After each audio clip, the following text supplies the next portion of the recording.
Welcome back, my family. Before we dive into tonight's creepy little journey, make sure to like the video, subscribe to the channel, and share this with someone who loves a good scare before bed.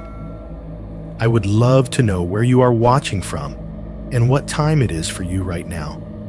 So drop it down in the comments and hype me up a little on YouTube.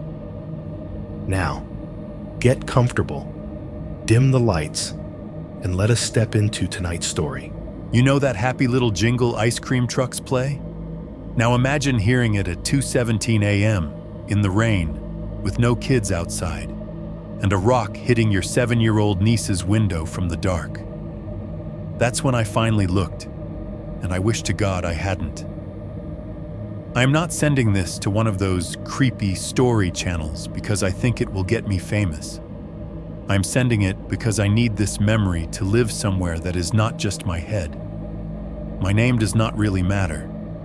What matters is that last spring, after my divorce, I ended up back in the one place I swore I would never live again.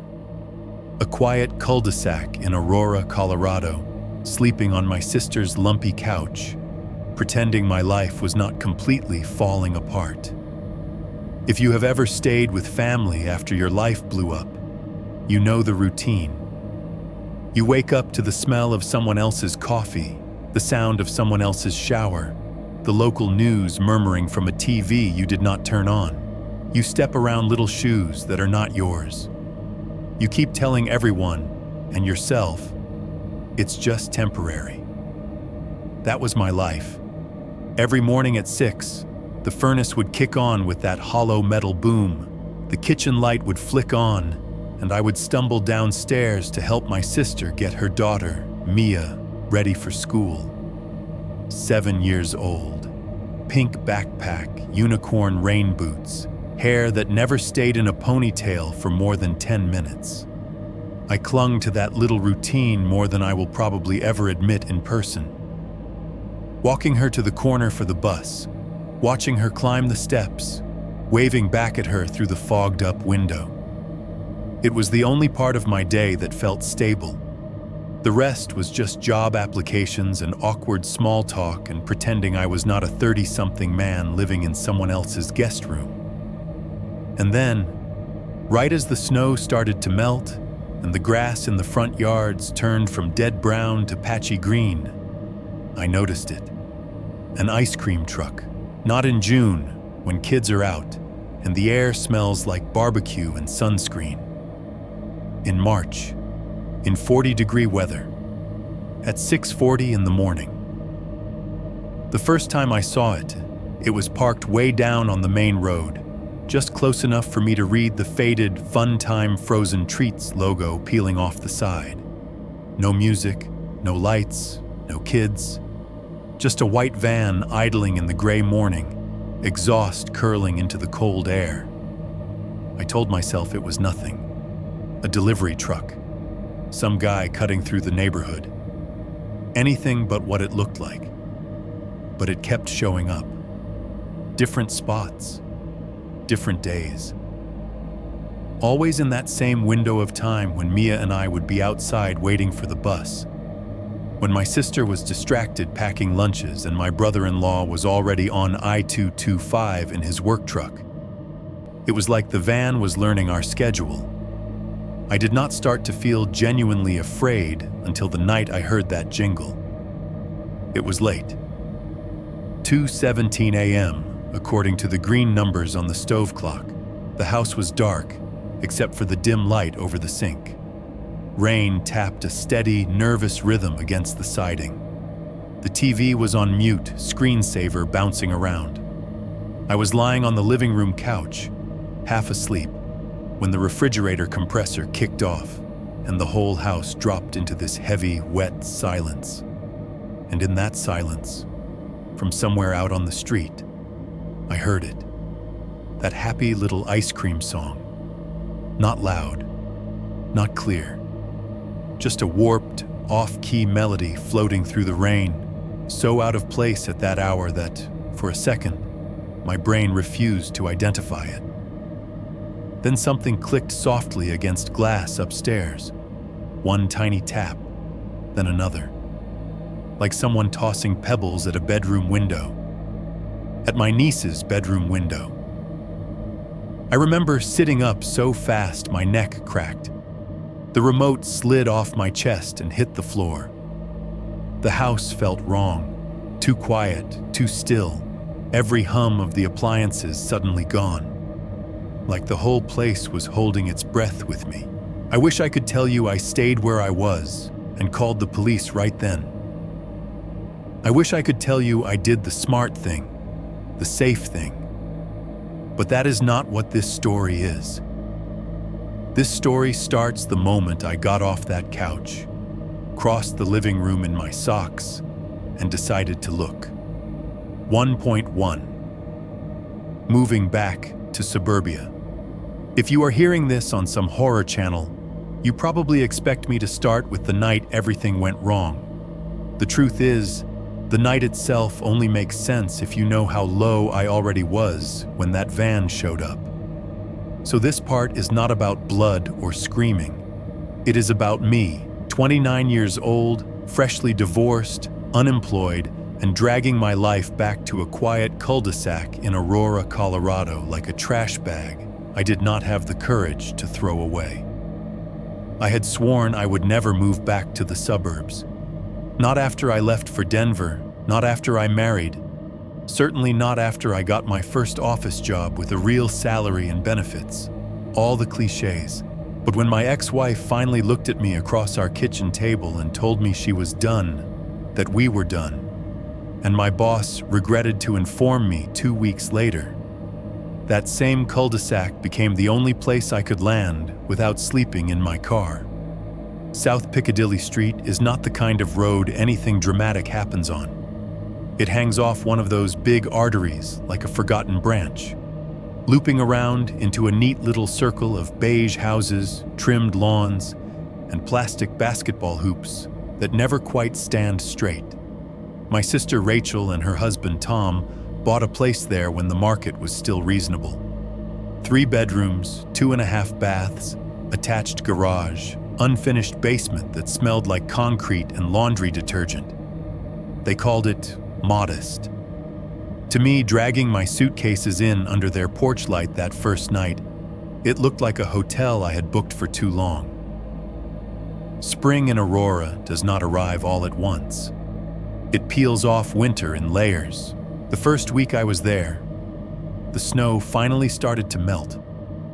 Not in some Hallmark movie way, but in dirty ridges sliding back from the curb, revealing strips of dead, matted grass underneath.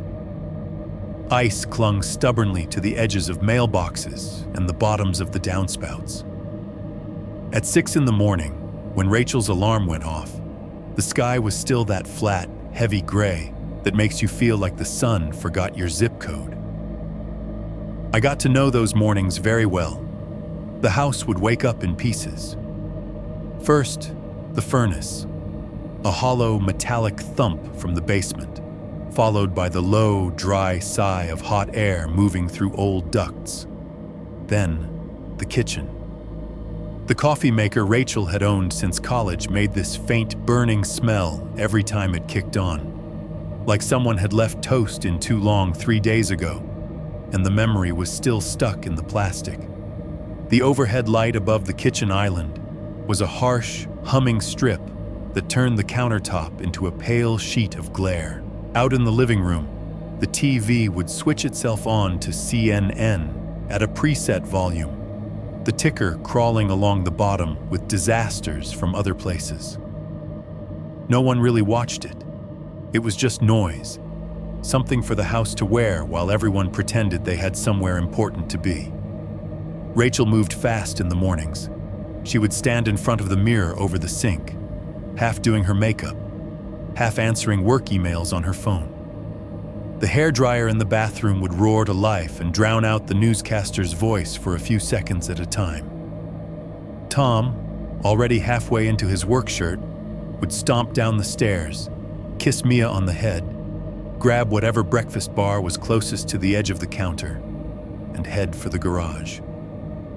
The motor on the garage door had a particular whine to it. You could feel it through the floor more than hear it. A muffled vibration as his truck backed out onto the driveway. And then there was Mia, 7 years old, gap-toothed smile, faded unicorn pajamas, hair that never stayed in a ponytail for longer than 10 minutes, no matter how tight Rachel tied it. The first morning I was there, she walked into the kitchen rubbing her eyes, saw my duffel bag by the pantry, and just said, "You're really living here now?" Like I was a stray animal her mom had brought in. I nodded and said, "For a little while." She accepted that answer faster than I did. If there was anything that made me feel less like a failure in those first weeks, it was whatever small part I could play in that kid's routine. Rachel left for work by 7. Tom was gone even earlier. That left me as the person who made sure Mia's homework was in her backpack. Her water bottle was full. Her jacket was zipped. It sounds small, but when everything else in your life is ruined credit and unanswered emails, zipping a jacket can feel like a sacred duty. By 6:15, Rachel would be clattering around upstairs, the hairdryer turning on and off in bursts. I would be sitting at the kitchen table in sweatpants and a hoodie, watching steam rise off a mug of coffee that always tasted a little burnt, pretending to scroll job listings on my phone. Mia would eat cereal in front of the TV, swinging her legs and ignoring the news anchors arguing about something that would never matter to her second-grade class. At 6:40 sharp, I would say, "Come on, kiddo." And we would start the little ritual that, at the time, I thought might save me. Jackets, backpacks, boots, the hallway tile cold under our feet as we walked to the front door. I would unlock it, open the heavy inner door, and then the lighter screen door behind it. That screen door had a very specific sound when it swung shut. A metallic wheeze on the way out, and then a quick, flat clack as the frame snapped back against the jamb. That was usually the loudest sound on the block at that hour. Stepping out onto the front porch, the air would hit us. Thin, wet, still more winter than spring. You could see your breath, pale clouds in front of your face. The driveway would be slick in spots where yesterday's slush had frozen back over in the night. Across the cul-de-sac, most of the houses were dark, maybe 1 or 2 porch lights still on time delay. Somewhere, a dog would bark once, and then give up. We would walk down the driveway and turn left toward the corner where the school bus stopped. Our shoes made soft rubber squeaks on the damp concrete. Out on the main road beyond the circle, I could hear the occasional swish of tires on wet asphalt as commuters headed toward the highway. If I listened hard, I could pick out the distant rush of I-225 like the ocean in a shell. There was something almost hypnotic about it. The same steps, the same sounds, the same cold air in my lungs every morning. I would stand there with my hands shoved into my hoodie pockets, pretending the shiver in my chest was just from the temperature and not from the weight of everything I had lost. Mia would chatter about a spelling test or a kid in her class who ate glue. The bus would appear right on time, rumbling up the street, orange lights blinking, the hiss of brakes as it stopped. She would climb the steps, turn around, and wave through the fogged glass. I would raise my hand like some sad, early morning statue, and then the bus would pull away, leaving a brief cloud of diesel fumes and silence behind it. Inside my head, I called it my spring reset. That was the lie I told myself, while the snow shrank in dirty piles along the sidewalks and the calendars in my email kept flipping ahead. I told myself that this was temporary, that being a grown man sleeping in a small back bedroom filled with leftover furniture and boxes of Christmas decorations was just a transitional phase. I told myself that suburban quiet was the same thing as safety, that nothing truly bad could happen on a cul-de-sac where the biggest excitement was a neighbor forgetting trash day. I think, looking back, that belief was the first real horror in this story. Because while I was standing there on that corner, convincing myself that life in this little loop off South Piccadilly Street was going to be boring and predictable and drama-free, something else was already starting to move along the edges of our routine. Something with a faded logo on the side and a song I had not heard since I was a kid. I just did not notice it yet. 1.2. The first morning with the van. The first time I remember seeing the van, it was a Monday. I only know that because Mondays have a specific taste when you are unemployed and pretending you are not. The bus had just swallowed Mia and rumbled away, leaving its usual smear of exhaust hanging over the intersection. I stood there for a second longer than I needed to, hands jammed in my pockets, watching the red taillights disappear around the bend. The street felt emptier than usual that morning. The sky was still that pale, washed-out gray, but there was a thin veil of mist hanging over the main road, softening the lines of the houses further down. The snowbanks that had lined the curbs a week ago were now just filthy ridges of ice, receding back into the lawns and revealing streaks of flattened brown grass. Somewhere way off, a car door slammed. A dog barked twice and then gave up. I turned to walk back toward my sister's house, head down, counting the cracks in the sidewalk like I always did. That was when something white shifted in the corner of my eye, farther out near the main road that fed our cul-de-sac. There, just beyond the slow children at play sign, was a van.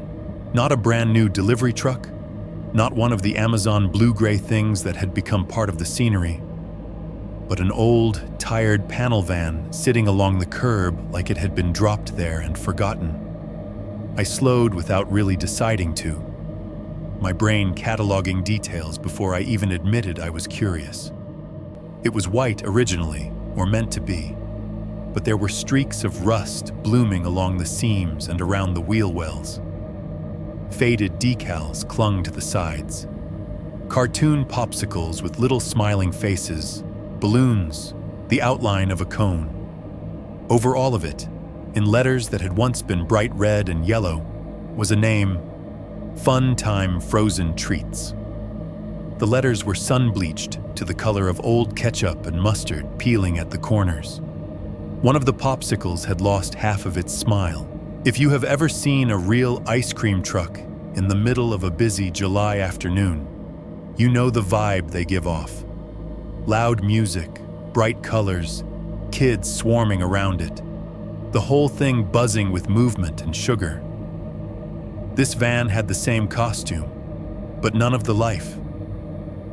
There were no lights on. The engine was so still that I could hear the water dripping steadily out of the gutter above me instead. No kids in sight, no parents, no one walking a dog nearby. Just that van sitting alone in the gray morning, facing into the subdivision like it was watching us. I stopped halfway down the block and pretended to adjust Mia's backpack strap on my shoulder, just to give myself a reason to look at it a little longer. From that distance, I could see that the windshield was cloudy with a light film of grime. The driver's side mirror had a crack radiating out from one corner, like a spider web had been etched into the glass. I squinted, trying to see if anyone was inside. The driver's seat was empty. That was the first thing that really stuck with me. Not that an ice cream van was on our street out of season, but that it was just sitting there, unattended, like a prop left behind after someone wrapped a movie shoot. Behind the front seats, where the shelving and freezers would be, there was a curtain, a thin gray piece of fabric hanging from a rod across the width of the van. It was pulled almost all the way shut, leaving only a narrow, dark seam down the center. No light leaked from behind it. Whatever was back there was either unlit or completely covered. From where I stood, I could not make out any movement. No shadow shifting behind the curtain. No silhouette walking past the front windshield. Nothing. The air felt heavier than it had a second before. Maybe it was just the moisture in the fog. Maybe it was the fact that the only sounds I could hear were stupidly small. Water plinking into a drain somewhere down the street. The faint flutter of a plastic grocery bag caught in a bush. The quiet scrape of my own shoe on the damp sidewalk. What I did not hear was almost more noticeable. There was no tinny music playing. No high-pitched jingle announcing frozen treats. No idle rumble from the engine. No muffled voices. For a vehicle dressed up to sell joy to children, it was dead silent. I told myself that was normal. It had to be normal. Maybe the guy was on his break, I thought. Maybe he parked there and walked to the gas station at the corner for coffee. Maybe he was one of those third-party vendors who delivered ice cream to actual stores, and the decals were just left over from some past job. Maybe the freezers inside were empty and the thing was just a glorified cargo van. That is how my brain works, by the way. I will keep stacking boring explanations on top of each other until the whole pile gets too wobbly to ignore. I shifted Mia's backpack higher on my shoulder and started walking again, feeling stupid for even paying this much attention. As I got closer to our driveway, I glanced back one more time over my shoulder. The van had not moved. No door had opened. No one had come back to it.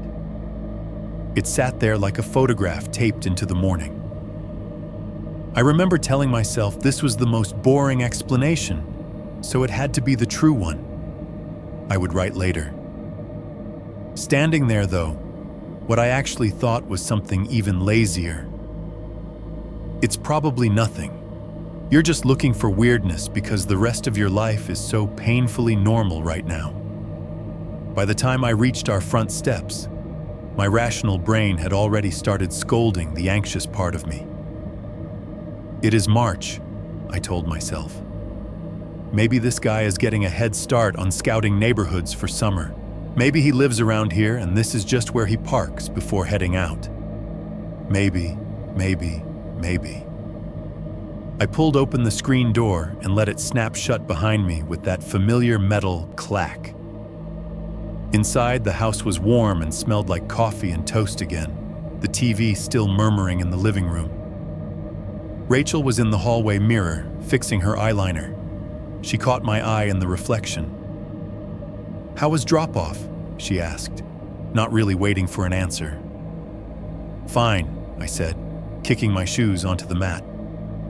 I opened my mouth to add, "Hey, there's some kind of ice cream van parked out by the main road," but I could already hear the response in my head. "You're overthinking. This is just the suburbs. There are weird vehicles everywhere." So I closed my mouth again and swallowed the comment.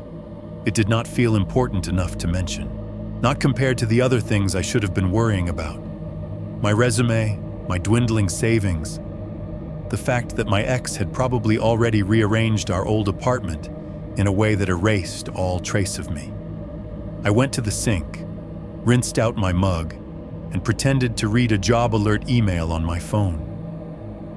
Somewhere beyond the drywall, out past the front yard and the cul-de-sac and the slow children at play sign, the van sat quietly by the curb.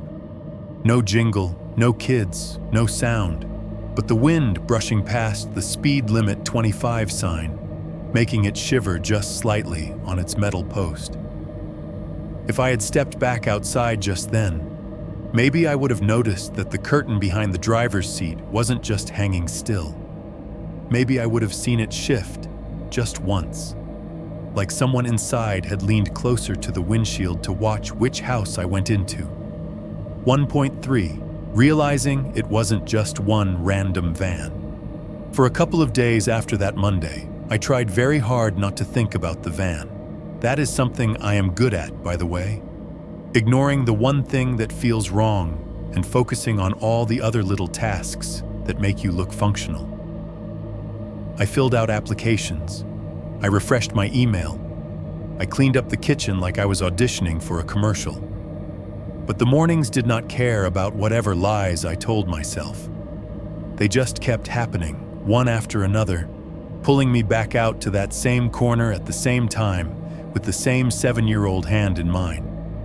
And the more they repeated, the harder it was to pretend that white van had only been a one-off. The second time I saw it, it was Wednesday. The air had warmed up a few degrees, enough that the icy film on the street had turned into a thin sheen of water that reflected the sky like a dull mirror.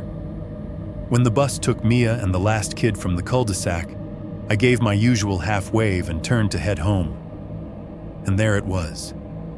Not in the exact same spot as Monday. Closer this time. Instead of sitting all the way out on the main road, it had idled up into the neighborhood itself. It was parked along the curb 3 houses down from my sister's, nose pointed toward the circle, like it was thinking about taking a lap. The mist was lighter that morning, so I saw more detail. The Fun Time Frozen Treats logo on the side panel was unmistakable, even from a distance. The same cartoon popsicles with generic happy faces, cracked from years of weather. The same cartoon balloons, now ghost pale. And near the back wheel on the driver's side, a rust stain shaped like someone had poured coffee down the metal and let it dry. I felt that little electric jolt behind my ribs. Recognition. Déjà vu with physical evidence.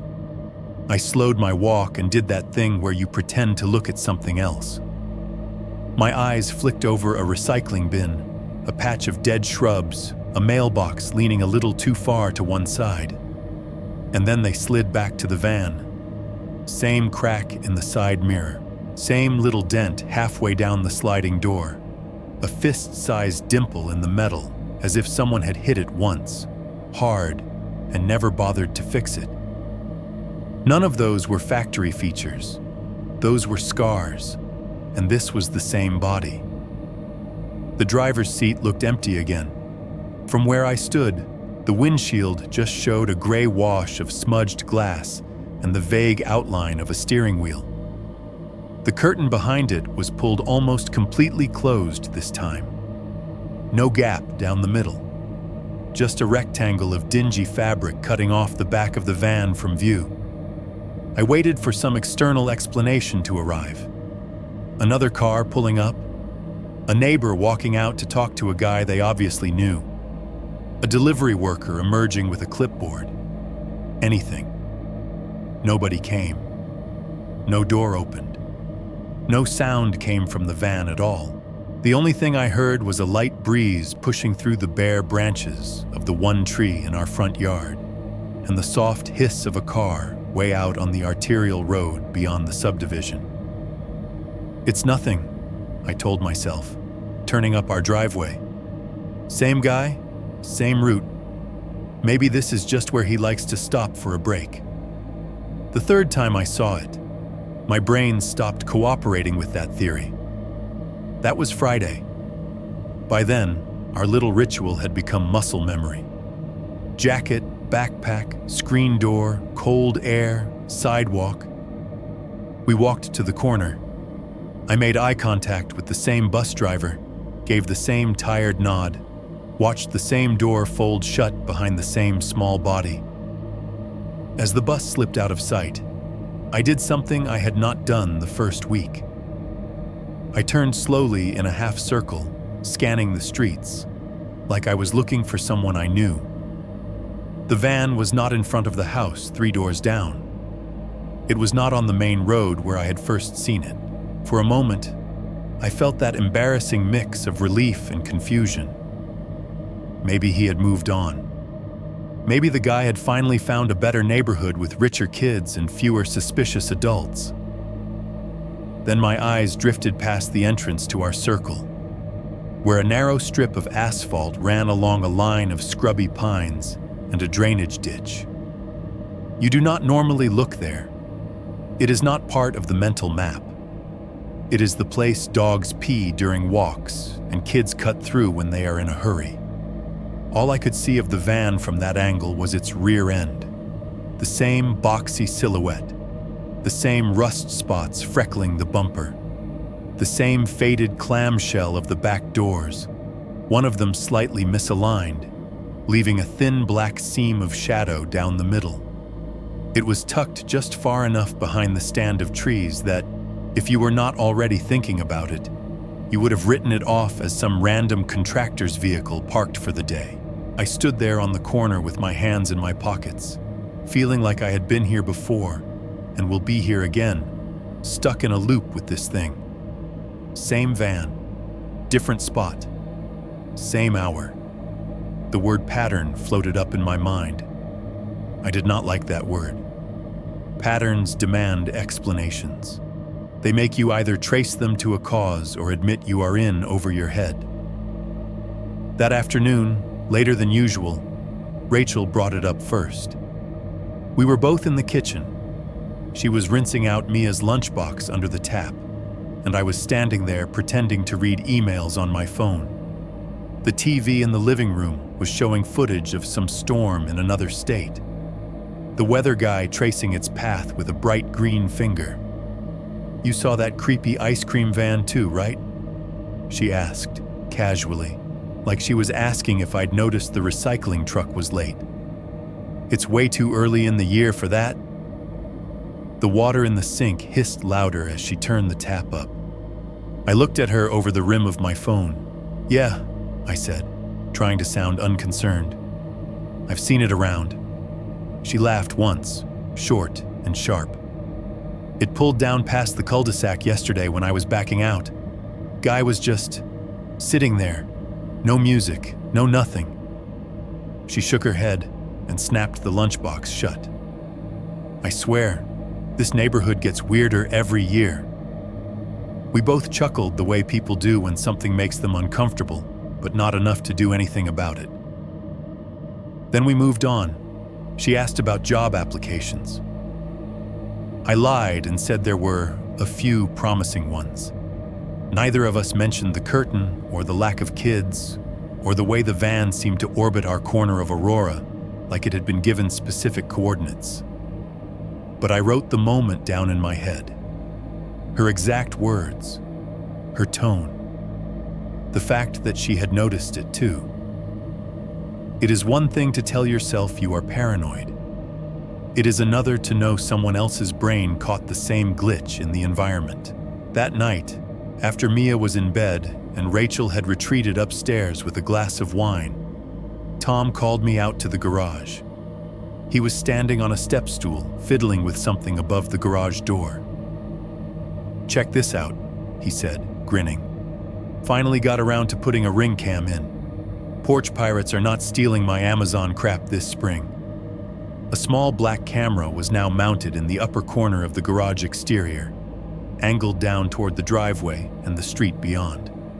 He handed me his phone to show off the live feed, a fisheye view of the cul-de-sac, distorted at the edges, the neighbors' cars bulging slightly like they were in a funhouse mirror. "Motion detection, two-way audio, night vision," he said. "Rachel's already obsessed. It sends like 100 notifications a day."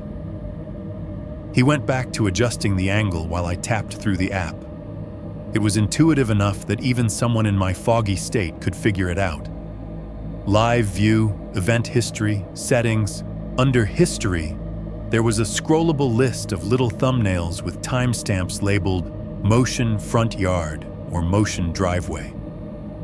Bored and half curious, I started flicking back through them. Earlier that evening, me walking to the car for groceries, the UPS guy leaving a package, a neighbor's cat wandering across the concrete and staring directly into the lens like it knew it was being watched. I kept scrolling. This morning, the bus's headlights gliding past at dawn, the glow sweeping over our lawn. Yesterday, Rachel backing out, brake lights washing the driveway red. Motion 6:02 a.m., motion 5:57 a.m., motion 7:03 a.m. Little slices of our life, looped and recorded. Then I hit a clip from over a week ago, before Monday, before I first noticed anything. The thumbnail was mostly dark blue, the kind of grainy pre-dawn color cheap webcams make everything into. The timestamp read 6:03 a.m., 8 days earlier. I tapped it. The video loaded, lagged for a half second, and then played. The camera watched over a quiet driveway. The sky was a darker gray, the streetlights still on. No one walked past. For a few seconds, nothing moved at all. And then, at the edge of the frame, the glow of headlights appeared. A white van eased into view, slow and deliberate, following the curve of the cul-de-sac. It never paused directly in front of the house, but it did not rush either. It crawled, the way a car does when the driver is looking for an address. As it passed under the camera's eye, the side of it came into full view. Faded popsicles, balloons, fun-time frozen treats, same crack in the mirror, same dent in the sliding door, same rust blooming around the rear wheel well. The van rolled by without stopping, without turning on any music, without so much as a flicker of interior light. The only sound the camera picked up was a faint, distant whoosh of tires on wet asphalt and the click of our furnace kicking on inside the house. I watched the van exit the frame and felt something cold drip through my chest. "Didn't you say you just saw it a couple days ago?" Tom asked from the stepladder, not really paying attention. "Yeah," I said slowly, eyes still on the screen. "I thought I did." But this footage was from before that Monday, before I thought the van had appeared for the very first time. It had already been here, gliding past our house in the dark while we slept, while I was still telling myself that this cul-de-sac was boring, safe, unremarkable. I swiped to another clip. 2 days before that, 6:11 a.m. There it was again, further back, just a pair of headlights creeping along the main road, the ghost of painted popsicles barely visible as it turned the corner. The realization settled in slowly, heavier with each frame I scrubbed through. This had not been one random ice cream truck in the wrong season. It had been here at least a week before I noticed it. It had been part of our mornings longer than my awareness of it had. 2.1. Following the routine. The week after I found that ring footage, my life settled into something that almost looked like stability from the outside. If you took a single screenshot of any given day and showed it to a stranger, they would have seen exactly what I wanted them to see. A guy who had hit a rough patch, sure, but was doing all the right things. Getting up early, helping with his niece, looking for work, drinking reasonable amounts of coffee. The truth, as always, sat in the gaps between those screenshots. Most mornings started the same way. I would wake up to the muffled thud of Rachel moving around upstairs and the furnace groaning itself on. That hollow boom followed by the whoosh of air pushing through the vents. My phone alarm would already be buzzing on the nightstand. Some generic ringtone I was too tired to change. I would swipe it off, stare at the dim light leaking around the blinds for a few seconds, and then drag myself out of bed. Downstairs, the kitchen felt like a stage set I walked onto every day. Coffee maker on, drip, drip, drip, that faint smell like burnt plastic and old grounds. The overhead light buzzing quietly. The stainless steel fridge humming a low, steady note, then clicking off, then humming again. The TV in the living room muttering about traffic and crime and weather patterns that did not involve us. I would pour a mug, burn my tongue on the first sip because I never learned, and lean against the counter pretending to scroll through job listings. Resume sites, company portals, all the same words arranged in different orders. Dynamic, team player, fast-paced environment. I clicked things without really reading them, filled in forms with information I knew by muscle memory, and told myself that this was progress. At 6:40, I became Uncle Who Has It Together again. I would call to Mia, help her wrestle her arms into sleeves, zip up her jacket, make sure her backpack was actually zipped instead of hanging open like a parachute.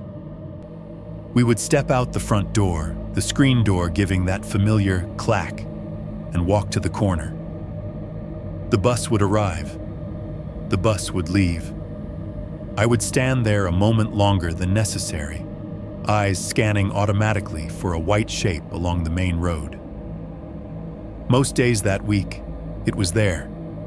Not always in the same spot, but always somewhere within range of my vision. One morning, it was idling near the entrance to our circle, nose pointed out toward the bigger road like it was thinking about leaving and could not quite commit. Another morning, it was further away, just a pale block behind a row of parked cars. The faded popsicles and fun time frozen treats letters barely visible through the mist. Sometimes I did not see it at all from the corner.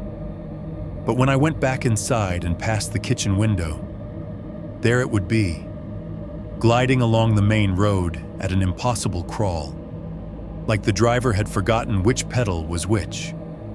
From that window over the sink, you could see a slice of South Piccadilly Street framed by the bare branches of the tree in our front yard. I found myself standing there more and more often, dish towel in hand, coffee mug in front of me, pretending to inspect a spot on the glass while my eyes tracked that van. The engine had a sound I started to recognize. Not a loud roar, but a kind of strained, labored chug, the way an old man breathes when he insists on taking the stairs instead of the elevator. When it passed closer, I could hear the uneven rhythm of it through the double-pane windows. Low, then a little higher, then low again, like it was gasping every few seconds. There were never any kids near it when it moved. No child on a scooter chasing after it. No tiny crowd forming around the side door with crumpled bills clutched in little fists. No parent hurrying to catch up, calling, "Wait for me, honey." Just that white shape floating along the curb, decals from some happier time stuck to its flanks like old stickers on a school binder. In the afternoons, the house rewound itself. Around 4:30, the light in the kitchen would turn a tired gold, slanting across the floorboards. The air conditioner, not yet fully committed for the season, would cycle on with a dry, struggling sigh, stirring the smell of whatever leftovers were in the trash. At a few minutes to 5, the garage door motor would whine, then rattle, and Tom's truck would nose into the driveway. The house would fill up again. Mia's voice bouncing off the walls, Rachel's heels ticking across the tile, the dishwasher's steady slosh and hiss. Through all of it, the small sounds of normal domestic life layered over a new rhythm I could not ignore.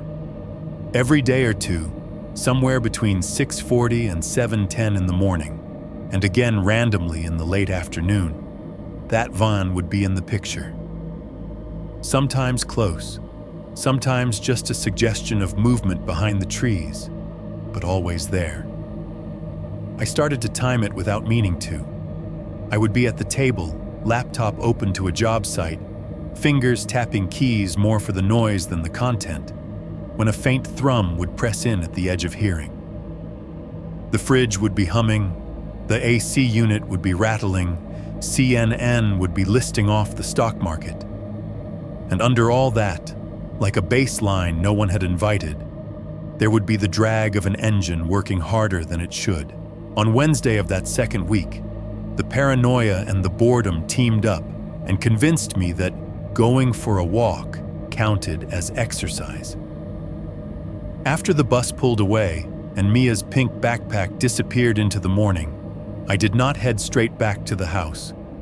Instead, I turned the other way and followed the main road in the opposite direction.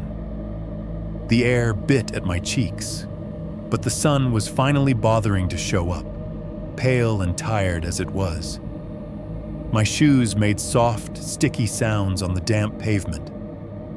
Sprinklers in a few yards sputtered to life, throwing arcs of water over patches of yellow grass that probably did not need it. I told myself I was just stretching my legs, that I needed the endorphins, that my therapist, if I had one, would have approved. The bus stop where we waited in the mornings sat at a kind of bend.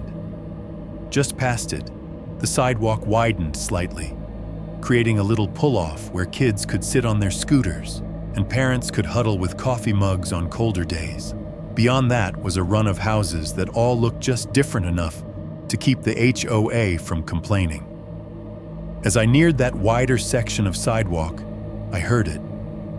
At first I thought it was some random melody stuck in my head, something from a commercial I had heard the night before.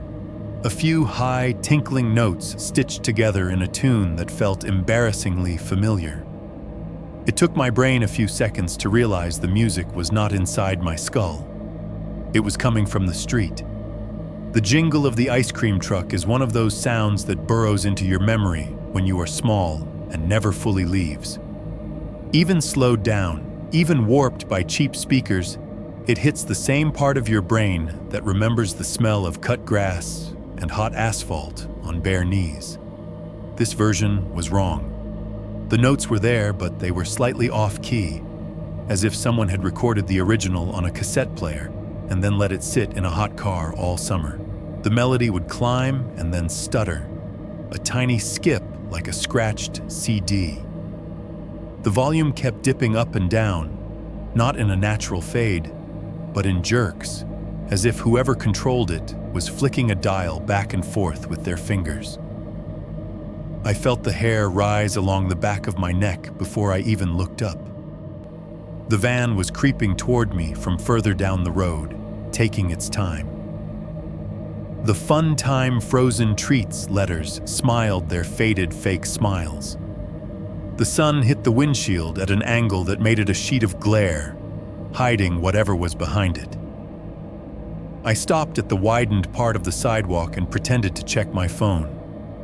There was nothing on the screen, no new emails, no messages, just the same silent icons. But I tapped it anyway, like that could make me invisible. The music grew louder as the van approached, then stuttered again, dropping in volume so abruptly that my ears buzzed with the absence of it.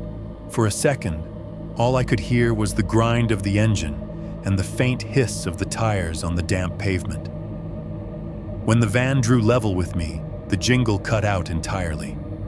The driver's window was rolled down a few inches, enough to let sound out, enough to let air in. He was sitting there, finally.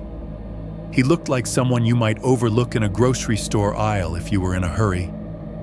Late 40s, maybe 50s, a faded baseball cap pulled low over hair that was more gray than anything else, tufts curling out at the sides near his ears. His skin had that weathered, long outside look, the color and texture of old paper bags. A patchy beard clung to his jaw and chin, more stubble than style, some of it thinned out into almost nothing. What stood out were his eyes. They were deep set under the brim of the cap, shadowed, and they did not dart around like most people's eyes do when they drive past someone. They did not flick from me to the road to the rearview mirror. They moved once, deliberately, and then stayed where they landed. On me. I felt it like a tape measure flicking out and wrapping around my chest. A quiet, assessing look, top to bottom, left to right. Not curious, not friendly, not even hostile in any obvious way. Just measuring, as if he was deciding whether I was heavy or light, easy to move or not worth the effort. The van did not stop. It did not even slow down much. It just rolled past. Those eyes locked on mine for 3 beats longer than any normal stranger would have held them. Then the moment snapped, and he was looking back at the road again, hand reaching lazily toward some unseen control on the dash. The jingle sprang back to life behind me, distorted and cheerful, as the van continued down the street. I stood on the sidewalk, phone still in my hand, pretending to scroll through nothing. For a full minute after the sound faded, I did not move. My pulse hammered in my throat. The rational part of my brain began, dutifully, to assemble excuses. Maybe he was just checking if I had a kid with me. Maybe he was worried I was going to complain to the HOA. Maybe he was tired, zoning out, looking through me instead of at me. None of those explanations covered the feeling I had when that stare slid over me like a tape measure. It did not feel like being noticed. It felt like being sized. 2.2. The van outside the house. The first time the van parked directly facing our house, it was a nothing kind of afternoon. The sort of day that blends into every other when you do not have a clock in time to anchor it. It had been raining on and off since late morning. Not a dramatic thunderstorm, just a steady, half-hearted drizzle that made the sky feel low and greasy. The kind of rain that never quite commits to pouring, but soaks everything anyway. Rachel had texted around lunch to say she had to stay late for some meeting. Tom called an hour later, stuck in traffic on I-225 because somebody up ahead had forgotten how to drive in the wet. That left just me in the house, and whatever noises the appliances decided to make. By 3:30, the kitchen light was already on. Not because it was dark outside, but because the gray had gone flat and heavy enough that the room felt like an underwater scene without it. The bulb above the sink threw a soft yellow cone down onto the counter, reflecting in a dull sheen on the hardwood floor where my socks had tracked in damp footprints from earlier. The dishwasher was in the loud part of its cycle, sloshing and humming like a drunk washing machine. A low mechanical roar that filled the space under the sink and vibrated faintly through the cabinet doors. In the living room, the TV was playing a replay of some NBA game from the week before. Crowd noise and squeaking sneakers bleeding into the kitchen in a constant background hiss. I did not care who was winning. The game was just another layer of sound, something to make the house feel less empty. I sat at the table with my laptop open, cursor blinking on an unfinished cover letter. The words, "Dear Hiring Manager," looking more and more pathetic every time I glanced at them. At some point, an alert on my phone reminded me it was trash night. In suburbs like this, the rhythm of the week is measured in what you drag out to the curb and when. Recycling was already set. Tom had hauled that bin out before work. The regular trash was still in the garage, waiting. I was at that level of restless boredom where moving a plastic bin 30 feet felt like a productive task. I closed the laptop, listened to the dishwasher wheeze, and told myself I would finish the cover letter when I came back in. The garage was cooler than the rest of the house. The concrete floor chilled from the damp air seeping under the door. The motion sensor light clicked on overhead as I stepped out, throwing harsh white stripes across Tom's tool bench. The bikes hanging from their hooks. The stacks of plastic storage tubs labeled in Rachel's careful handwriting. The trash bin sat where it always did, near the back wall. A big, green, city-issued thing with a lid that never wanted to close all the way. I grabbed the handle and tilted it back onto its wheels. The plastic squeaked, and the full weight of the week's garbage shifted forward with a dull slosh. I hit the button to open the main garage door and waited as it rattled its way up, one section at a time, letting in a slice of muted gray light and the smell of wet concrete from the driveway. Outside, the drizzle had eased into a fine mist. The driveway was slick, coated in a thin film of water that made the surface look darker, almost black. Rain beaded on the hood of Tom's truck, clinging to the side mirrors and dripping steadily from the edge of the roof. I rolled the bin out, the wheels bumping over the small crack where the driveway met the garage, then bumping again when I reached the slight drop-off near the sidewalk. The sound of it, plastic on wet concrete, rattled louder than it had any right to in the quiet street. There was no one else out. No kids, no dog walkers, no neighbor hauling their own bin. Most of the houses had their blinds half drawn, pale rectangles of light glowing behind thin slits. A few porch lights were on timers, casting little islands of yellow onto empty steps. I pulled the bin to the curb and pivoted it around, so the handle faced the house like Tom had shown me. The lid had shifted on the way down, sitting crooked, half open.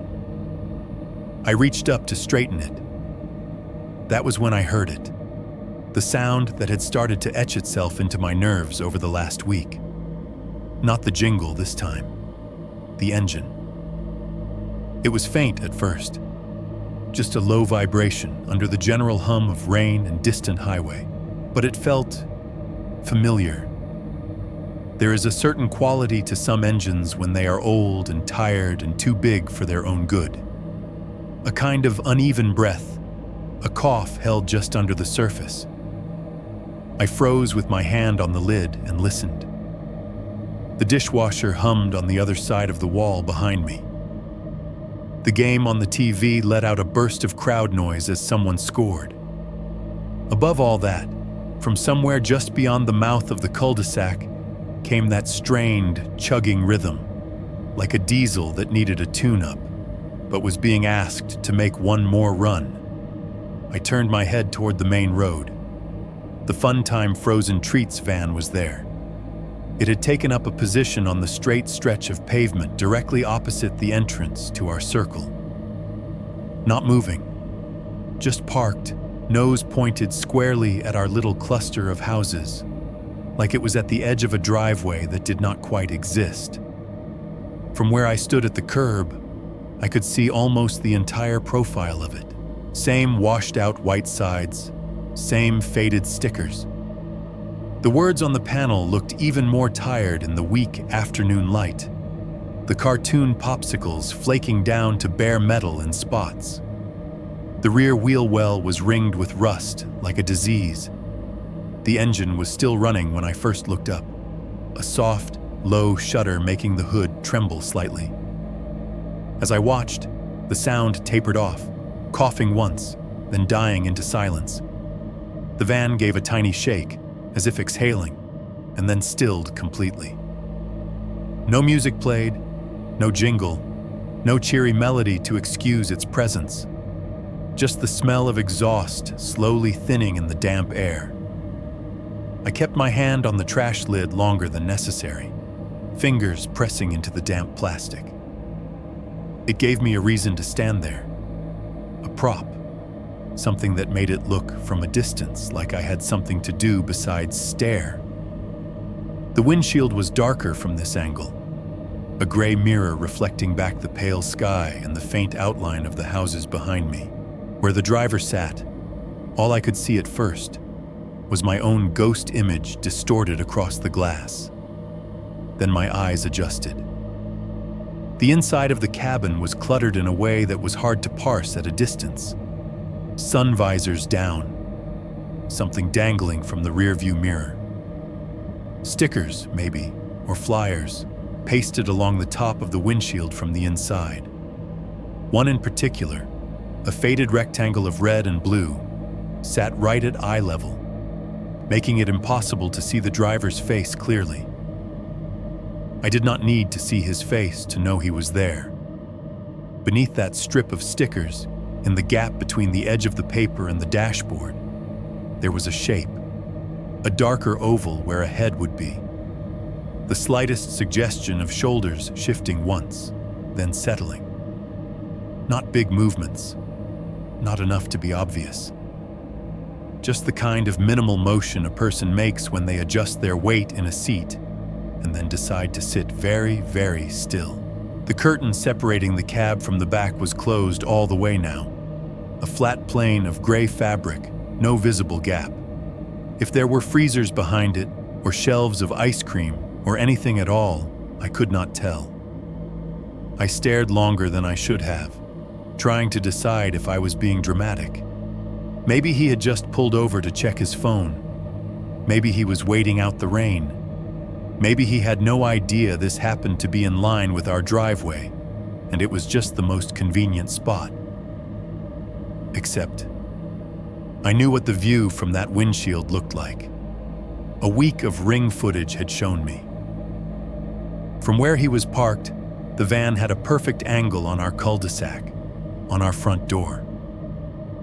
On the little path Mia and I took every morning to the bus stop. It didn't feel like he was in the neighborhood. It felt like he was pointed at us. My phone vibrated suddenly in my pocket, loud and sharp against the quiet, and I nearly dropped the trash lid. For a second, my brain went somewhere stupid. He's calling me. Before reality asserted itself. I fumbled it out and glanced at the screen. Ring. Motion at front door. The thumbnail showed a tiny, warped view of our front steps, the corner of the yard, the stretch of street where the van now sat. My thumb moved on its own and tapped into the notification. The video opened the moment the camera had triggered. Raindrops sliding down the lens, the frame tilted slightly downward. From the right side, my own figure appeared, tugging the trash bin out of the garage. In the lane beyond, the van cruised into view, headlights on, creeping past just as I stepped onto the driveway. The clip was only a few seconds long, ending just as I reached the curb. In that short span, I watched myself on the screen, oblivious, pulling the bin while the van rolled by slowly, then eased to a stop almost exactly where it sat now. The timestamp in the corner read 3:57 p.m. I glanced at the clock on my phone. 3:58 p.m. He had arrived the exact minute I walked out with the trash. I looked up from the phone, back at the real street, the real van, the subtle outline of the man behind the glass. Somewhere inside the house, the dishwasher changed cycles and got louder, a rushing, roaring sound that felt wrong with the quiet outside. On the TV, a whistle blew, shrill and meaningless. Out on the main road, the van sat perfectly still, its dead logo facing the neighborhood, its silent engine pointed like a muzzle at my sister's front door. It wasn't just anywhere in the neighborhood. It was oriented toward our driveway. 2.3, the van moves with Mia. The first time I realized the van's orbit wasn't just around the neighborhood, but around Mia. It was on a Friday that should have been completely forgettable. Rachel shook me awake before my alarm that morning. I remember the way her knuckles tapped lightly on my door, a quick, apologetic rhythm. "Hey," she whispered, cracking it open. The hallway light outlined her in tired yellow. "I've got an early meeting downtown. Can you drive Mia to school instead of the bus today?" I sat up, blinking away that heavy, gluey kind of sleep. "Yeah, no problem," I said, because what else was I going to say? "No, I'm too busy not getting hired." "Thank you," she mumbled, already half turned away. "Bus would get her there too early anyway. I owe you." When I came downstairs a little later, the house felt off-routine in a way that only people who live by clocks can really appreciate. The furnace was still doing its usual morning groan, and the coffee maker was still burning some sacrificial offering of grounds. But the timing was wrong.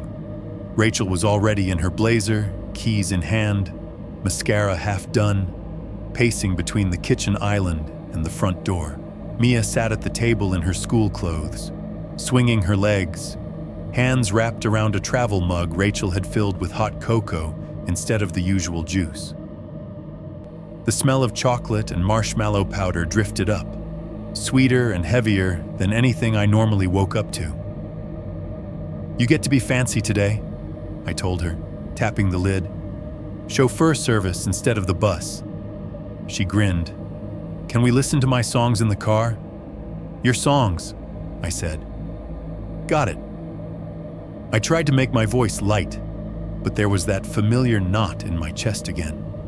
The one that tightened every time anything about our routine changed. We left around 7, later than the bus, but early for the actual bell. The sky had decided to commit to being blue for once, though the air still had teeth. Frost clung to the edges of the grass where the sun had not hit yet. As we walked out to the car, our breaths puffed out in little ghosts. Inside Tom's SUV, the seats were cold through my jeans. I started the engine and turned the heater on low. The radio came alive on some local morning show station, 2 hosts making bad jokes about traffic and coffee. I let them talk for background and pulled out of the driveway. Mia, true to her word, immediately began negotiating. "Can we put my playlist on, please?" "Plug it in," I said, nodding toward the AUX cable coiled near the cup holders. She shoved her little tablet into the slot with the seriousness of someone performing a life-saving procedure.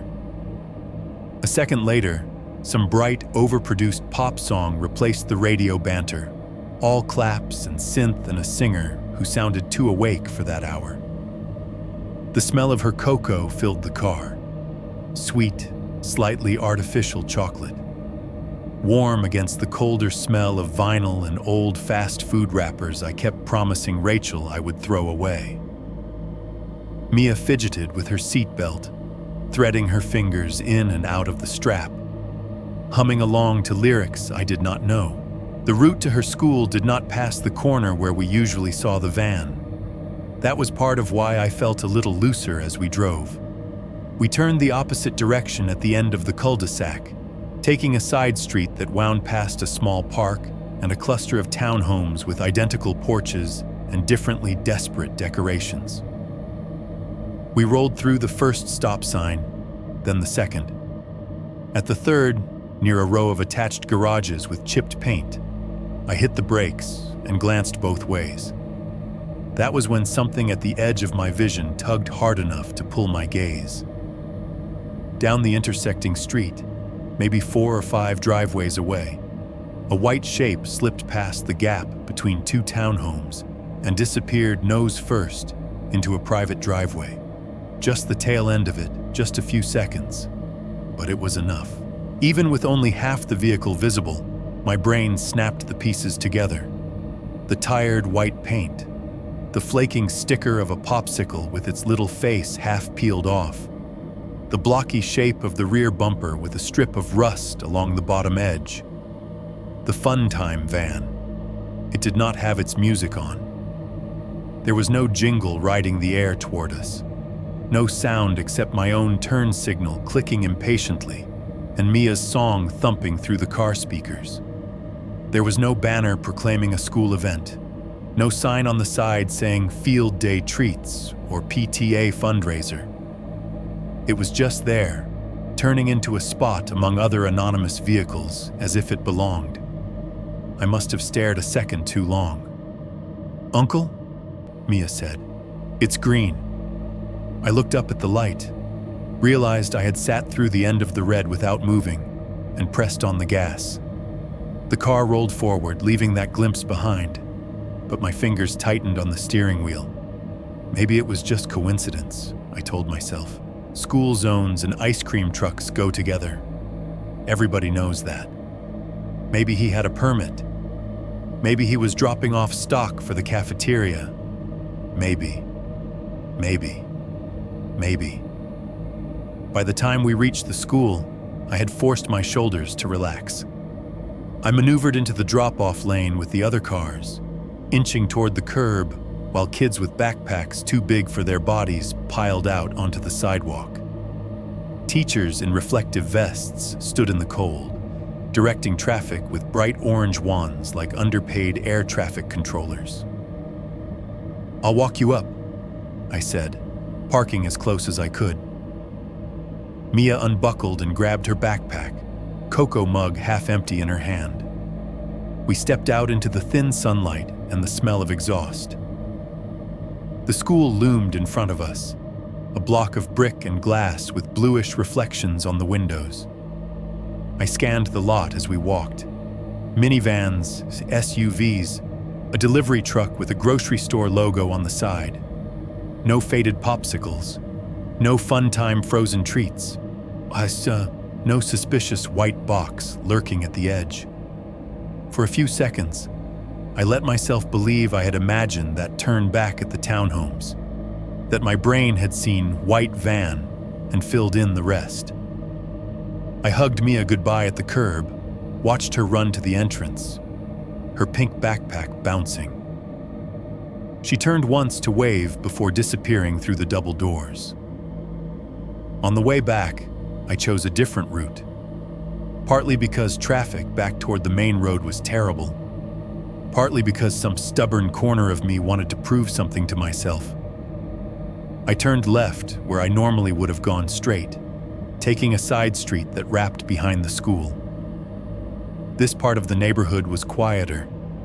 Fewer houses, more open lots waiting to be developed, a stretch of chain-link fence bordering a field that was more dirt than grass. The road here had no center line, just a cracked strip of asphalt that dipped and rose slightly. The pop song on the radio had faded into something slower. I turned the volume down without thinking, letting the car roll at a casual speed. There was no one behind me, no one in front of me. Halfway down that stretch, the road curved gently to the right. As I followed it, something on the shoulder snapped into view like a jump cut in a movie. A white van, parked just off the asphalt, 2 wheels on gravel, 2 on the edge of the pavement, facing back toward the direction of the school. There was no mistaking it this time. I was close enough to see every flaw. The Fun Time Frozen Treats letters sagged across the side, their colors leached out. The cartoon balloons looked bruised. The rust around the wheel well had eaten deeper into the metal, jagged and dark. I slowed almost to a stop without realizing it. The road was empty enough that no one honked. The van sat there, engine running this time, the hood trembling slightly, that same uneven trudging sound filling the space between my heartbeat and the ticking of the cooling dashboard. The driver's window was rolled down halfway. Behind it, I could see the man's profile, the baseball cap, the rough line of his jaw. His eyes were on something in the distance, not on me yet, fixed somewhere in the direction of the school I had just left. As my car drew level with him, a sound leaked out through that open strip of glass. The jingle, not loud, not projected, just running. A thread of tinny, cheerful notes playing under his breath, like someone testing a song on a broken music box. It wobbled in and out of tune, warbling slightly as if the speaker were underwater. The volume was barely above the hum of the engine, but I recognized it instantly. He was not playing it for kids. There were no children on this empty side street. No sidewalks here, no chalk drawings, no bikes. He was playing it for himself, for the inside of that cabin, for whatever was behind that curtain. I felt the skin on my arms prickle under my hoodie. Without thinking, I looked over, really looked. Not the sidelong glance I had given him when I pretended to check my phone the first time. He turned his head then, just enough for our eyes to meet through the half-open window. No smile, no wave, no jerk of surprise at being noticed. Just that same slow, assessing look, like he was measuring distance and speed and angles, and then his hand moved, 2 fingers flicking something on the dash. The jingle cut off with a tiny electronic hiccup. I did not remember pressing my foot to the gas, but suddenly my car was moving again, easing past him, the distance between us stretching out like a rubber band. In my rearview mirror, for a moment, I watched the van shrink still facing toward the direction of the school, still idling. By the time I turned the next corner and his shape disappeared entirely, my hands were slick on the steering wheel. Back at the house, the morning routine felt cheaper somehow. I killed the engine and sat in the driveway for a minute, the silence inside the SUV pressing against my ears. The neighborhood looked normal. Lawns, mailboxes, a kid's bike lying abandoned on a patch of gravel. Somewhere, a dog barked at nothing. I went inside, made more coffee, opened my laptop. Instead of job postings, I opened the Notes app on my phone. At the top of a new note, I typed, "Fun time van." Sightings under it, I wrote. Friday, 7:10 a.m., tail turning into driveway near townhomes by second stop sign. Friday, 7:25 a.m., parked on side street behind school, facing school, jingle playing quietly. Then I added the others I could remember from the past week. Times, rough locations, corner by bus stop, main road by entrance, across from cul-de-sac. Outside the house when I took the trash out. It looked stupid on the screen, like the beginnings of one of those conspiracy walls you see in crime shows before the camera pulls back to reveal a man who has not slept in 3 days. But seeing it laid out like that did something to my brain. I scrolled up and down the list, replaying each moment in my head. When the bus was involved, when Mia was walking with me, when she was in the car, when she was just leaving or just arriving. A pattern floated up, clear and heavy. On every day I took her out of our usual routine, drove her instead of putting her on the bus, swung by the store with her in the back seat, stopped at the playground for half an hour, at least once. Somewhere along that altered path, I had accidentally run into the van. It was not stationed randomly in the neighborhood. It was not just haunting our cul-de-sac. It was orbiting us, adjusting, learning. I stared at the list on my phone and, for the first time, phrased the thought in a way I could not wave away. The van was not just in our area. It was learning Mia's schedule. 3:1 Saturday in the cul-de-sac. If I had to pick one moment where my brain was still trying its hardest to file the van under weird but harmless, it would be that Saturday afternoon. I think about it a lot now, because at the time it felt so normal it almost hurt. The snow was mostly gone by then. Not the pretty clean kind I remembered from when I was a kid, but the dirty end-of-season scraps. Little mounds of gray ice huddled in the shaded corners of yards, refusing to die. The rest of the lawns were patchy, stripes of damp brown grass and exposed dirt, like someone had shaved winter's head and left it uneven. The sky, for once, wasn't just a slab of concrete. It was bright in that specific Colorado way. Sharp, almost metallic blue, the sun too white and too close. The air still had a bite to it, but people had decided that if the calendar said spring, they were going to act like it, whether the temperature agreed or not. In our cul-de-sac, that meant yard work. By late morning, you could hear it everywhere. The whine of electric trimmers, the throatier growl of a gas-powered mower someone had decided to test start, even though the grass wasn't really ready. Rakes scratching over soil. The hollow thunk of plastic storage bins being dragged out of garages. Tom and Rachel had taken advantage of the day too. They were both buzzing around the kitchen when I came downstairs, half-dressed, hair still damp from the shower. "We're gonna hit Walmart and maybe Costco if it's not insane," Rachel said, pulling a reusable bag over her shoulder and patting her back pocket for her wallet. "You got Mia?" "Yeah," I said. "We're good." Mia did a little celebratory hop in the hallway. "Can we do chalk outside?" she asked, already knowing the answer. "As long as you don't draw on the garage door again," Tom called from the entryway, wrestling his boots on. "And stay where he can see you." "We will," she said, rolling her eyes. She turned to me. "You'll watch me, right?" "That's literally my job," I said. "Go grab the chalk." By the time their SUV backed out of the driveway, garage door rattling open, the engine revving louder than it needed to, the cul-de-sac was fully awake. Across the circle, Mr. Henderson was hauling sacks of mulch out of his trunk, one under each arm like he had something to prove to his lower back.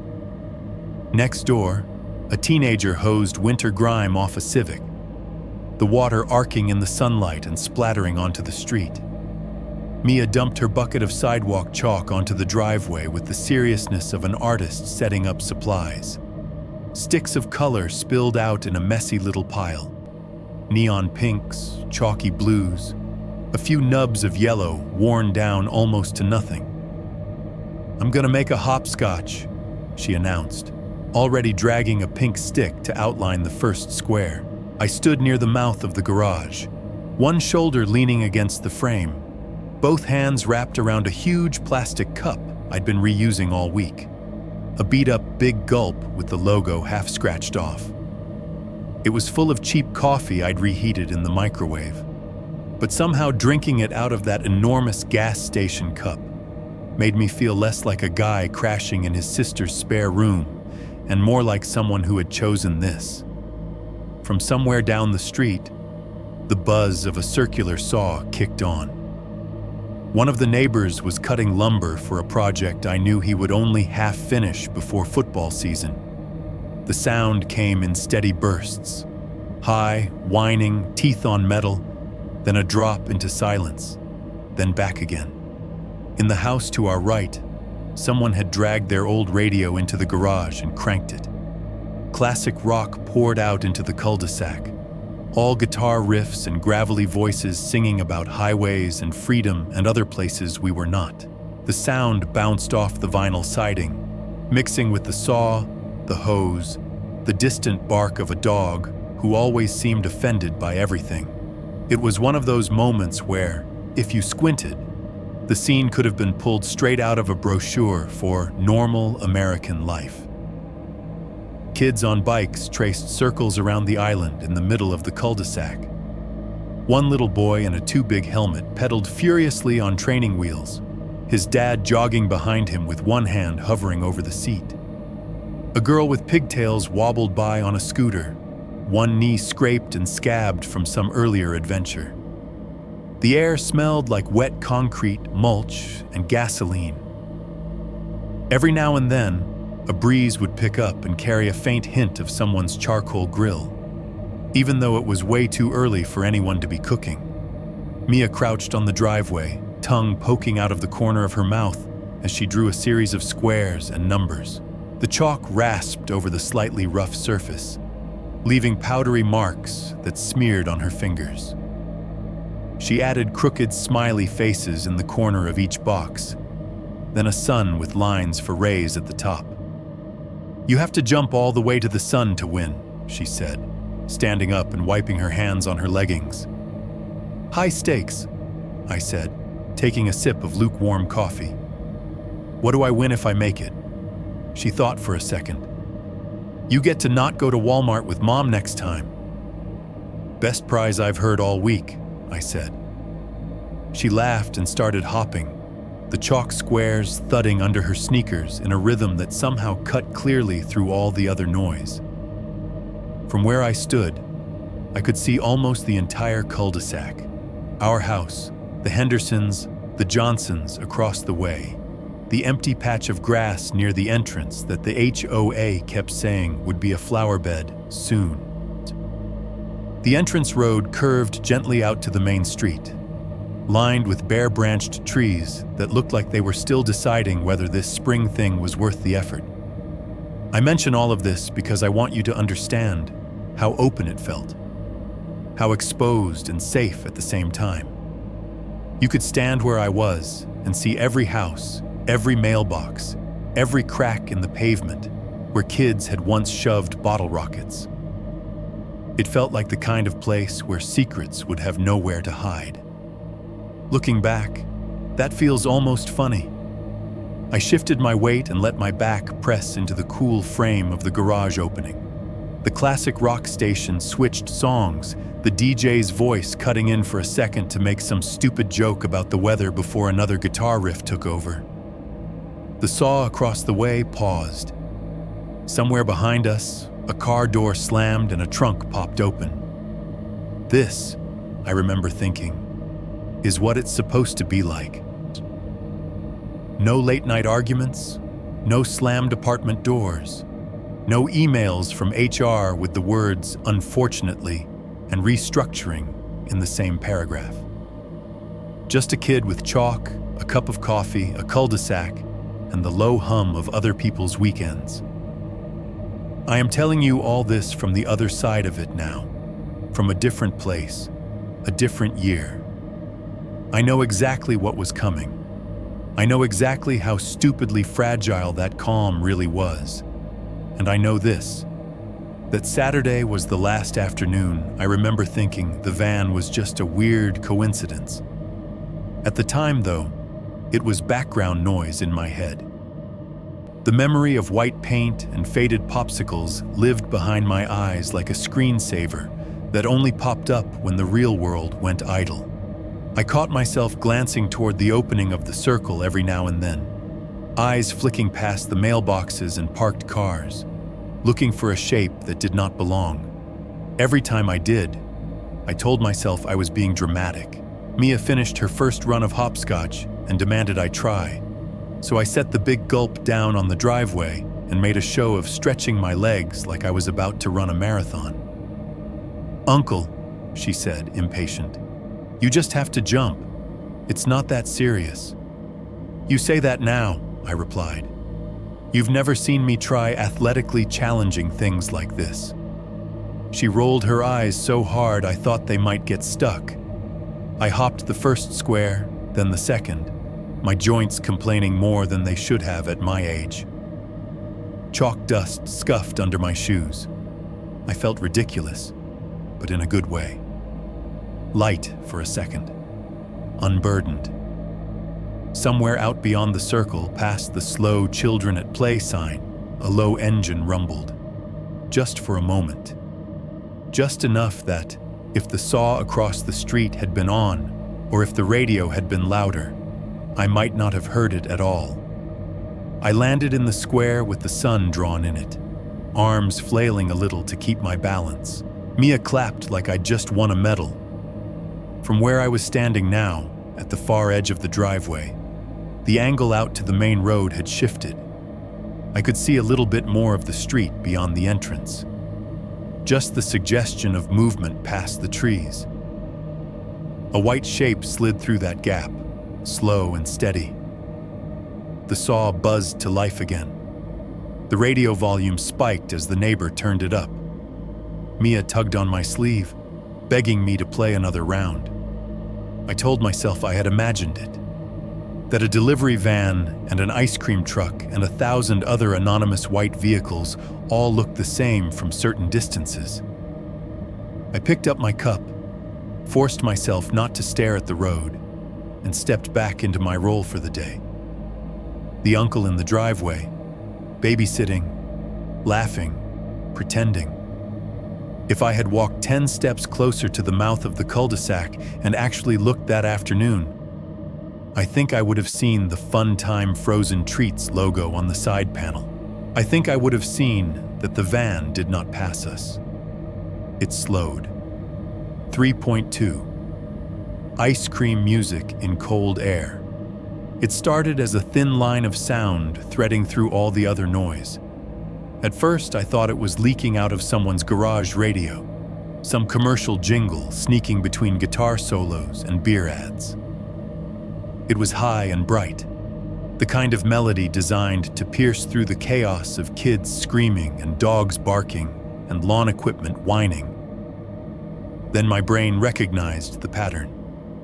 Ice cream truck music. For a split second, something old and stupid in me reacted first. That little flash of childhood, of summers when that song meant you still had an hour of daylight and a crumpled dollar bill in your pocket. It hit like a reflex, then collided hard with the reality of the air on my skin. Because it was not warm, the sun was out, but the breeze still bit a little. The chalk dust on the driveway was damp around the edges. You could see your breath if you exhaled hard enough. The music grew clearer as it approached, forcing itself into focus. The melody was the classic one, or close enough. Those sugary, looping phrases that sound like they were written by a machine. But something about it was off. It kept catching. Every few bars, right when the tune should have resolved into the next familiar line, there was a tiny stutter. Not a full skip, not enough to stop it.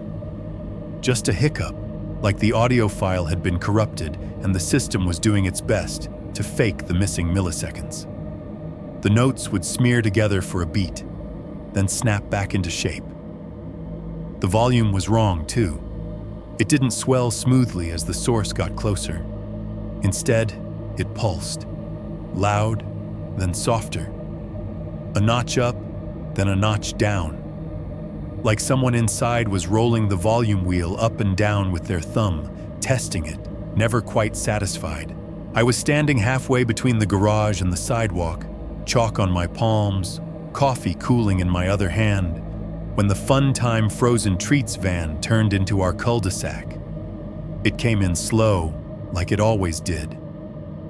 The front bumper rolled past the slow "Children at Play" sign, and the whole rectangle of it slid into view. It might have been bright once, the kind of white that hurts your eyes in July. Now it was a tired, patchy color that looked almost gray where road grime had settled in. The decals on the side were a mess, popsicles and balloons peeling at the corners. Their once sharp outlines fuzzed and cracked. The music blared louder for a second as it entered the circle, then dipped abruptly, like whoever was inside remembered what volume normal should be, and overcorrected. Across the cul-de-sac, a couple of kids dropped what they were doing like someone had pressed a button.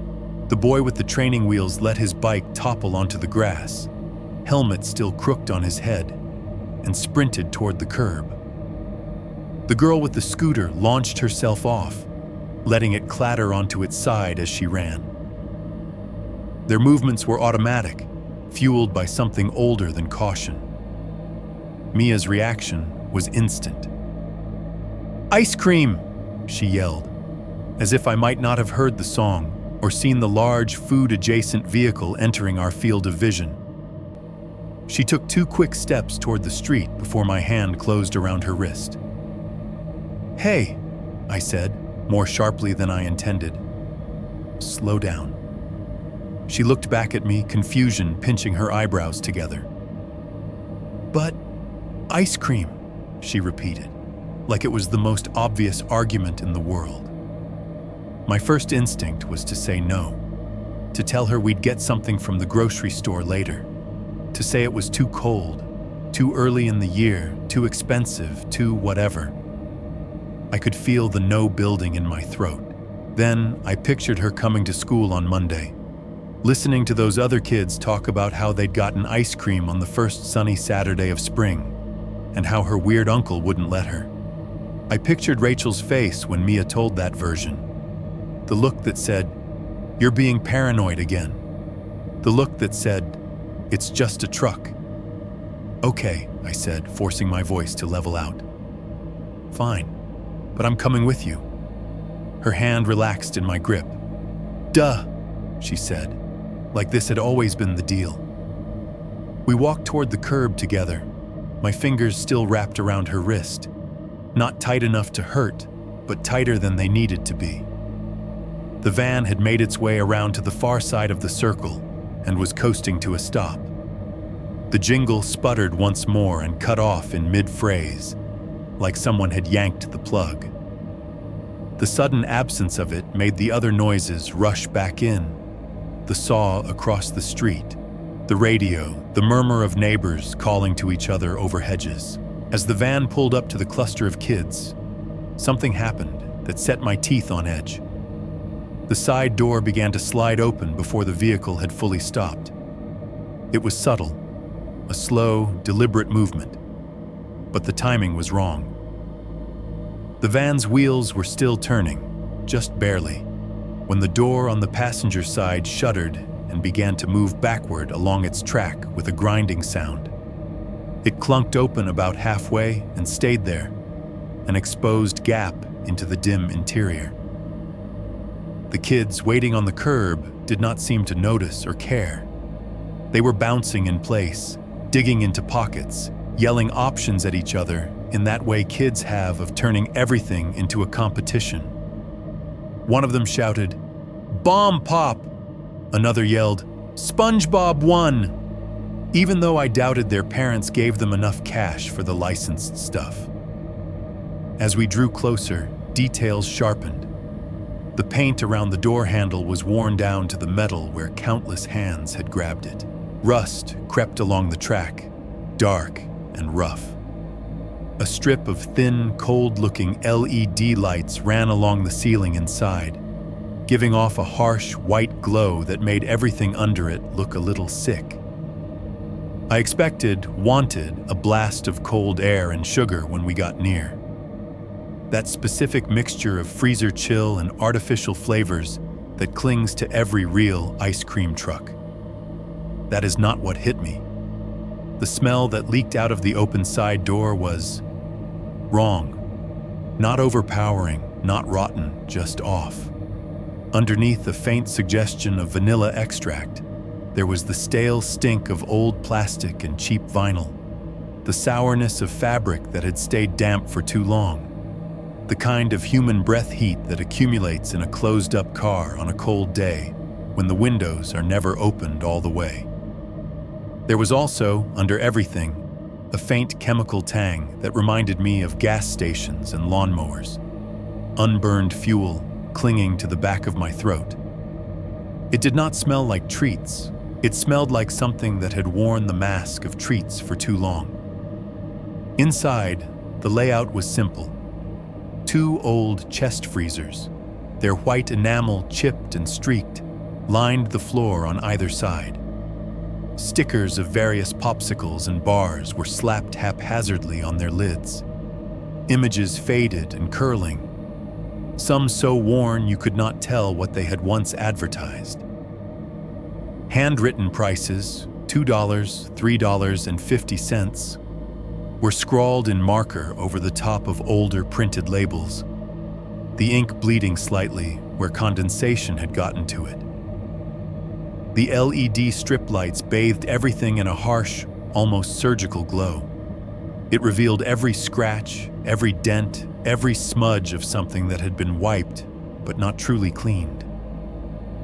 The insulation on the edges of the freezers looked chewed in places, yellow foam peeking through. Behind the freezers, along the back wall, was a narrow shelf with plastic tubs stacked on top of each other. None of them had clear branding, just clear or cloudy plastic with flashes of color inside. Something red, something green, something off-white. The lids were mismatched, some cracked, some held down with strips of tape. As we stepped up to the open doorway, I noticed the little speaker screwed into the panel just above the door. It was small, cheap, the kind you might see on a kid's karaoke machine. A wire ran from it along the inside wall, disappearing into a tangle of other wires near the driver's seat. The surface of the speaker's grill was dented in the center, like someone had punched it once, hard. "What you want?" a voice asked.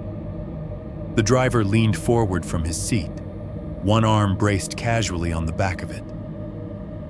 Up close, he looked worse than he had from the street. The cap was the same faded baseball style, but the sweatband inside had left a dark stain on the brim. His hair curled out in wisps that needed a wash. The patchy gray beard along his jaw had more gaps in it than I had noticed before, thin spots where the skin underneath showed through. His eyes flicked over the line of kids, then landed on Mia, then on me. They moved slowly, cataloging. No friendly crinkle at the corners, no salesman's smile, just a flat, almost bored interest. Mia pressed a little closer to my side. I realized my hand had moved from her wrist to her shoulder at some point, fingers resting there like a clamp. What do you got?" I asked, stalling, even though the pictures were right in front of us. He jerked his chin toward the lids. "All kinds," he said. His voice had that dry, smoker's rasp. Pops, bars, cones. He did not specify. He did not point at anything in particular. It was as generic as you could get without saying, "Ice cream is ice cream, kid. Just pick something and move on." As he talked, a movement inside the van snagged my attention. On the far side, in the narrow strip of space behind the second freezer, a shape shifted. For a second, I thought it was a stack of boxes settling. Then it resolved into something else. A small face in the glow of the LED strip. Pale, watching. The eyes were too wide, not in excitement or greed, but in stillness. Like a kid who had been told to stand very, very still and had been good at following directions for a long time. Then someone outside bumped my elbow, a neighbor's kid jostling for a better view. And when I glanced back that way, the face was gone. Or I had imagined it. Or it had just belonged to one of the kids outside, reflected somehow. The chalk on Mia's hands had transferred to my fingers when I'd grabbed her shoulder. I looked down at the smears on my skin, then back up at the shadowed interior of the van. The air was colder out here than the air coming from inside. Mia tugged on my arm. "Can I get the rainbow one?" she asked, pointing at a half-peeled sticker that might have been anything. "Yeah," I said, my mouth suddenly dry. "Sure. The rainbow one." The man's gaze lingered on me one beat longer than it needed to. Then he turned and bent over the nearest freezer, the cheap LED light outlining the curve of his spine and the way his shoulders moved. As he opened the lid, a faint cloud of truly cold air escaped, fighting with the stale warmth inside the van. For a moment, I caught the real smell of frozen sugar under everything else, and my brain tried to relax. It did not succeed. 3.3. The children who don't belong. The driver took his time digging around in the freezer, like he had all day. His hand disappeared into a fog of cold air, rummaging among half-frozen shapes wrapped in crinkled plastic. The kids around us jostled and shouted their choices, but it was just noise to me. My attention kept drifting past him, into the dim parts of the van. There is a small window cut into the side panel of most trucks like this. You never really think about it. Just a rectangle of glass with a sticker around it, something for kids to press their noses against when they are too excited to wait for their turn. This one had two. The front one, just behind the driver's seat, was half covered in flyer scraps and sun-faded decals.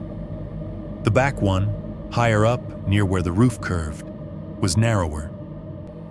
You could barely see into it from the street unless you were looking at exactly the right angle. I happened to be at exactly the right angle. While the driver's back was turned, bent over the freezer, something moved in that upper window. At first, it was just the sense of movement, the way your eye catches a shift in a dark room. Then shapes resolved. Pale ovals, shadows pressed against the glass from the inside. Faces. There were 3, maybe 4 of them, crowding close together. It was hard to tell where one ended and the next began. The LED light inside flattening their features and washing out any color. I saw the smooth curve of kids' cheeks, the roundness of small chins. They were too still. They did not bounce or crane their necks to see the pictures on the side of the truck. Their hands were not smacking the glass in excitement. No one was yelling for SpongeBob or Rocket Pops or asking for extra sprinkles. They just stared out, eyes wide, unfocused, like they were watching something far away instead of the sidewalk directly below them. Their clothes made no sense for the day. One of them wore a thin t-shirt with short sleeves, the cotton stretched and faded. Another had on a flimsy zip-up hoodie that looked like it belonged in a clearance bin, the fabric hanging limp with wear. I saw bare ankles, bare legs, no socks over skinny shins, no hats, no gloves, no sign that anyone had dressed them for the chill in the air. They looked like they had been picked up from a different season and dropped into ours without warning. I scanned their faces, trying to connect them to anyone I had seen in the neighborhood. I'd walked Mia around this circle enough times to start recognizing the local kids. There was the red-headed boy from 3 houses down, who always had a runny nose. The girl with the braids who rode her scooter in circles every afternoon. The lanky teen who pretended not to care about anything while secretly watching everyone. These kids weren't any of them. Their features scrambled in my memory even as I tried to fix them. A dark mop of hair over a pale forehead. Eyes that might have been brown or gray or something else entirely, impossible to pin down. A mouth slightly open, but not in a smile, not in a frown, just parted, as if waiting for something. It was like looking at a group photo through a smeared window. I could see enough to know there were distinct faces there, but not enough to keep any one of them when I blinked. "Here you go." The driver's voice yanked me back. He straightened, holding out a plastic-wrapped bar that, technically, could have been called rainbow.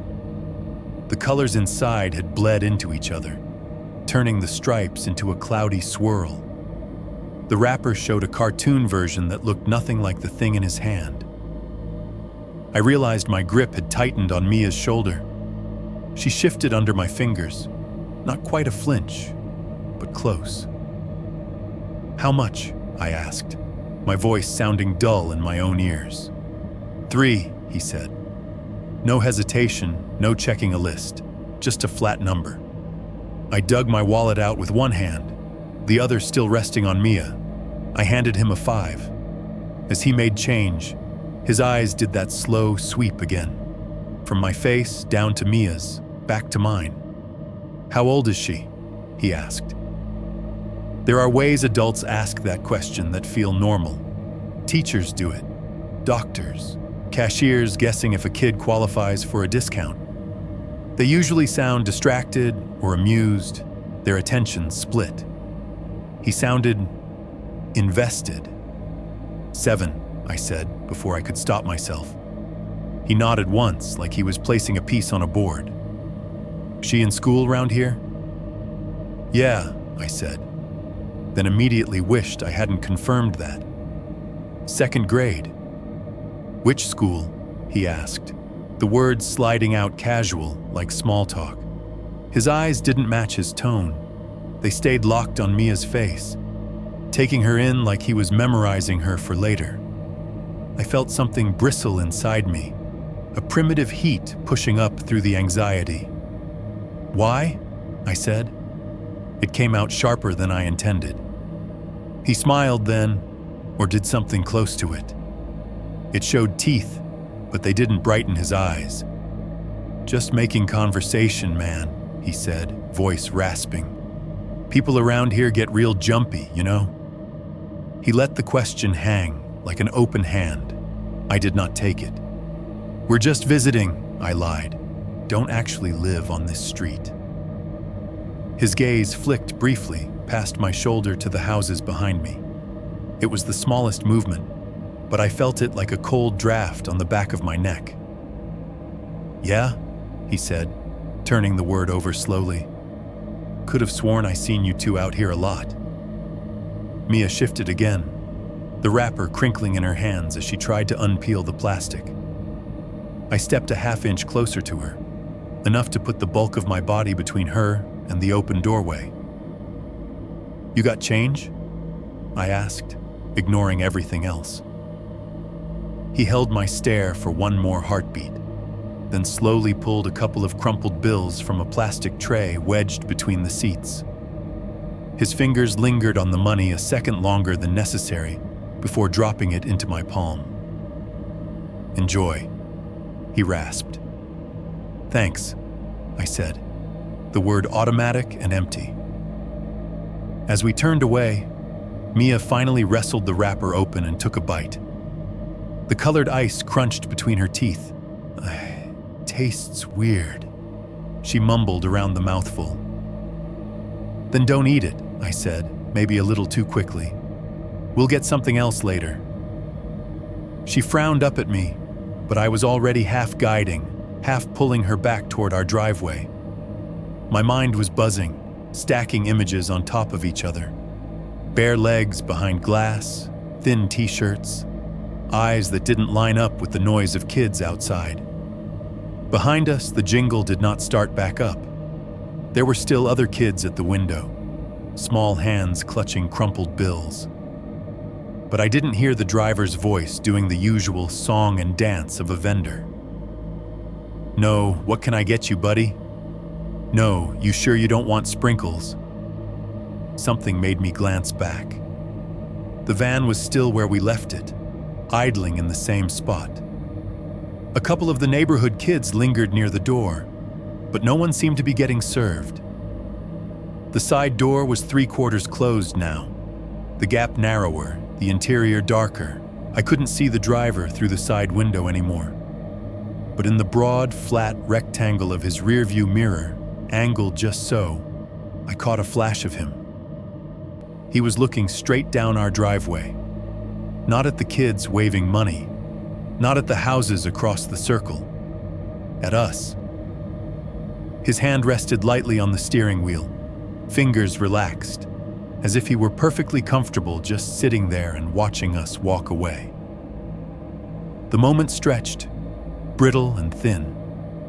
Then a car turned into the cul-de-sac behind him, and I jerked my head forward, dragging Mia with me. We went inside.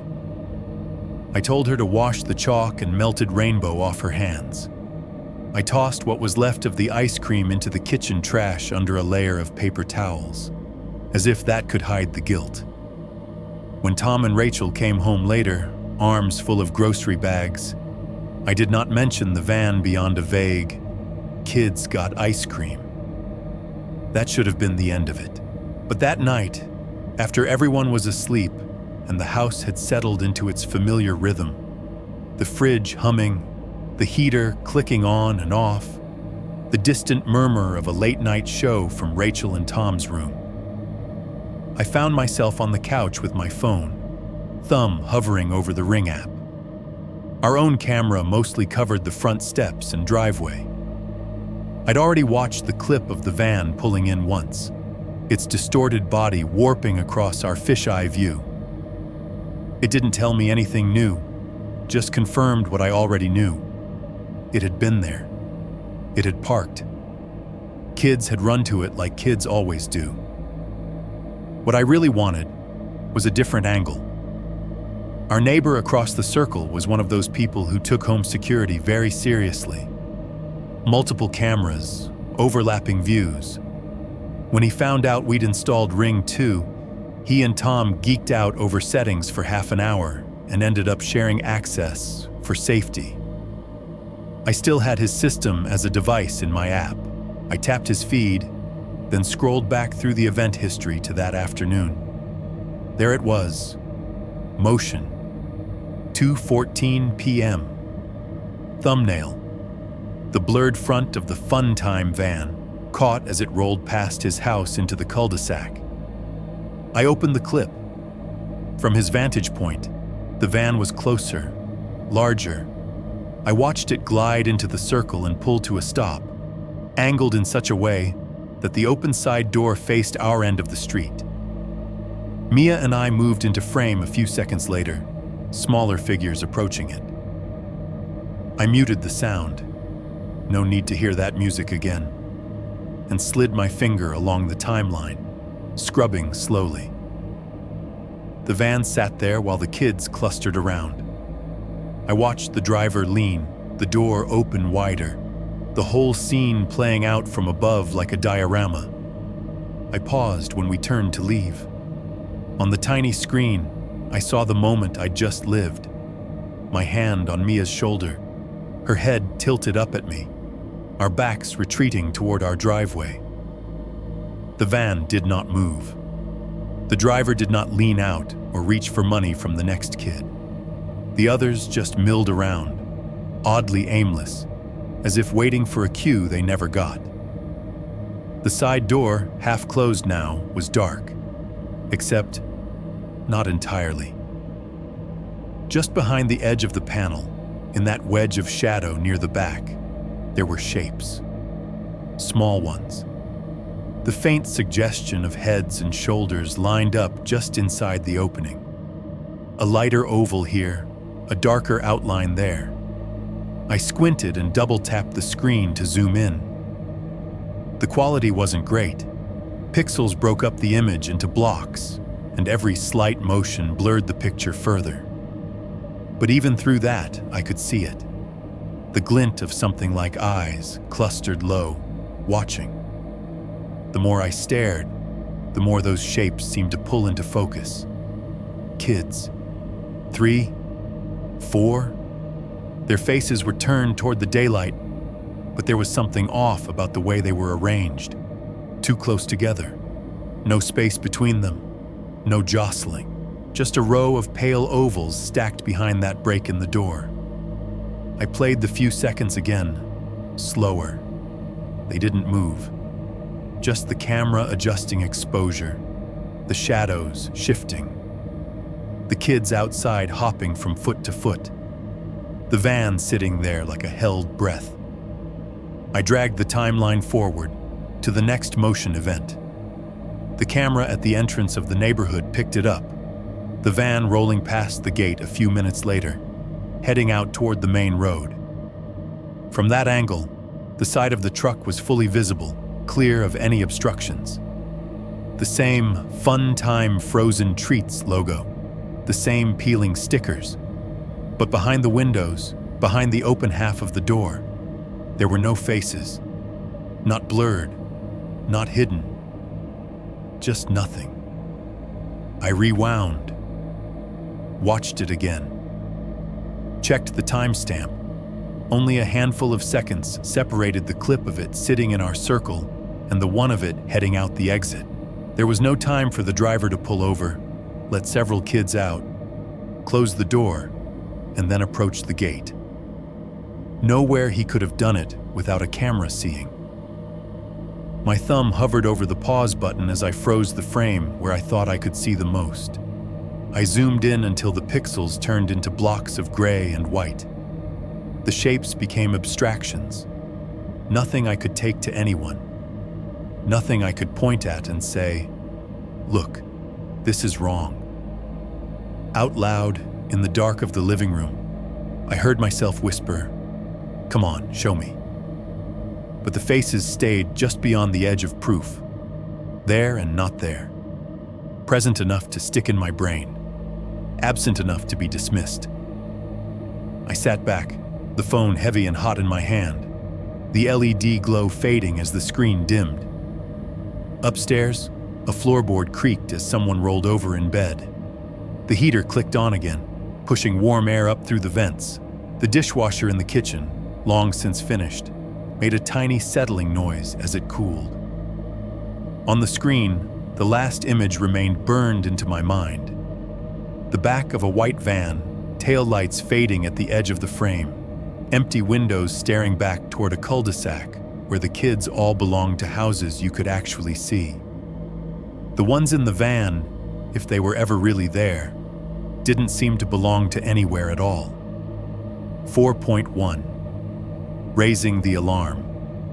The morning after the van parked in our cul-de-sac with the wrong kids in its windows, the universe had the nerve to act normal again.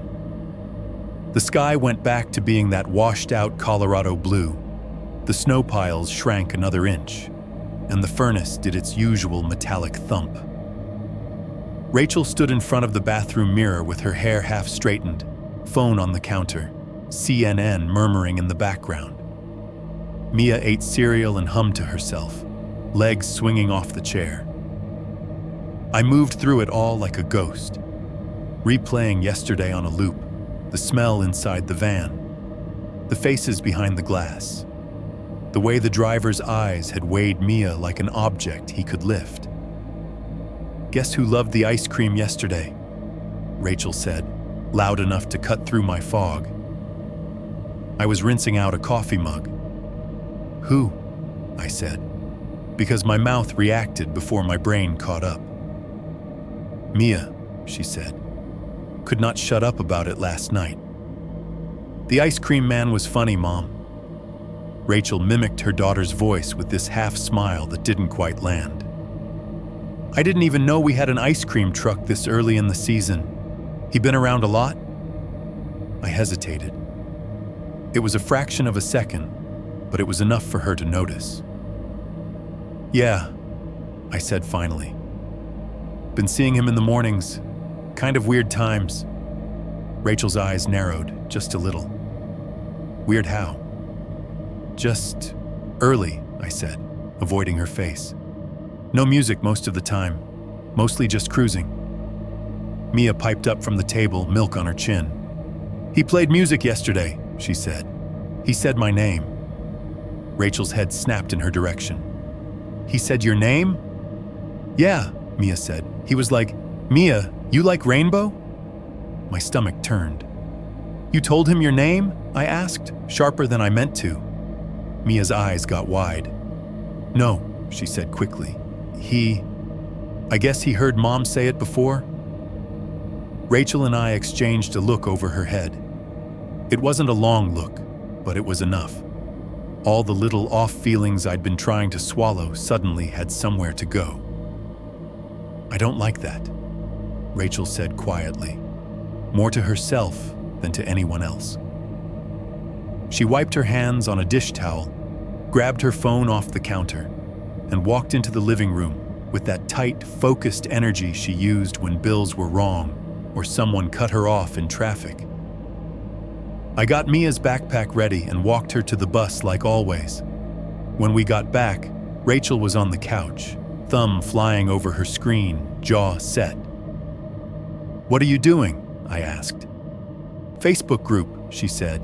HOA. Every suburban cul-de-sac has one.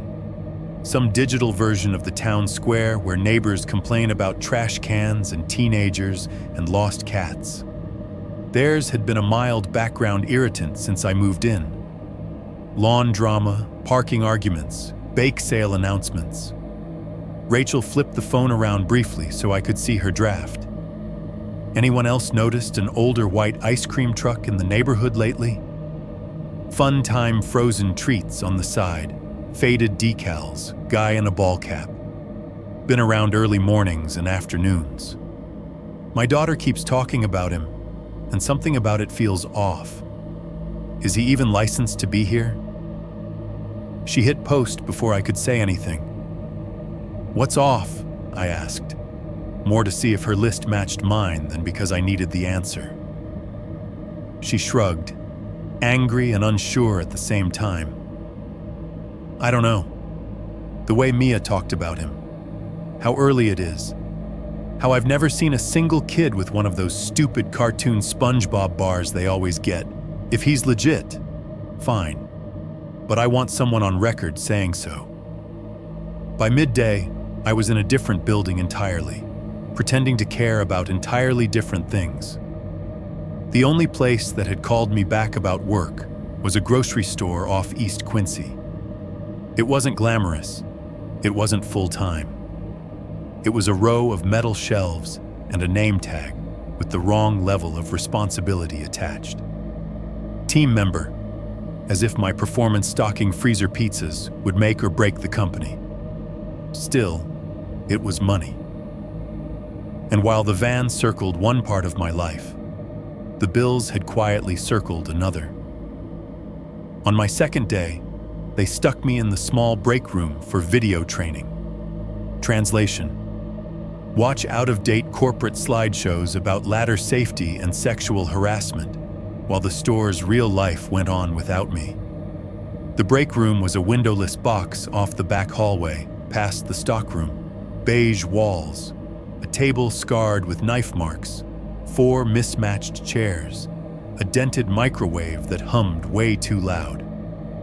A vending machine in the corner made soft clicking noises every minute, like it was thinking about dispensing something on its own.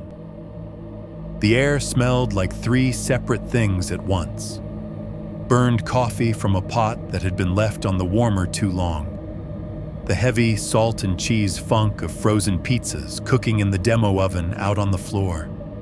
And the cold, dry breath of the air conditioning from the vent overhead, blowing hard enough to make the fluorescent lights buzz. I sat at the table with a pair of dollar store earbuds jammed in, the training video droning in one ear. At store name, safety is everyone's responsibility. My other ear stayed free, hyper-aware of every sound outside.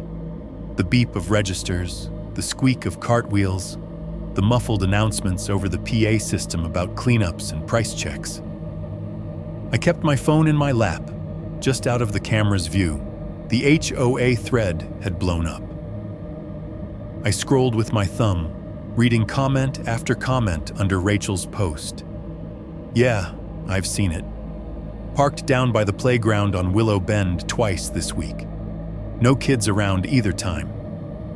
My son said the ice cream man asked if he wanted to take a ride around the neighborhood. Thought he meant like metaphorical. Now I'm not so sure. He stopped when my kids were playing in the driveway. Didn't buy anything because we didn't have cash. He just sat there for a minute anyway. Gross vibes. A few tried to downplay it. Probably just some guy trying to make a living. There's a permit list with the city. Chill, guys. We had trucks in March when I was a kid, too. It's Colorado. Seasons are fake. But then there were more like the first ones. Stories. Pieces. Saw him by the elementary school last week, parked in the no parking zone. No music on. When I looked again, he was gone. I was walking my dog near the back gate early one morning, and he rolled by really slow. Didn't look at me, but rolled the window up as he passed. My daughter said there were kids already inside when he came by and that they weren't allowed to talk. I thought she was just being dramatic. Now I feel sick. The HOA admin, who usually only surfaced to remind people about lawn heights and dues, finally posted an official-looking comment.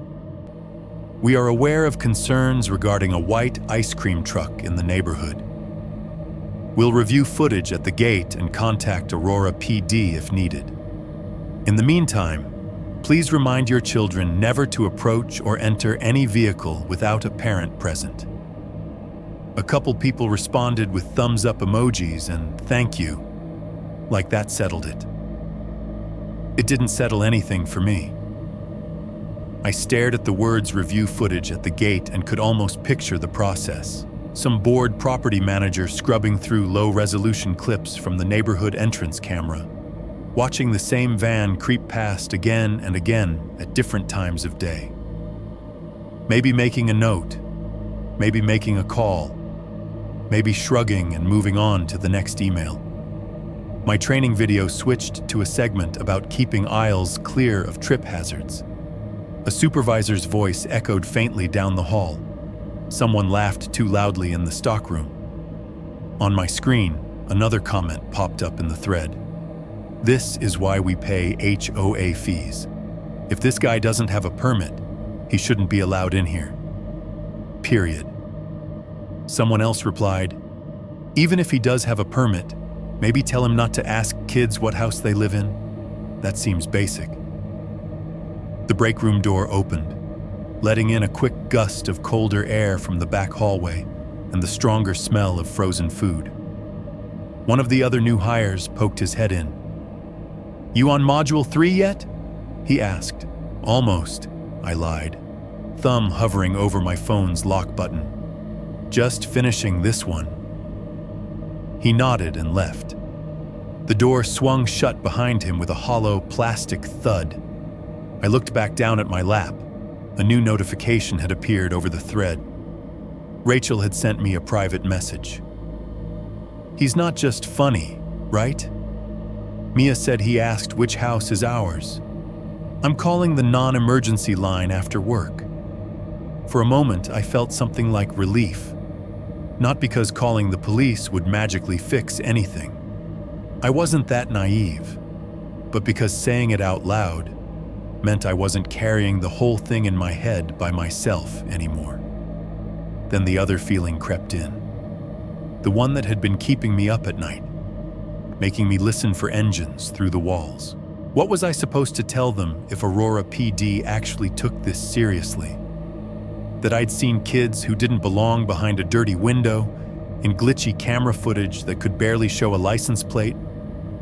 That a man selling ice cream in March had asked my niece which house was hers? The training video continued to talk about hazard mitigation over a stock photo of a wet floor sign. On my phone, the HOA admin posted another bland update. "We have notified the police department and will provide them with any footage requested. Please refrain from confrontations with the driver. Document dates/times for your own records if you are concerned." I stared at that sentence. Document dates/times for your own records, and thought about the note already in my phone. The one I'd started days ago. The one mapping the van's appearances with Mia's movements. A line from the video training floated up through the noise, absurdly out of place. "If you see something unsafe, report it to your supervisor immediately." The problem was, I wasn't sure who counted as supervisor anymore. HOA? The cops? A bunch of neighbors with cameras and a shared Facebook group. I locked my phone, opened my eyes to the flickering break room screen, and realized my hands were shaking just enough to ripple the surface of the cheap coffee in my big gulp cup. Somewhere outside, several miles away, the van could have been anywhere. At the gate, on South Piccadilly, in front of the school. I was sitting under fluorescent lights that hummed too loud, learning how not to block an aisle, while the only people who could technically do something sent emails to each other. I remember thinking, very clearly, they were going to put this in a file, and the van was going to keep moving. 4, 2, gate cameras and missing minutes. About a week after the HOA promised to review footage at the gate, Rachel slid her phone across the kitchen island like she was handing me evidence. "Check your email," she said. "You're gonna love this." It was late afternoon, the kind of gray, drizzly day where the light never really wakes up. The kitchen overhead was on, throwing that flat white glow over the sink and the stack of mail we kept ignoring. The dishwasher hummed behind me, mid-cycle. CNN muttered from the living room about something happening in a city I did not live in. I pulled my phone out and saw the new notification, FWD ice cream truck footage from one of the HOA moms who wrote emails like she was filing police reports. When I opened it, the whole chain was there. Original message from the HOA board, a short note from someone at the Aurora PD, and then this neighbor's overeager forward. For transparency, attaching the clips the HOA sent us. Gate camera doesn't catch everything, but this is what they have. K. Below that was a Google Drive link, /HOA_GATE_EAST_CLIPS_03-XX/. Rachel watched me like she was waiting for a verdict. "I don't have time to go through them," she said, grabbing her keys. "You're the one who watches crime shows for fun? Tell me if it's creepy or just boring." Then she was out the door, off to pick up Mia from a birthday party. The furnace kicked on a second later with its usual hollow boom, making the floor vibrate under my feet. I went to my laptop, more out of morbid curiosity than anything else, and opened the link. The drive folder was bare bones, no descriptions, just a handful of MP4 files with names like gate_east_0311_0612am.mp4 and gate_east_031447pm.mp4. Each had a little thumbnail, an empty stretch of road, the brick pillars of the neighborhood entrance, a sliver of sky. I clicked the first one. It opened in a browser tab, the little buffering circle spinning for a few seconds before snapping into a grainy, wide-angle view. The gate camera was mounted high on one of the brick pillars, pointed down at the entrance like a bored god. The timestamp in the corner read, March 11th, 6:12:08 a.m., Monday. Tiny digital numbers in a retro font. The scene looked like every other early morning in a gated community. Dull light, bare trees, wet pavement reflecting a sliver of dawn. Off to the left, the keypad box sat waiting for someone to punch in a code. The metal gate itself was already open. HOA always said it that way during school commute hours to reduce congestion, which kind of defeated the purpose of a gate. For a few seconds, nothing moved. Then, from the bottom of the frame, headlights appeared. The van rolled into view slowly, filling more and more of the shot as it approached. Even through the distortion of the cheap camera, I recognized it. The tired white paint, the blocky shape, the faded "Fun Time Frozen Treats" letters along the side. The decals looked even more miserable in black and white. It passed directly beneath the camera. The resolution wasn't good enough to make out the license plate. The frame turned it into a bright white rectangle blown out by glare. The driver's window was a dark smudge. No music was audible, just the faint rush of tires on wet asphalt and the soft hiss of the camera's own mic picking up wind. Then it was gone, sliding off the top edge of the frame, leaving the entrance empty again. I watched the rest of the clip just to see if anything else happened. A sedan left a minute later. A jogger in reflective gear crossed the road. Nothing out of the ordinary. I closed it and opened the second file. Gate_east_0312_0847am.mp4. Tuesday. This one started with the gate closed, a solid metal line across the road. A second later, it began to roll open. The mechanism just out of view, but the movement smooth and mechanical.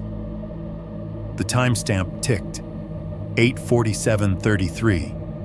And then, like some bad sequel, there it was again. The van eased toward the exit from inside the neighborhood, this time showing its left side as it approached the gate. No jingle playing. No kids' heads in the windows that the camera could see. Just the same tired truck, moving at that too slow, too careful speed, like it had nowhere else to be. I watched it cross the threshold, the body bisected by the brick pillar for a moment, then fully outside. The gate started to close behind it, and the clip ended a few seconds later. Enter Monday, 6:12 a.m., exit Tuesday, 8:47 a.m. I told myself this was what normal looked like. Delivery routes, weird schedules, menial jobs. The third file punched through that theory. Gate_east_0316_0203pm.mp4. Saturday. The Saturday. The thumbnail alone made my stomach tighten. The entrance under full daylight. The tops of small trees just starting to bud. I hit play. Bright afternoon filled the frame, colors washed out but livelier than in the dawn clips. You could see more detail now. The imperfections in the pavement, a no soliciting sign half blocked by the gate pillar, the sky a flat, pale blue. The van appeared from the outside this time, nose nudging into the shot from the right as it turned in. In this clip, the Fun Time Frozen Treats logo was painfully clear. The decal of the cartoon popsicle looked like it had been chewed. The back panel had a long scrape down one side.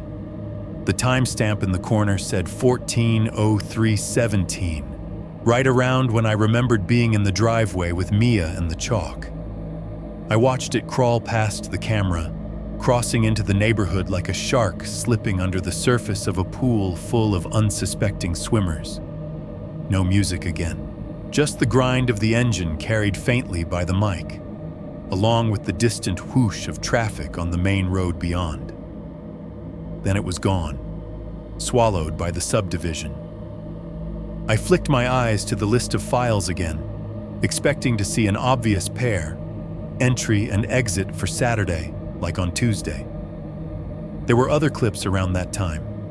Gate_east_0316_0312 PM.mp4 Gate_east_0316_0429 PM.mp4 Gate_east_0316_0555 PM.mp4, all labeled motion detected, courtesy of the Ring ecosystem addiction. I clicked the 312 clip, assuming I'd see the van leaving. Instead, the camera showed a silver Subaru pulling in, its driver leaning out to punch the code. Behind it, a jogger waited, then slipped in before the gate could close. No van. The 429 clip was someone's landscaper truck heading out. A beat-up pickup with ladders strapped to the top. 3 guys in neon vests in the cab. No van. The 555 clip showed a minivan full of kids leaving, then a UPS truck easing in. The UPS driver did that little half jog they all do, even behind the wheel. Still no van. I went back to the folder list, convinced I'd missed something. Maybe there was another view, gate_west or gate_inner or some other angle. There wasn't. Just those few East Gate files. I replayed the Saturday 2:03 p.m. clip again, watching the van enter. Then, without closing it, I opened the 312 clip in another tab and jumped back and forth between them like some low-budget detective. Enter, 2:03 p.m. Other cars come and go. Dogs, joggers, Amazon drivers, no white van exits. I felt a stupid, irrational anger at the physics of it.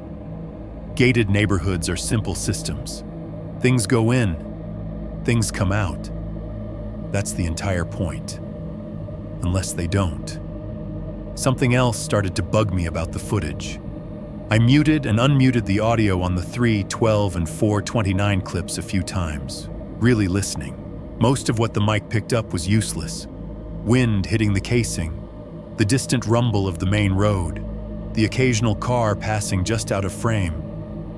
But under that, in a couple of spots, there was something else. It was faint. Almost subliminal.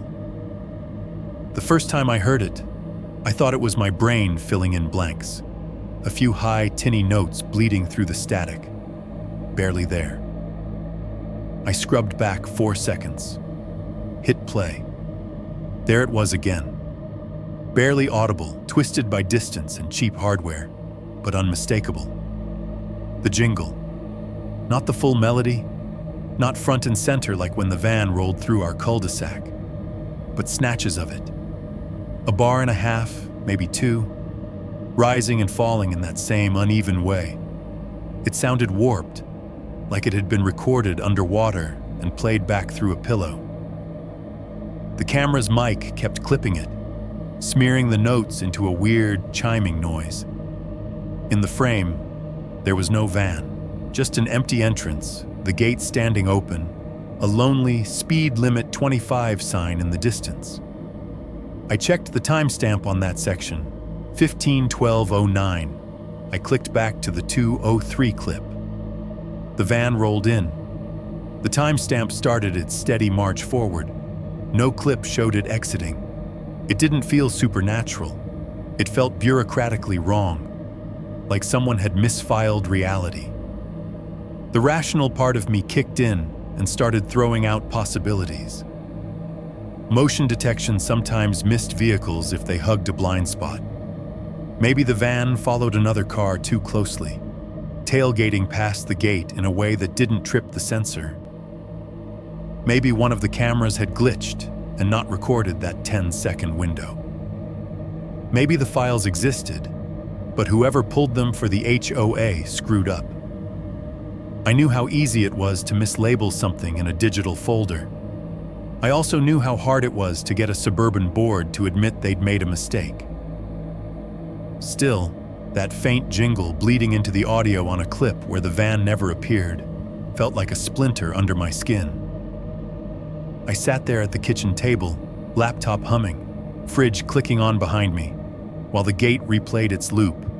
Open, closed, cars in, cars out.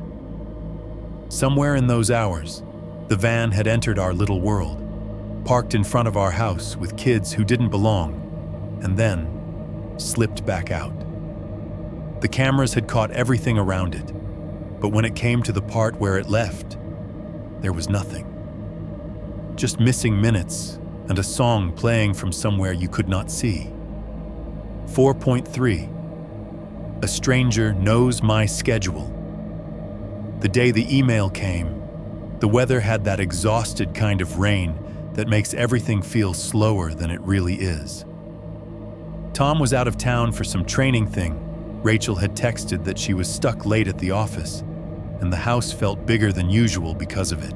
The kind of big that doesn't mean spacious, just too quiet in the wrong corners.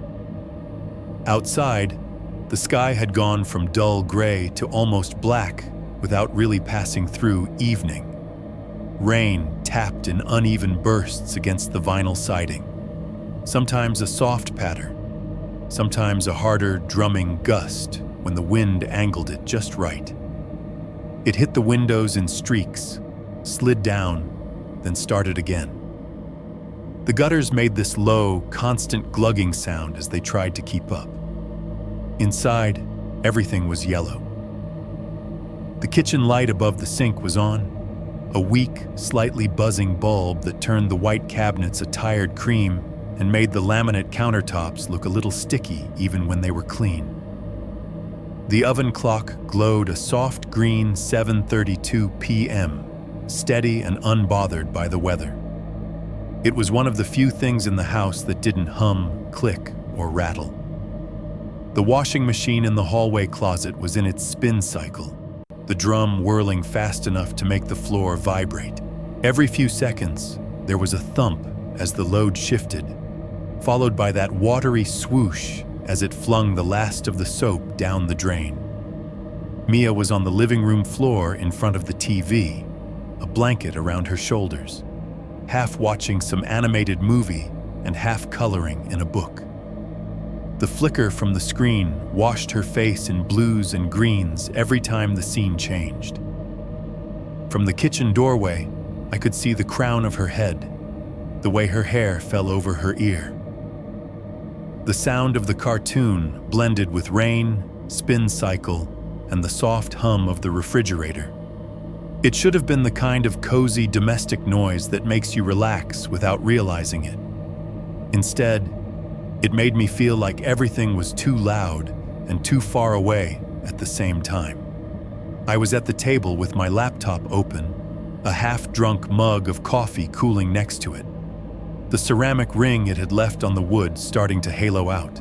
I'd been pretending to work on applications again, but my browser history would have told a different story.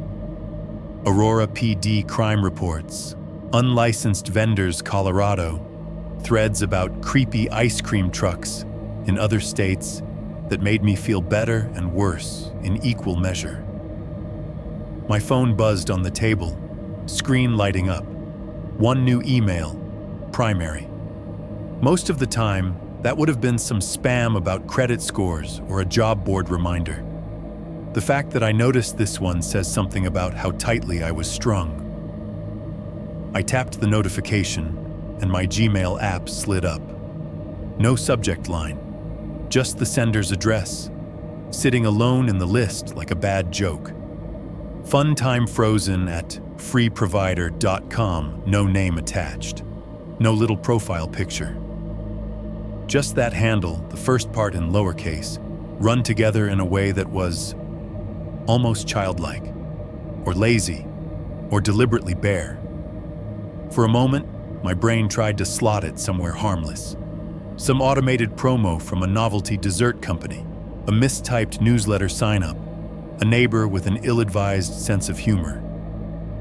Then I remembered how many times I'd typed the phrase, "fun time frozen treats," in my notes app, and something cold drained out of my legs. I tapped. The email opened into a white screen with almost nothing on it. No greeting, no blocks of text, no logo. Just one sentence, sitting in the center of all that empty space. "You're up earlier on Tuesdays now. The little one must be tired." That was it. No subject, no signature, no footer about privacy policies, no sent from my iPhone. I read it again, slower, like the words might rearrange themselves into something less specific. "You're up earlier on Tuesdays now. The little one must be tired." The washing machine thumped in the hall closet. The TV laughed at some joke I didn't hear. Rain flicked harder for a few seconds against the siding and then backed off. "How's my picture?" Mia called from the living room without turning around. "Looks good," I said automatically, eyes still locked on the screen. My voice sounded like it was coming from another room. It wasn't just that the email mentioned a little one. Strangers could guess that. Creeps could guess that. Anyone who'd seen me with Mia even once could guess that. It was the Tuesdays. 2 weeks earlier, the school district had sent out a communication about adjusted morning procedures. They wanted kids in their seats earlier for some new attendance policy. Mia's route had been moved up by 10 minutes on Tuesdays for the trial. Nothing huge.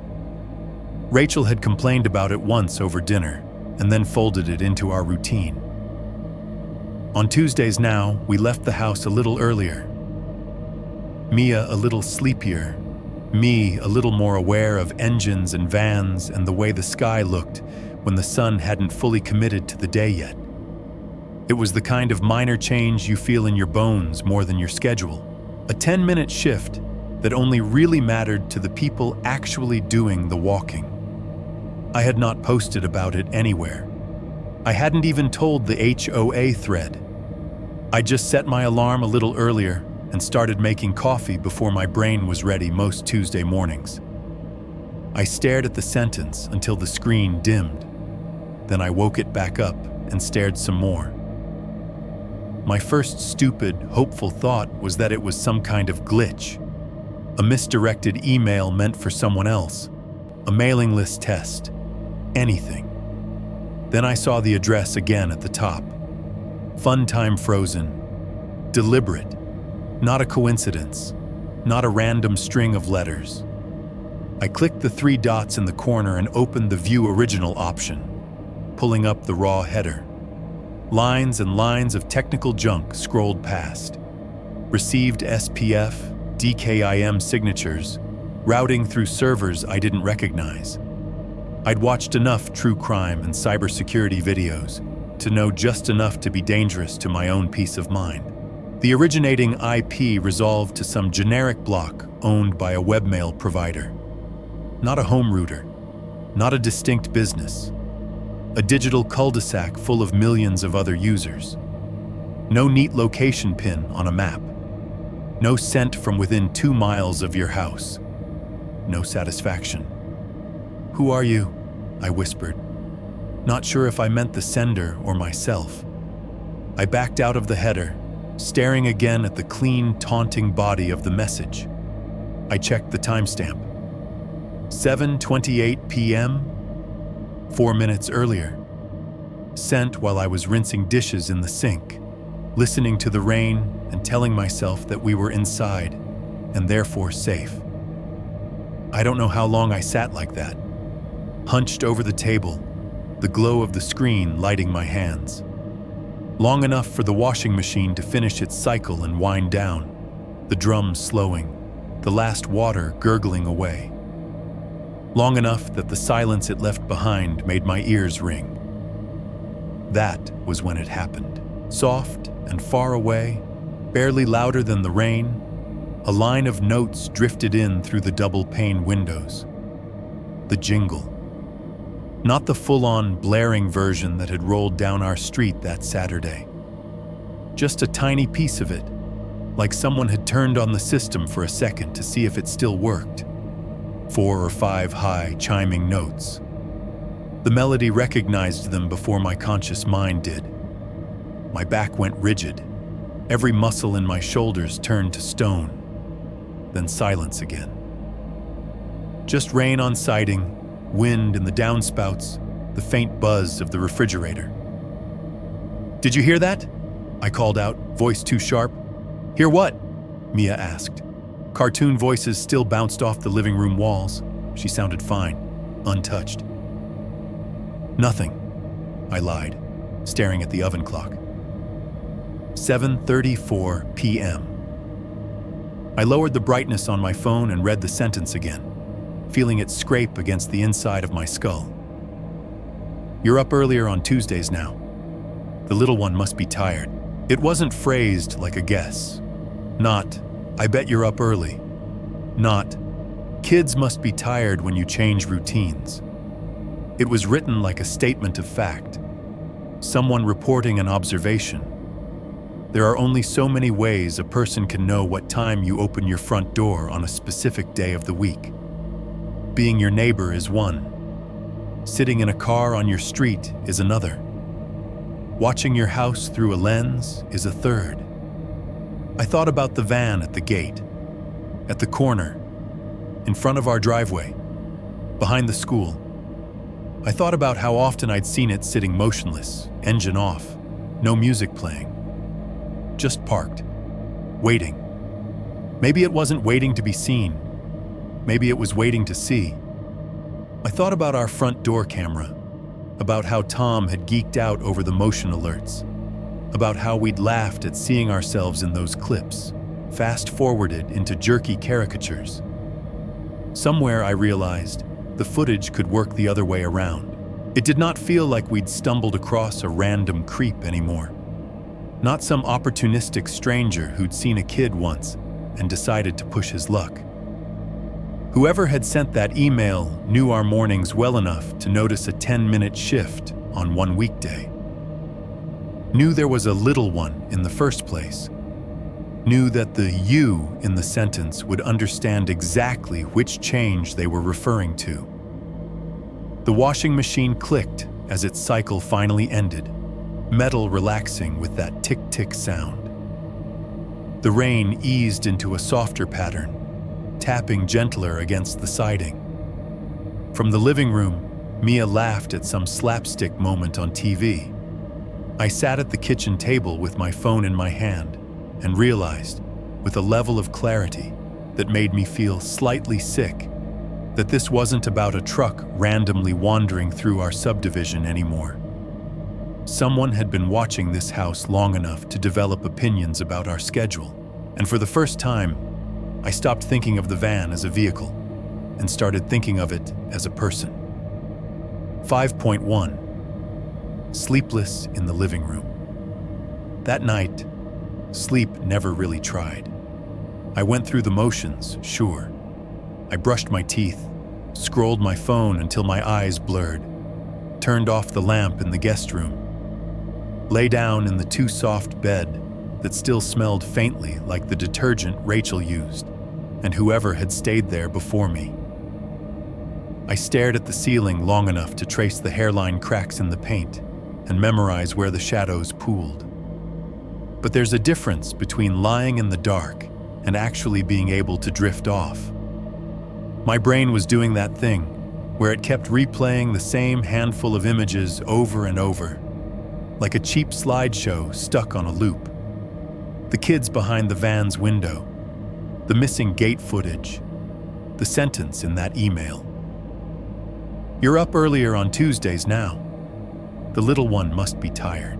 The more I tried not to think about it, the louder it got. By a little after 1, I gave up. There's only so long you can lie still and pretend it might happen if you just hold on. Eventually, the walls feel like they're leaning in, and the mattress under you feels like a trap. I swung my legs over the side of the bed, the carpet cool under my feet, and grabbed the throw blanket from the end of the mattress.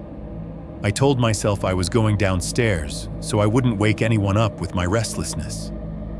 That's the line you use when the truth is that the silence upstairs makes you feel too alone.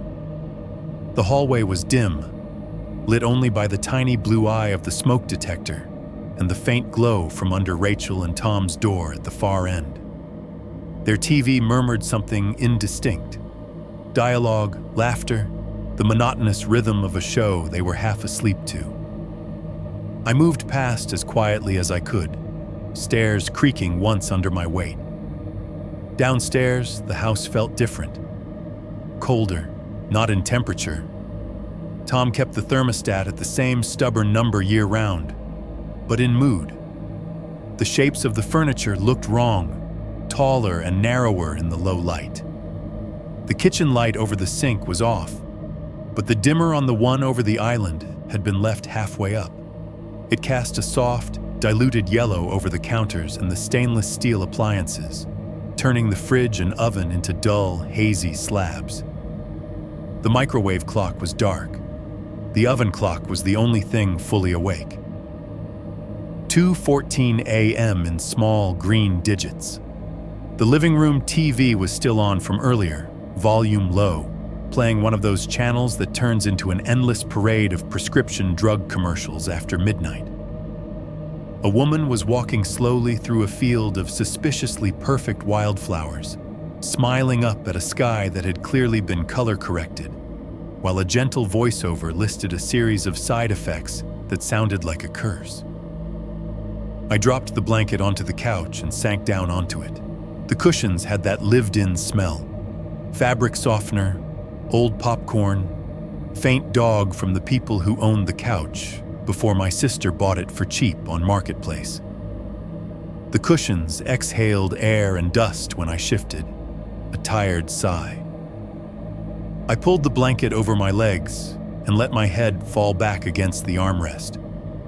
The commercial ended, replaced by another one that looked exactly the same except the people were older, and the text at the bottom named a different set of symptoms. The sound was just loud enough to keep the quiet from solidifying, just soft enough that I could pretend it was background instead of content. From the kitchen, the refrigerator motor kicked on, a low hum that filled the room for a few seconds before settling. The furnace followed suit not long after, the familiar hollow boom in the walls, and then the steady rush of air through the vents. Their combined noise had become a weird kind of lullaby since I'd moved in, one of the few steady things in a life where most of the other rhythms had been ripped out without warning. I told myself I was just going to rest my eyes for a bit, that if I fell asleep on the couch, I'd at least get a few hours before morning chaos restarted. I closed them, listened to the layered sounds, the TV's soft murmur, the furnace's breath, the rain still ticking faintly against the windows. Job listings floated through my head with the commercials. We're looking for self-starters. We're looking for team players. I mentally walked through the next day, wondering which store I could hit with a printed resume that wouldn't look at my age and my last job title and quietly file me into the too complicated pile. For a few moments, I almost dipped under, That weird, warm heaviness crept up from my feet, into my legs, into my chest. Then the TV hiccuped. It was small, just a blip, but it yanked me back to full awareness. The image on the screen flickered, the field of flowers and smiling actors freezing mid-step. The audio dropped out. For exactly 1 second, the entire screen went blue, flat, electric, the word "no signal" hovering in the center in a cheap block font. Then it was gone. The commercial snapped back, mid-sentence, like nothing had happened. The woman kept walking. The voiceover kept talking about risk factors. My reflection flashed faintly in the glass for a second, before disappearing under her sunflower yellow dress. I sat up a little, heart suddenly beating harder than a 1-second glitch deserved. It's an old TV, I told myself. Streaming hiccups, weather, HDMI cable loose, all the usual excuses. I glanced over at the oven. 2:17 a.m. The number sat there, steady and smug. I didn't even have time to fully connect that to anything before I heard it. Just a few notes at first. So faint I thought my brain was trying to fill in silence with a soundtrack. High, chiming, familiar in the way a childhood song is familiar even when you haven't heard it in years. The jingle, not loud enough to be playing in the normal sense. More like it was leaking in from far away, carried on the damp air. The melody was unmistakable, but it had been slowed down. Like someone had taken the original track and dragged a finger along the playback slider. Each note lingered just a fraction too long. The spaces between them stretched. It made the tune sound wrong in a way I felt in my teeth. I grabbed the remote without looking and hit the mute button. The sudden absence of the TV's whisper made the house feel like it was holding its breath. The furnace clicked once and shut off, leaving the vents silent. The fridge had already cycled down. For a moment, all I could hear was my own pulse in my ears and the tiny click, click, click of rain against the front window. And under that, threading through it, that stuttering, slowed-down jingle. It wasn't right under the window. It wasn't right outside the door. It was distant, like it was coming from somewhere out on the main road, filtered through houses and siding and bare trees. The kind of sound that has to fight its way through distance and weather and cheap security glass, losing parts of itself along the way. The tempo was off. The notes drooped. The gaps between bars felt too long. But if you stripped all the wrongness away, the skeleton was the same one that had rolled through our cul-de-sac that afternoon. The same pattern that had curled its fingers around the kids' brains and tugged them toward the curb. I sat forward, the blanket sliding down to pool around my waist, and listened. I can't tell you how long it lasted. 30 seconds. A minute. Time stretches strangely at that hour, when your body is convinced you should be asleep and your brain is sprinting instead. The music would swell, barely, and then fade, as if the source was moving behind something or turning in a circle. A bar and a half here, a bar and a half there. The same stupid, cheerful phrase you hear at birthday parties and park days and anywhere kids are supposed to be safe. Only now it was crawling along at half speed outside my sister's house at 2:17 in the morning. "Come on," I whispered to no one, as if the sound might answer. A car hissed past somewhere in the distance, tires cutting through wet asphalt. For a second, the noise of it blanked out everything else. When it faded, the jingle was still there, softer now, like it was getting further away or being pulled underwater. I realized then that my feet were on the floor, my knees bent, my fingers dug into the edge of the couch cushion. I was half risen, stuck between sitting and standing. Somewhere upstairs, A pipe clicked as someone turned over in bed. A floorboard popped. The normal noises of a house full of sleeping people continued, oblivious. Downstairs, in the dim, yellow half-light, with the TV frozen on a silent commercial for a medication whose name I'd already forgotten, I sat and listened to a song designed for children drift through the walls at a speed it was never meant to be played at. The oven clock at the far end of the kitchen stayed on 2:17 a.m. for what felt like a very, very long time. 5.2. Ring notification and headlights. The jingle had almost faded when my phone decided to join in. It was sitting face down on the coffee table, next to the abandoned mug and a couple of crumpled grocery receipts. The vibration rattled it against the wood, a sudden insect-like buzz that made me flinch hard enough to jolt the couch. For a split second, all I thought was email or spam or maybe Rachel texting from upstairs. Then I saw the little white box slide down from the top of the muted TV's glow, reflected faintly in the dark glass. Ring, motion detected, driveway, every ounce of warmth left my hands.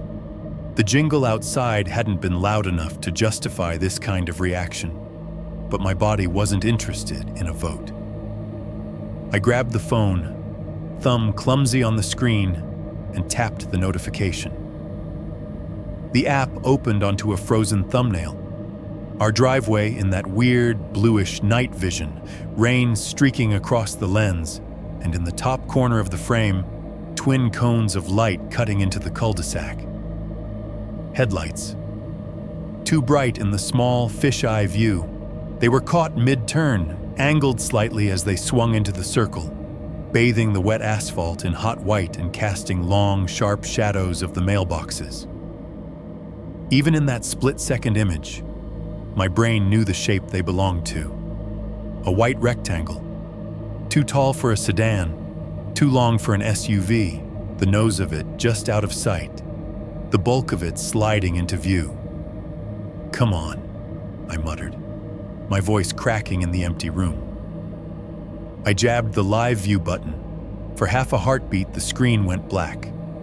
Then the video feed kicked on. The headlights were gone. The camera showed our front yard and driveway, the edge of the neighbor's lawn, the curve of the street, all of it washed in the grainy gray of infrared. Rain still ticked against the lens, beads of water clinging to the edges of the frame and distorting little patches of the image. The glare from the passing car in the distance bloomed and then died. At the far end of the cul-de-sac, parked along the curb 2 houses down from ours, was a white van. It was just sitting there. No headlights, no taillights, no puddle of brake light glow reflecting off the wet pavement. The interior windows were black, the windshield a solid slab of darkness. The camera's tiny microphone bar pulsed as if listening, the little icon flickering faintly at the bottom of the screen. The audio channel, for all its effort, picked up nothing but the faint hiss of rain and the occasional static pop where the Wi-Fi signal hiccuped. The jingle I'd heard with my own ears didn't exist in the feed. The van took up more of the shot than I was comfortable with. Even at that distance, even through the compression and the raindrops, I could see the outline clearly. The sides of it gleamed where the streetlight hit, the faded decals now just brighter smudges against the white. The words "fun time" stretched in a ghostly echo along the panel, warped by the fisheye. It was angled slightly toward our driveway, not perfectly parallel to the curb, just enough that if someone in the driver's seat looked straight ahead, their line of sight would hit our front door. I realized I'd stopped breathing. I forced a shallow inhale, air scraping cold down my throat, and muted the live view audio even though it wasn't capturing the music. The little delay between reality and the stream made it feel like I was eavesdropping on my own house from somewhere else. The oven clock still glowed 2:17 a.m. in the background, a tiny, fixed witness.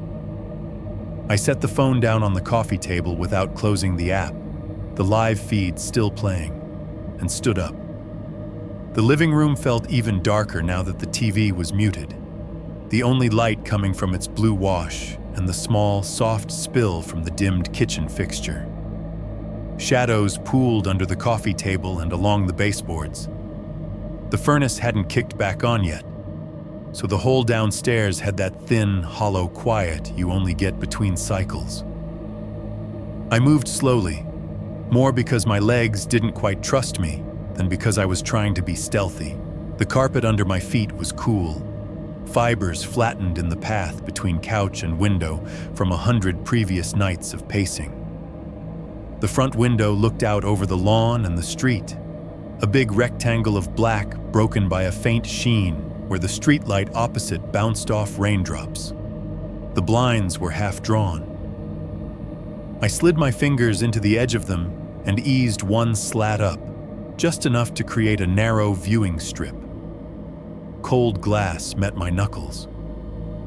Outside, the world was a painting done in 3 colors: the sodium vapor yellow of the streetlight, the deep ink of wet asphalt, and the washed-out white of the van. The streetlight sat near the mouth of the cul-de-sac, casting its cone down like a spotlight on an empty stage. It picked out the gloss on the pavement, making it look almost oily. Every small puddle shimmered. The shadows of the trees were long, stretched and thinned by the angle of the light. The van was parked just outside that halo, a big, blocky silhouette at the edge of vision. Its side faced me, the decals a little clearer now that I had my own eyes and not a camera's.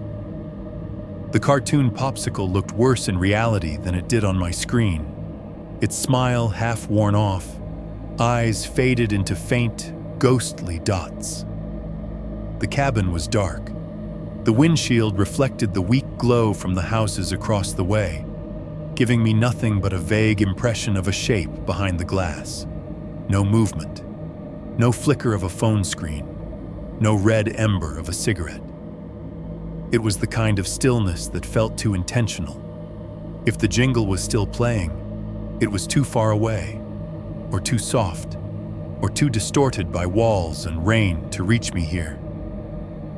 The silence pressed against the windows hard enough that I could hear the ticking expansion of the siding as the temperature shifted. I stayed half hidden behind the curtain, my face close enough to the glass that my breath fogged a small circle. On the coffee table behind me, my phone's screen cast a tiny, shifting glow against the ceiling as the live view adjusted its exposure. For a few seconds, nothing changed. Then, without the van moving at all, something on it came to life. A row of little marker lights along the top edge of the roof, those small amber bulbs you barely notice in daylight, flicked on all at once. They were bright in the dark, too bright. They cut a jagged line along the top of the van, outlining it like a children's drawing that had been traced with a highlighter.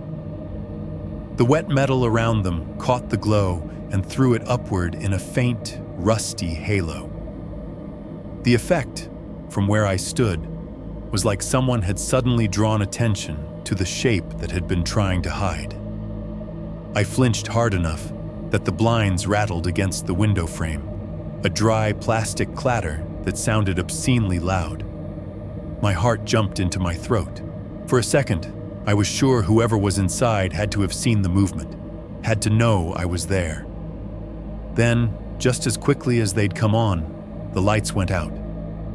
No fade, no dimming. Just 1 second of harsh, clear outline, and then nothing. The van folded back into shadow, the streetlight reclaiming the space. I stayed frozen, hand still on the blinds, lungs tight. My eyes strained for any sign of the interior moving, a door opening, a person stepping down. The front of the van remained a dark, impassive block. No door handle twitched. No silhouette detached itself from the driver's side. On the coffee table behind me, my phone buzzed softly. A delayed push notification that Live View had been active for more than a minute. The tiny vibration sounded like a horn blast in the quiet. I forced myself to let the blinds fall back into place, the slats clinking softly as they settled. The room felt smaller when I turned away from the window, like the walls had crept in while my back was turned. On my phone, the ring feed still showed the same image. Our driveway, the neighbor's lawn, the edge of the van in grainy monochrome. The app hadn't captured the roof light's flicker. Its night vision struggled with the sudden change, blurring the moment into a smear of gray. If I hadn't been at the real window, I could have convinced myself I imagined it. In the silence that followed, the furnace finally decided to wake up. The unit in the basement gave its usual muted boom, and warm air rushed through the vents, filling the house with a low, steady hiss. It should have been comforting. It wasn't. I sat back down on the couch without really remembering crossing the room, the blanket bunched under me, the Live View still playing in my hand. Out on the street, under the tired glow of the streetlight, a white van sat motionless 2 houses down, its lights off, its windows dark, as if it were just another vehicle someone forgot to move in before bed. Somewhere, though, in the back of my head, where all the jumbled notes of the past few weeks lived, that slowed-down jingle kept playing, like a ringtone from a phone buried under too many layers. And in that moment, at 2:17 in the morning, I realized the thing I was most afraid of wasn't that the driver would get out. It was that he wouldn't, that he would just sit there, in the dark, knowing exactly which house in the cul-de-sac was awake. 5.3. Someone beneath Mia's window. I was still on the couch, phone in my hand, staring at the frozen ring feed like it might suddenly decide to tell the truth, when the house reminded me it had a second floor. A soft creak, then another. Not the heavy, deliberate steps of Tom's boots, not the familiar rhythm of Rachel going between the bathroom and the bedroom. This was lighter, softer, almost testing each board. For a second, my brain tried to slot it in with normal explanations. Pipes settling, the furnace frame expanding, old wood doing what old wood does. But there was a pattern to it. A pause, then a careful shift. The sound of someone who did not want to be heard and was failing, just barely. "Mia?" I called up instinctively, then stopped myself halfway. My voice came out too strained, too tight for a name like that. From the top of the stairs, a door opened with a click. Light leaked into the hallway, a sliver of warm yellow cutting across the edge of the ceiling. A shadow moved in it, then leaned toward the stairwell. "Did you leave the porch light on?" Rachel's voice floated down, groggy and irritated around the edges. Someone just walked past Mia's window. My heart did something ugly in my chest, a kind of lurching drop that felt exactly like missing a step you thought was there. "No," I said. "Porch lights off." I looked at the Ring Live View again to confirm, like maybe my eyes and my memory weren't enough. The app showed the front of the house in fisheye grayscale. The porch was a dark rectangle framed by 2 wet-looking pillars. No warm pool of light, just black and gray and the faint sheen of rain on the concrete. No one on the mat, no shapes on the steps. The walkway leading away from the door was slick, dotted with tiny white blooms where raindrops caught the infrared. "Nothing on the camera," I said. My own voice sounded thin in the quiet. "Did you actually see?" "I saw movement," she said. "A shadow. I thought it was you. A beat. Can you?" Come up here? It wasn't the words that scared me. It was the way she said them. Rachel was not the kind of person who asked for help unless she'd already done the mental math and decided she needed it. I'm coming, I said.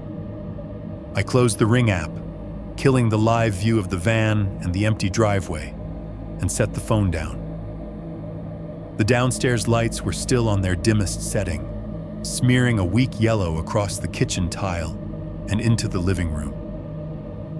It felt wrong, like a stage that had been left lit after the audience went home. I went around the room and flicked the switches off one by one. The kitchen lights snapped off, plunging half the space into shadow. The stainless steel appliances became featureless shapes. The oven clock's green numbers suddenly seemed much brighter in the dark, still reading 2:17, stubbornly refusing to move on. The only illumination left came from upstairs, a ribbon of light spilling down the stairwell and pooling faintly at the base. It made the living room feel like the bottom of a well. I started up the stairs, one hand sliding along the rail out of habit more than need. The carpet on the treads was worn smooth in the center, where feet had favored the middle, rougher near the edges. About halfway up, there was a small landing with a narrow window that looked out over the side yard. I passed that window at least 10 times a day without thinking. It showed the strip of grass between our house and the neighbors, the side fence, a sliver of the street if you craned your neck. As I stepped onto the landing, some tired part of me thought, "Do not look out there." The rest of me did it anyway. My eyes flicked left, almost involuntarily, and found the glass. Outside, the rain had slowed to a mist. It beaded on the pane in tiny drops, catching the sickly orange of the nearest streetlight and turning it into scattered points of light. The lawn below was a darker, saturated green, the soil near the foundation darker still, almost black. At the very edge of that little strip of grass, exactly where the shadow of our house met the ambient glow from the street, something was standing. Small. Too small to be an adult. A little taller than Mia, maybe. A dark shape against the darker wall, just clear enough to make sense to the part of my brain that had been hunting for outlines for weeks. The figure was positioned directly beneath the window I knew belonged to Mia's room. Whoever it was, or whatever part of my fear wanted to give it a name, was standing with their face tipped up toward the second floor, neck craned back. Their body was still, shoulders slightly hunched as if bracing against the rain. The hair, plastered flat and dark against the skull, clung in strands to the sides of the head. Water tracked down, dripping from the ends. The t-shirt clinging to their torso was thin enough that I could see the outline of their collarbones under the fabric. The sleeves were short, exposing bare, goose-bumped arms. Their legs were pale below the hem of the shirt and the ragged edge of 2 short shorts, ending in bare feet standing in wet grass. No shoes, no socks, no coat. At 20-something degrees above freezing in the middle of the night. I couldn't see the face in detail. The angle and the light were wrong, throwing the features into a kind of shadowed blur, a pair of dark smudges where eyes should be. But it was pointed straight toward Mia's window, unblinking. I didn't think. My whole body reacted. I jerked away from the glass so fast that my shoulder clipped the wall, the drywall giving a hollow thud. The blinds rattled faintly in their frame, the aluminum slats clinking against each other.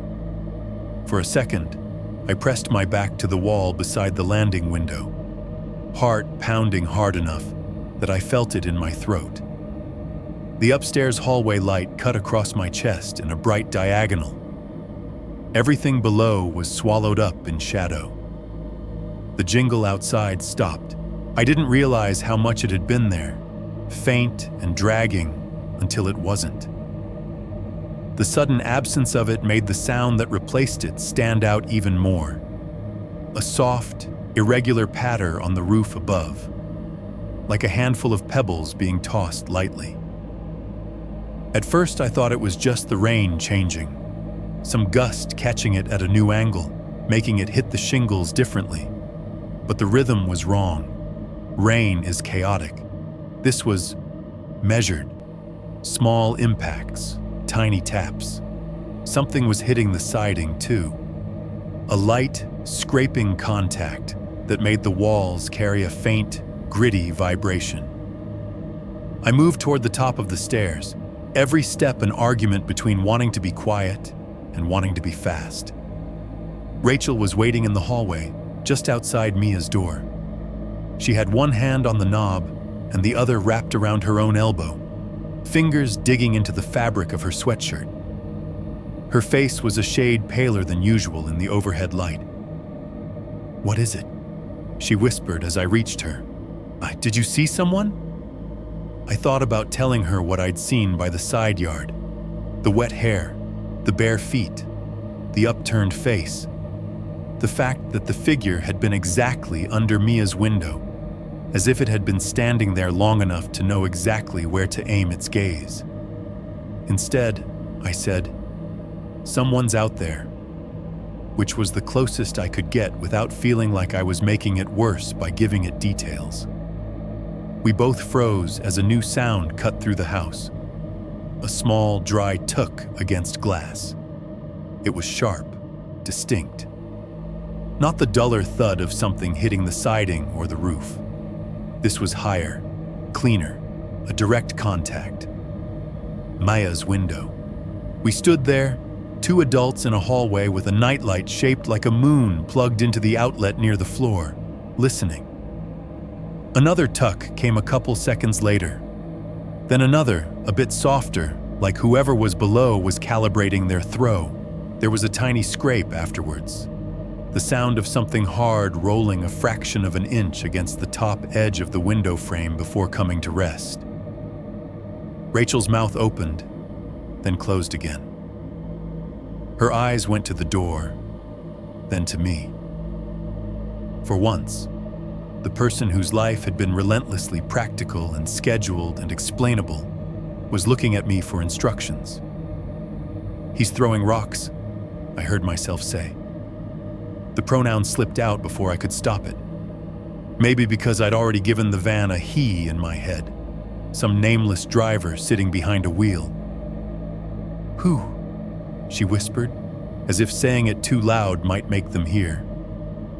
Another stone hit the glass, not hard enough to crack it, just enough to make it vibrate in its frame. The sound traveled down the wall and into my spine. I thought of kids in movies sneaking out of bedrooms this way, boys tossing pebbles at girls' windows under summer stars, romanticized rebellion, secret signals. This wasn't that. This was someone outside at 2:30 in the morning, in the cold, throwing rocks at a 7-year-old's window because they wanted her attention. Wanted to wake her up without alerting the adults. Because they knew, with a confidence that made my skin crawl, exactly which room in this house belonged to the little one. I put my hand over Rachel's on the doorknob to stop her from turning it. "Don't open it yet," I said quietly. "Just don't." The hallway felt narrower, the air heavier. The house, which had seemed so solid in daylight, suddenly felt like a box with too many points of entry. Outside, below the glass, a small, patient hand reached down, picked up another stone, and tried again. 6.1. Getting Mia away from the window. Rachel's fingers were still under my hand on the doorknob when the next stone hit. The sound was sharper this time. Less like a pebble, more like someone had thrown with intention. It clipped the edge of the glass instead of the center. A quick, hard tink that made the pain vibrate in its frame. On the other side of the wall, I heard a small, muffled voice. "Is someone outside?" That was all it took. I twisted the knob and pushed the door in, trying not to fling it open so hard it banged the wall. The room swallowed me in one step. Mia's bedroom was dark, but not completely. The blinds were down, but the thin curtain over them was cheap and too short, leaving gaps. A rectangle of streetlight cut across the far wall and spilled onto the carpet in a pale yellowish block. It made the rest of the room look like the inside of a theater right before the movie starts. Shapes suggested more than seen. Mia was sitting up in bed, the blanket pulled up to her chest. Her hair was a tangle, haloed around her face. She'd half turned toward the window, eyes heavy and bleary in that way kids' eyes get when they're dragged out of sleep without context. Her nightlight, a little plastic unicorn plugged into the outlet near the floor, gave off a faint purple glow that did nothing but make the shadows look weirder. "Is someone outside?" she asked again, quieter this time, like she was afraid the answer might hear her. Before I could answer, another stone hit the glass. This one found a sweet spot near the metal edge of the frame. The sound was clean and mean, a dry tuck that was louder in the small room than it had any right to be. Mia flinched, shoulders jumping up toward her ears. The window rattled in its casing and then settled. I didn't bother with calm. There wasn't time. "Come here," I said, moving toward the bed. "Right now. Let's go." She blinked at me, confusion wrinkling her brow. "Why? Is it—" "Now, Mia," I said, sharper. "Come on." I grabbed the edge of her blanket and pulled, not hard enough to yank her off the mattress, but enough that she slid toward me. She scrambled out of bed, bare feet hitting the carpet with a soft thud, clutching the blanket around her like a cape. The room smelled like kids' sleep. Shampoo, fabric softener, that warm, slightly sweet scent children carry without trying. Behind her, the window glowed faintly in my peripheral vision. Every instinct I had screamed, "Don't look." I looked. I kept one hand on Mia's shoulder and took one step sideways, just far enough that I could see the strip of blinds closest to the edge of the frame. They were drawn, but like downstairs, they didn't fit perfectly.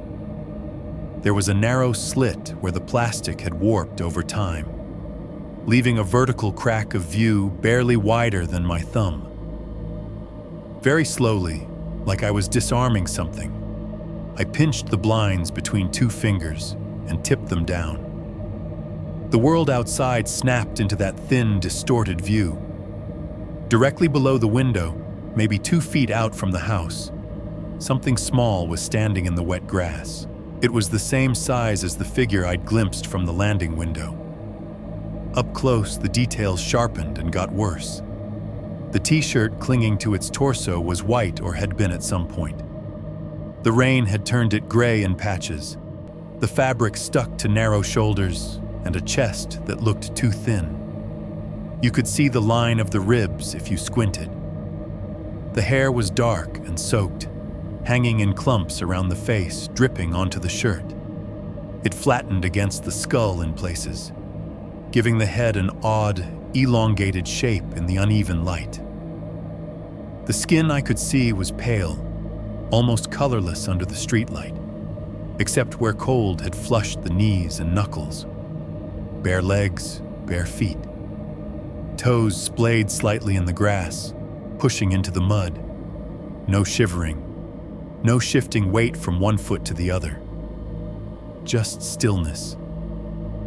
Its face was tilted all the way up, chin angled so high it looked uncomfortable. It was staring straight at the window, straight at the slit in the blinds where my eyes were. For a moment, I had the sick, irrational feeling that it could see me through that gap. Not just that it was looking at the window, but that it was looking at the exact place I was standing, like it had been waiting for that slight movement in the slats. The features were wrong up close, not in a grotesque way. just in a way that made my brain slide off them. Eyes too dark to catch a reflection. Mouth neither smiling nor frowning, just slightly parted. No expression that matched what a child should have standing in the cold, in the dark, in the rain at 2:30 in the morning. "I'm cold," Mia whispered behind me, breath warm on my back. I realized I'd been blocking her view without thinking, my body angled between her and the glass. My gaze drifted past the kid, into the deeper dark of the yard. At the edge of the property line, where our lawn met the neighbors and the streetlight's reach died, a tree rose up, a scrawny maple, more branches than leaves at this time of year. Its trunk was wet and dark, the bark shining where the rain had slicked it. The driver was leaning against it. He was half in shadow, half in the weak spill from the street. One shoulder rested against the trunk, one boot planted casually, like he was waiting outside a bar for a smoke. His hands were in the pockets of his jacket.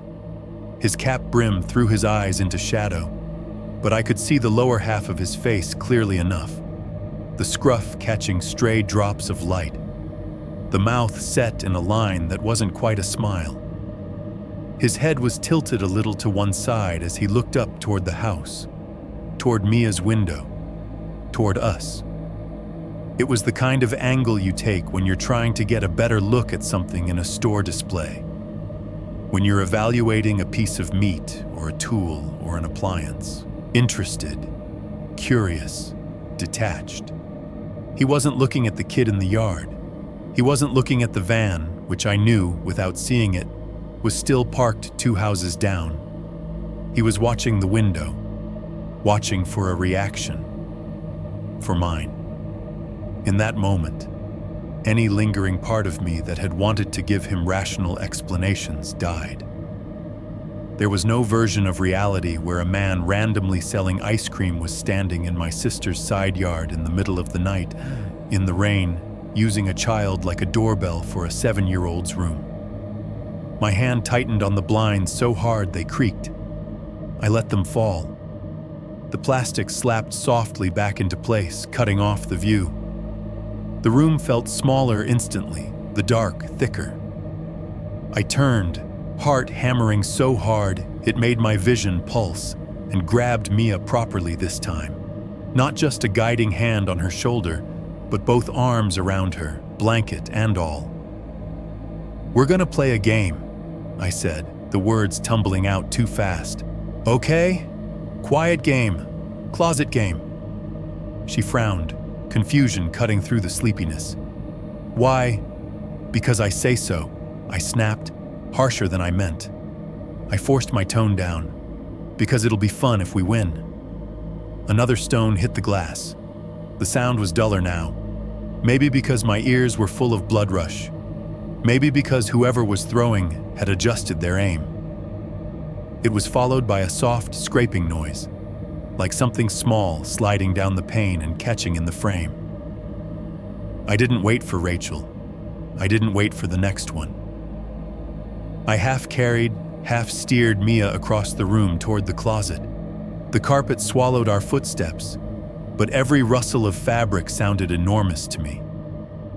The closet door was a simple white panel with a cheap metal knob. I opened it with a hand that shook more than I wanted to admit. Inside, the air was stuffier, warmer. Clothes crowded on the rod, little dresses, t-shirts, a jacket with cartoon characters on it. The floor was a minefield of stuffed animals and plastic bins. The smell in there was dust and fabric and the faint, sweet scent of bubblegum shampoo. I crouched down so I could look Mia in the eye at her level. "We're getting in here," I said. "You and me." She glanced toward the door, toward the window beyond it. The unicorn nightlight threw weak purple shadows across her face. "Is it a bad person?" she asked quietly. I did not lie. "Yes," I said. "So we're gonna be really, really quiet. Like, movie quiet." You know how you have to be quiet at the good part? She nodded, lip caught between her teeth. If anybody knocks, I said, keeping my voice as steady as I could, you do not open this door. If anybody talks through the door, you do not answer. Not even if they say my name. Not even if they sound like me. You stay put until Mom or I come get you, or until a police officer does. Got it? Her eyes widened. Why would they sound like you? I'm giving you the rule, I said, which wasn't an answer, but was the only thing I could manage that didn't involve describing the way the driver's head had tilted, or the fact that someone out there already knew our schedule, our routines, our kids' names.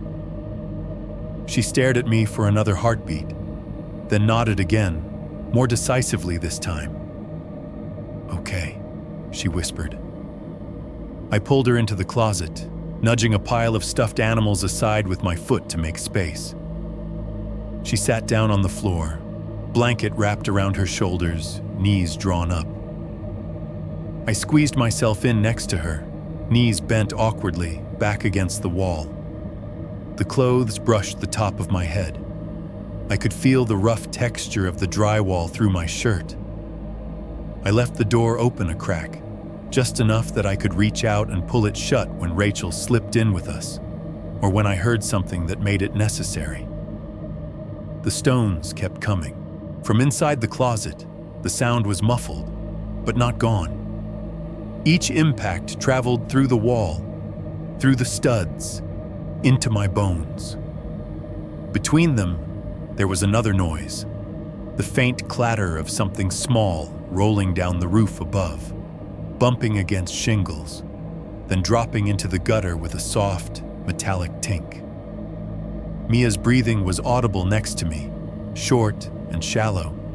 I realized mine was matching her rhythm, which wasn't helping anything. I forced myself to slow it down. The rain had picked up again, or maybe I was just more aware of it. It pattered on the roof in irregular sheets, occasionally hitting the siding hard enough to make a hollow drum sound. Somewhere in the house, the refrigerator cycled on with a low hum. The furnace stayed off, making the silence between mechanical noises feel even heavier. In that cramped, overfull space, my senses narrowed to three things: the crush of fabric and old carpet under my legs, the faint, warm weight of Mia pressed against my side, and the fact that someone outside, under a sky that should have sent any normal person home, was patiently throwing stones at a second-floor window, trying to wake up a child who had no idea how many times he had already seen her. 6.2. Calling 911 from the closet. The stones kept coming in irregular, patient taps, while I tried to remember how to use my own hands. My phone was in my pocket, but for a few seconds, that fact and the ability to act on it existed in different universes. All I could really feel was Mia pressed against my side, and the thin wood of the closet door inches from my knees. "Stay right here," I whispered to her, even though there was nowhere else for her to go. "I'm just getting my phone, okay?" She nodded, the blanket rustling as she dipped her chin. In the faint purple glow from the unicorn nightlight bleeding under the door, her eyes looked too big. My fingers fumbled in my pocket and finally closed around the phone. The familiar rectangle felt alien in my damp hand, slick where it shouldn't have been. I didn't even think about calling Rachel or Tom. There was only one number that made sense now. I dialed 911 as quietly as I could, pressing the phone to my ear, hunching over it like my body could somehow muffle the sound of connection. It rang once. 911, what's your emergency? The dispatcher's voice was calm, practiced, not warm, not cold, neutral in a way that made me realize how not neutral my own head was. I kept my voice low, trying not to let it shake. "There's someone outside my sister's house," I said. "We're on..."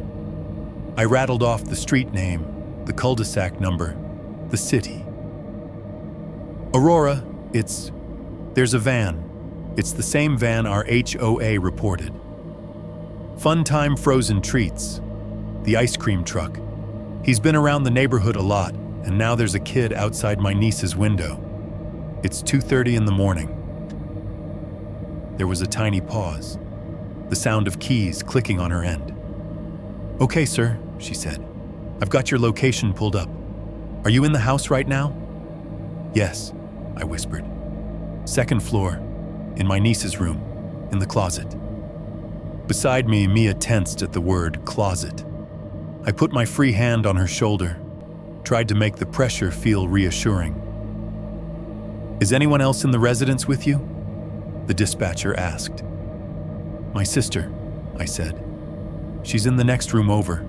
Her husband's out of town. My niece is with me." I swallowed, mouth dry. There's at least one adult male outside. I saw him, and a child, maybe more. Another stone hit the window. Even through the wall and the closet door, the sound bled in, a muted pop. Mia flinched under my hand. "Okay," the dispatcher said. Her tone didn't change, but I could hear her focus tighten. "I'm dispatching officers to your address right now. Stay on the line with me. Do not go outside. Do not confront anyone. Are your doors locked?" "Yes," I said, front and back. I thought of the ring notification, the van 2 houses down, the little figure in the grass. There's a van parked on the street, white. Fun Time Frozen Treats on the side. It was here earlier. It's been around for weeks. "Understood," she said. "We've had a couple calls about that vehicle. Officers are en route.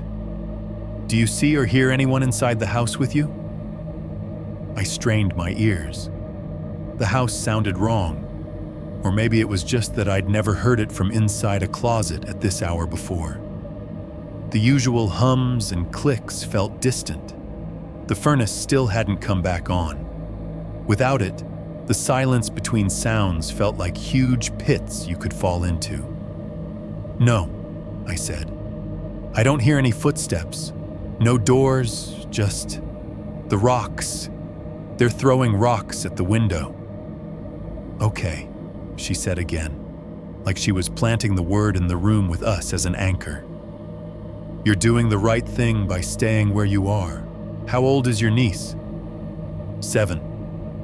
"And the child you saw outside?" "About the same," I said. "Maybe a little older. No shoes, no coat." The dispatcher's breath made a small whooshing sound against the mic, almost a sigh, but not quite. "All right, we've got units on the way. Stay on the line." We sat there with her gentle, distant breathing in my ear and the rain's irregular tapping overhead. Mia leaned her head against my arm, her hair tickling my skin. I could feel the tremor in her shoulders. For a full 30 seconds, nothing changed. Then, from outside, so close it felt like it was right below us, the jingle started again. Not the faint, slowed-down version I'd heard through walls. This one was clearer, louder, like someone had turned the volume knob up halfway. You know how songs sound when you're directly above the source? That odd, filtered quality, like you're hearing it through floorboards, bass dampened, treble turned to a tinny ring. That was it. The notes felt like they were coming from beneath the room, not from the street. Through the phone, the dispatcher asked, "What was that?" Her mic had picked up the tail of it. "It's him," I said, my mouth suddenly full of cotton. "The ice cream truck music. It sounds like it's right under the house." The melody ran through one full bar, two, then stopped dead. No fade, no slow dialing down. Just cut, like someone had yanked the cord. A second later, there was the unmistakable sound of an engine catching, not right out front, not in the cul-de-sac where I'd seen the van parked. This was further back, beyond Mia's room, behind the house. A low, throaty ignition, a brief rev, then a steady idle. It sounded like it was coming from the alley that ran behind the row of backyards, a narrow lane where the trash trucks and delivery vans went so they wouldn't clog the front streets. The hair on my arms stood up. "He's behind the house now," I whispered. "There's an alley. I can hear the engine." "Okay," the dispatcher said, calm but firmer now. "Units are very close. I need you to stay where you are. Do not approach the windows. Do not go downstairs." "Trust me, I'm not," I said, because the idea of walking past any window on the back of the house right then made my stomach twist. From the alley, the engine revved once, twice, as if someone was tapping the gas impatiently. Then it settled into a low, steady rumble that vibrated through the floorboards, through the studs, into the back of my skull. It was soft enough that anyone sleeping might have dismissed it as distant traffic. Another stone clicked against the glass, then another. Lighter now, as if whoever had been throwing them was running out. The unicorn nightlight hummed faintly. The closet air was warm with our combined breath. I was about to ask the dispatcher how long very close meant in real time, when something else cut through everything. The doorbell. Not a frantic series of presses, not repeated, insistent hammering. Just one single chime. Ding-dong. Downstairs, through the floor, the sound rang up the stairwell, clear and wrong. That cheap, slightly off-key two-note tone that had come with the house. I'd heard it 100 times in the last few months. Amazon deliveries, HOA flyers, neighbors dropping off misdelivered mail. Never at 2:30 in the morning. Never when I already knew someone was outside throwing rocks at Mia's window. The dispatcher heard it too. "Was that your doorbell?" she asked. "Yes," I breathed. "No one should be at the door. No one." My mind conjured the image of the van out front again, then behind the house, then at the gate. It was like it could be in all those places at once. "Remember," she said, "do not go to the door. Officers are almost there. I'm going to stay with you." There was no follow-up knock. No voice calling, "Hello?" or my sister's name. No neighbor saying, "Hey, sorry to bother you." Just that single ring, as if the person on the porch already knew they didn't need to try twice. Mia's small hand found my wrist in the dark and wrapped around it. I could feel her pulse fluttering against my skin. My phone buzzed weakly in the hand, not holding it to my ear, a text notification. I pulled it slightly away, just enough to see the screen. "Rachel. What's going on?" She was in the room next door, separated from us by 2 walls and a hallway, texting instead of whispering through the plaster. Too scared to open her door into the hallway, or smart enough not to. I typed back with my thumb, every tap sounding thunderous to me, even though it made no actual noise. "Stay in your room. Locked door. Cops coming." I hit send and brought the phone back to my ear. "Is your sister secure?" the dispatcher asked. "She's in her room," I said. "Door closed. I told her to stay put." I swallowed hard. "My niece is in the closet with me." "You're doing the right thing," she replied. "Units are pulling into your subdivision now. You may see lights soon. Do not open any doors until they identify themselves." As if on cue, far off at first and then closer, the faint warble of a siren drifted through the rain-thick air. Not blaring, not full code, just a couple of short bursts, the sound rising and falling, then cutting off, probably at the gate. From the alley, the engine's idle stuttered, then revved again, sharper this time. For a moment, it sounded like whoever was back there was deciding between leaving and not. A different noise joined it, a low crunch of tires moving slowly over wet gravel. The stones at the window stopped. No more tuk, no more sliding pebbles, just the rain, the hum of the fridge, the faint, distant siren, the low rumble behind the house, and the dispatcher's steady breathing in my ear. We sat there in that cramped little closet, 3 people and a phone pressed into a few square feet of dark, listening to a stranger in a white van decide whether this cul-de-sac was still worth his time now that someone else had finally been invited into the story. 6.3. The van that never leaves on camera. The first thing we saw of the police was their light, not their voices. Mia and I were still huddled in the closet when the ceiling above us flushed red, then blue, then red again. The colors seeped through the hairline gap at the bottom of the door, painting the carpet in thin stripes. It made the unicorn nightlight look sickly, its purple glow swallowed by the pulsing emergency colors. A second later, the faint wah-wah of a siren bled through the walls, close now, then cutting off entirely. Tires hissed on wet pavement out front. A car door slammed once, another followed. Then came the low murmur of radios, that half-heard crackle of dispatch codes being relayed. "Officers are on scene," the dispatcher said in my ear. "Stay where you are until they knock and identify themselves." Right on cue, there was a heavy, deliberate knock at the front door. Not the polite, tentative tap of a neighbor. 3 solid thuds, spaced evenly.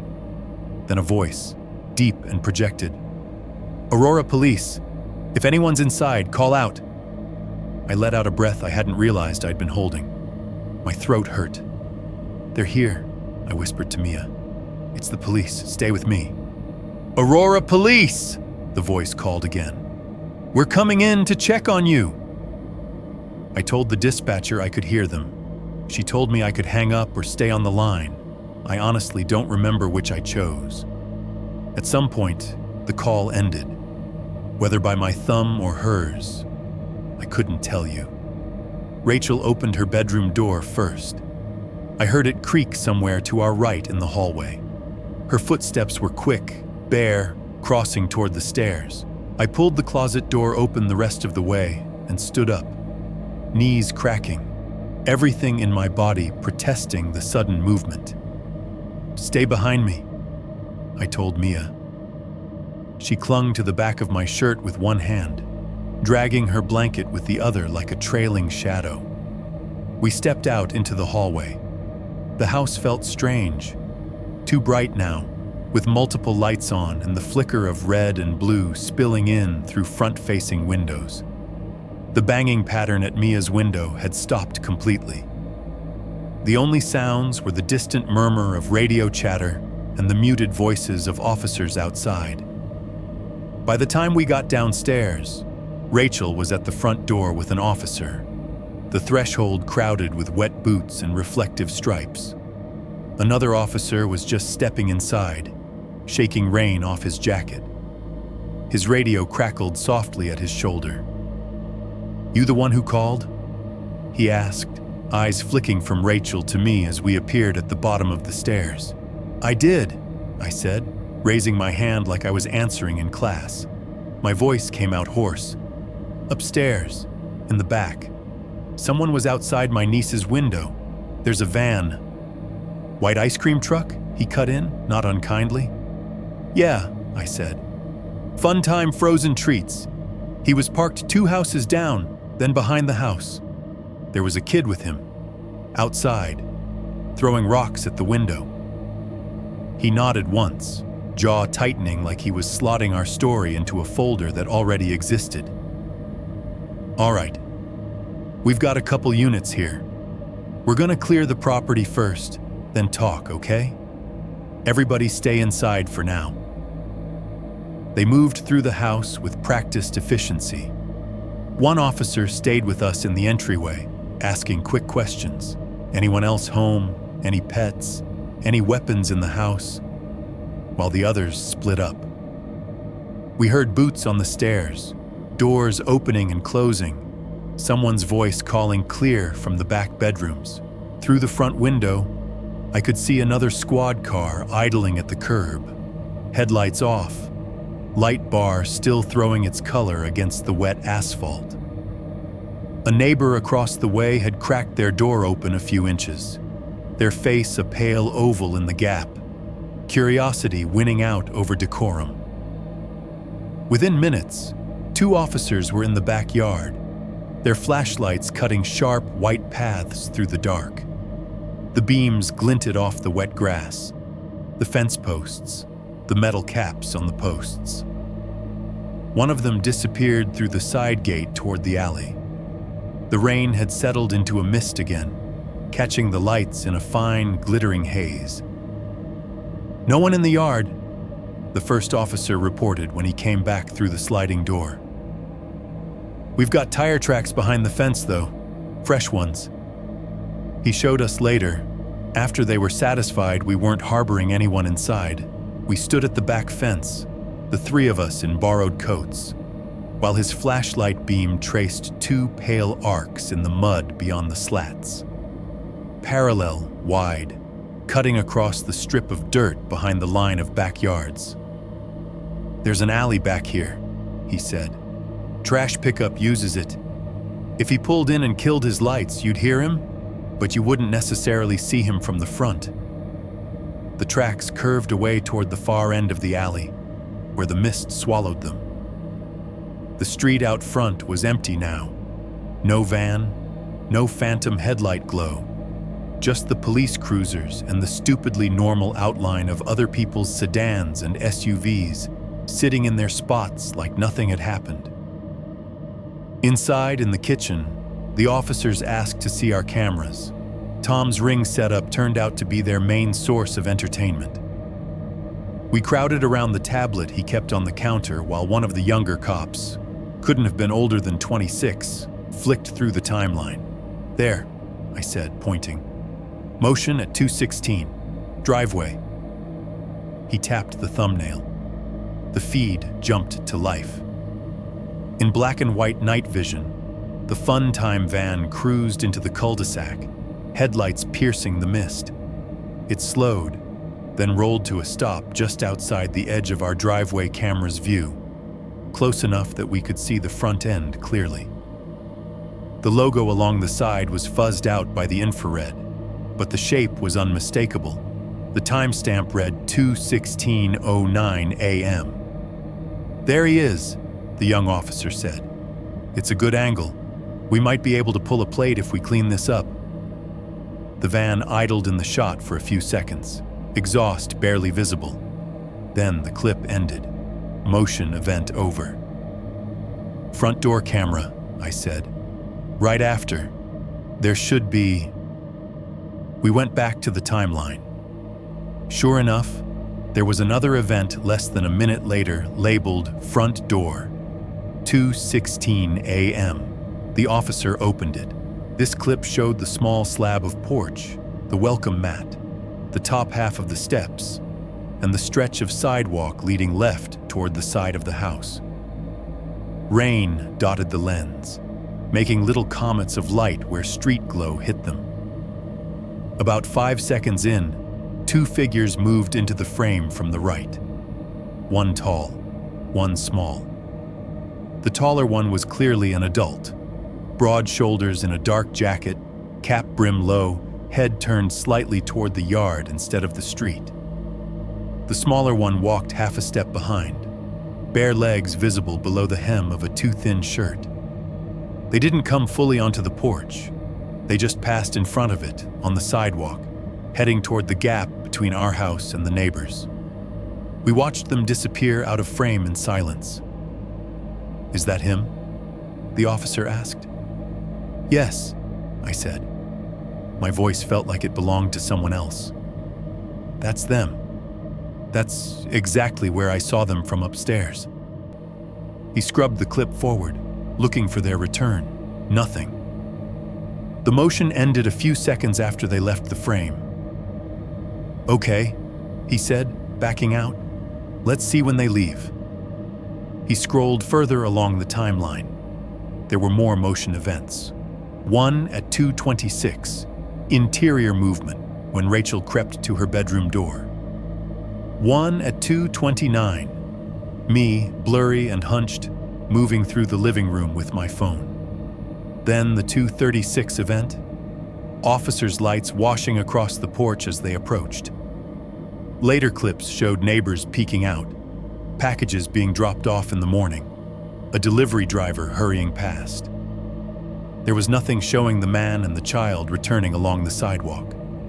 No clip of the van pulling away, of headlights sweeping across the driveway. We jumped back to the driveway camera. Same story. The van appears at 2:16, sits. The clip ends. The next time the driveway camera triggers is when the patrol car pulls in 10 minutes later. Light bar strobing, officers stepping out. Between those two events, the house cameras recorded plenty. Our own movement, the arrival of the police. But at no point did they register the van leaving the street. The officer frowned, lips thinning. Could be the motion sensor didn't trigger when he pulled out, he said, half to me, half to himself. If he rolled back slow enough or hugged the edge of the frame, he shrugged. These things aren't perfect. I wanted to believe him. I really did. I'd already had more than enough of cameras showing me too little and my mind filling in too much. What about other neighborhoods? Rachel asked. Her arms were crossed tight, knuckles white. You said you've had calls? The younger cop glanced at the older one, who'd been quietly taking notes. Yeah, he said. We've had a few similar reports. White van, ice cream decals, weird hours. One over in Green Valley Ranch, one off near Parker Road. Guy hangs around schools and parks, approaches kids, asks questions. By the time units get there, he's gone. So far, nobody's gotten a plate we can use. Cameras are usually too grainy or pointed the wrong way. So he just keeps doing it, Rachel said. There was anger in her voice now, burning through the fear. He just drives around and talks to kids and that's it? We're not ignoring it, the older officer said, holding up a hand. We've flagged the description. We've got patrols watching for a van that matches. Tonight helps. This is the clearest footage we've got so far. He tapped the ring screen with his pen. We'll patrol a little heavier the next few days, he added. You'll see us around. In the meantime, keep your doors locked, keep your cameras on, and don't let the kids out front unsupervised. If you see that truck again, don't engage. Call us. It was the kind of speech you give when you want people to feel like something is happening, even if you're not sure what that something will actually accomplish. They took our statements at the kitchen table, the young officer flipping his notebook open to a clean page. He asked me to describe the driver. I did my best. Ball cap, scruffy beard, early 50s maybe. Eyes dark and sunken. Clothes dark. Height somewhere between 5'9" and 6 feet. Then he asked, and the child at the window? You said you saw them up close. Can you describe their face? I opened my mouth. Nothing came out. I could see pieces of them in my mind. The soaked t-shirt clinging to narrow shoulders, the bare legs, the pale feet in the grass, the dark hair plastered to their skull. I could see the tilt of the head, the angle of the neck, the way the body had been perfectly still in the rain, but the face slid away from me every time I tried to pin it down. Hair was dark, I said slowly. Wet, sticking to the sides. They were about Mia's height, maybe a little taller. What about features? He pressed gently. Nose, eyes, anything distinctive? I shut my eyes, trying to force the image into clarity. All I got was a vague impression of two dark circles where eyes should be, a blur where the mouth was. The more I pushed, the more it felt like trying to grab a reflection off water. Every time I reached for detail, ripples distorted it. "I don't know," I said finally. My throat tightened. I can't see it. I remember everything around it, but not the face." He scribbled something anyway. "Okay. What about the kids you saw inside the van the other day?" Same question, same blank space. I thought of their silhouettes behind the driver that afternoon, pressed up near the small window in the sliding door. The way their clothes didn't match the weather.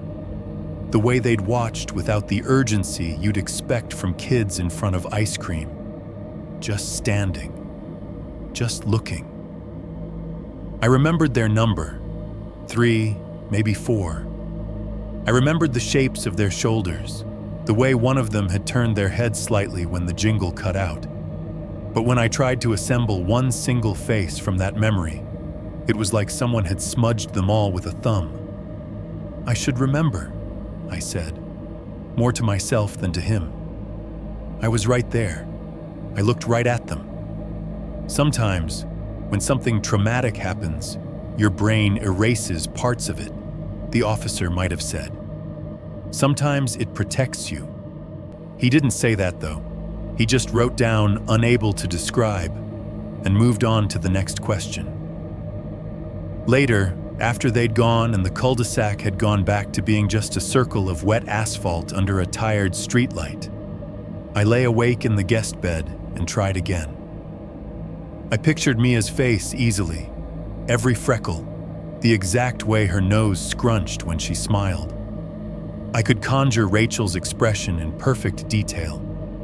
Tom's, my own, reflected in a dozen guilty mirrors.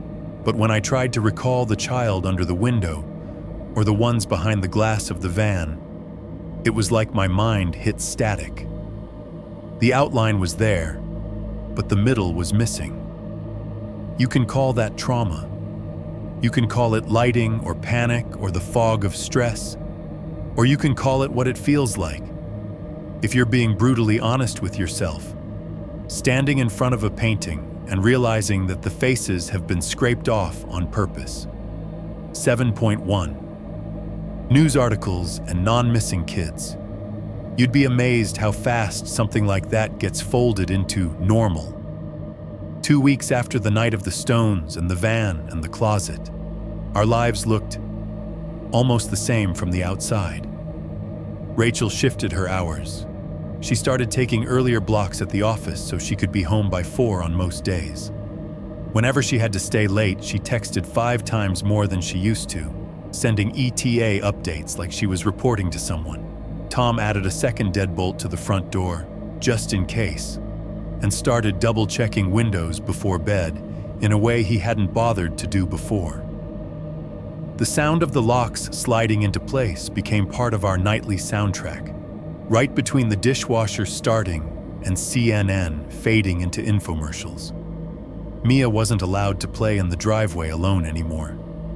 If she wanted chalk, someone had to sit on the porch. If she wanted to ride her scooter in the cul-de-sac, an adult had to walk the circle with her.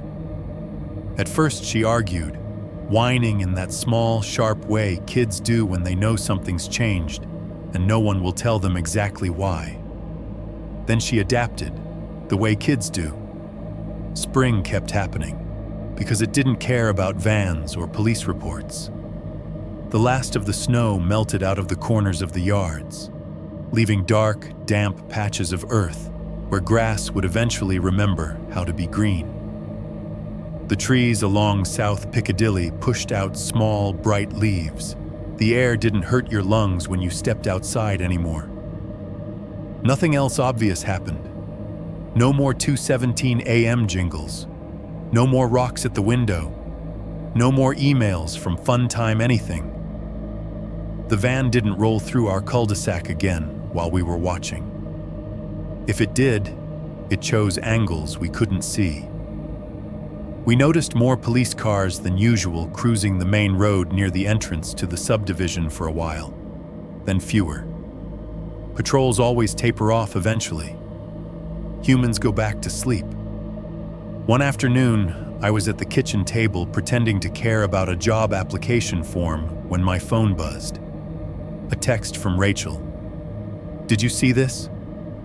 She dropped a link under it from one of those local Aurora news sites that looked like it had been designed in 2008 and never updated. I clicked. The headline was bland in the way only local crime reporting can manage. Aurora PD seeks individual operating unlicensed frozen treats vehicle. There was a grainy photo at the top. Security camera footage from what the caption identified as a Walmart parking lot off Tower Road.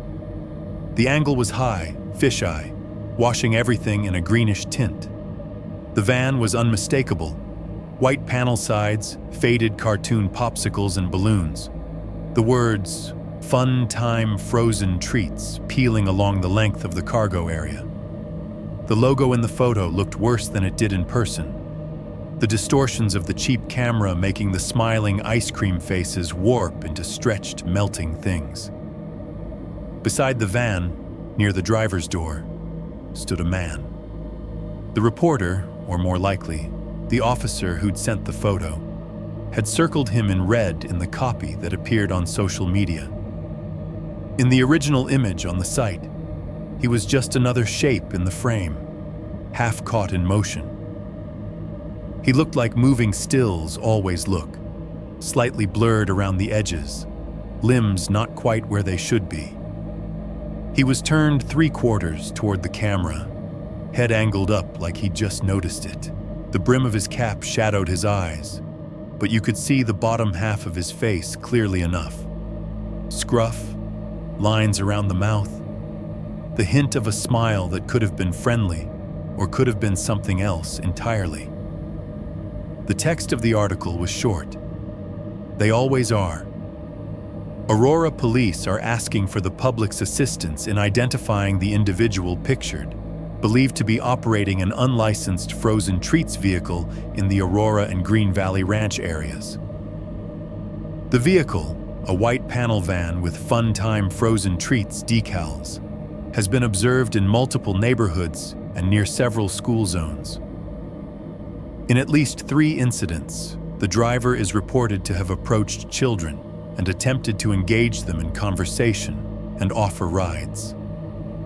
No injuries have been reported at this time. Anyone with information is asked to call the tip line at number. There was a line about how there were no confirmed abductions linked to the van, followed by a quote from a department spokesperson reminding parents to talk to their children about stranger danger in language that sounded like it had been written for a brochure 20 years ago. I stared at the photo longer than I care to admit. The plain facts lined up. White van, same decals, same general build and age as the man I'd seen under the tree that night.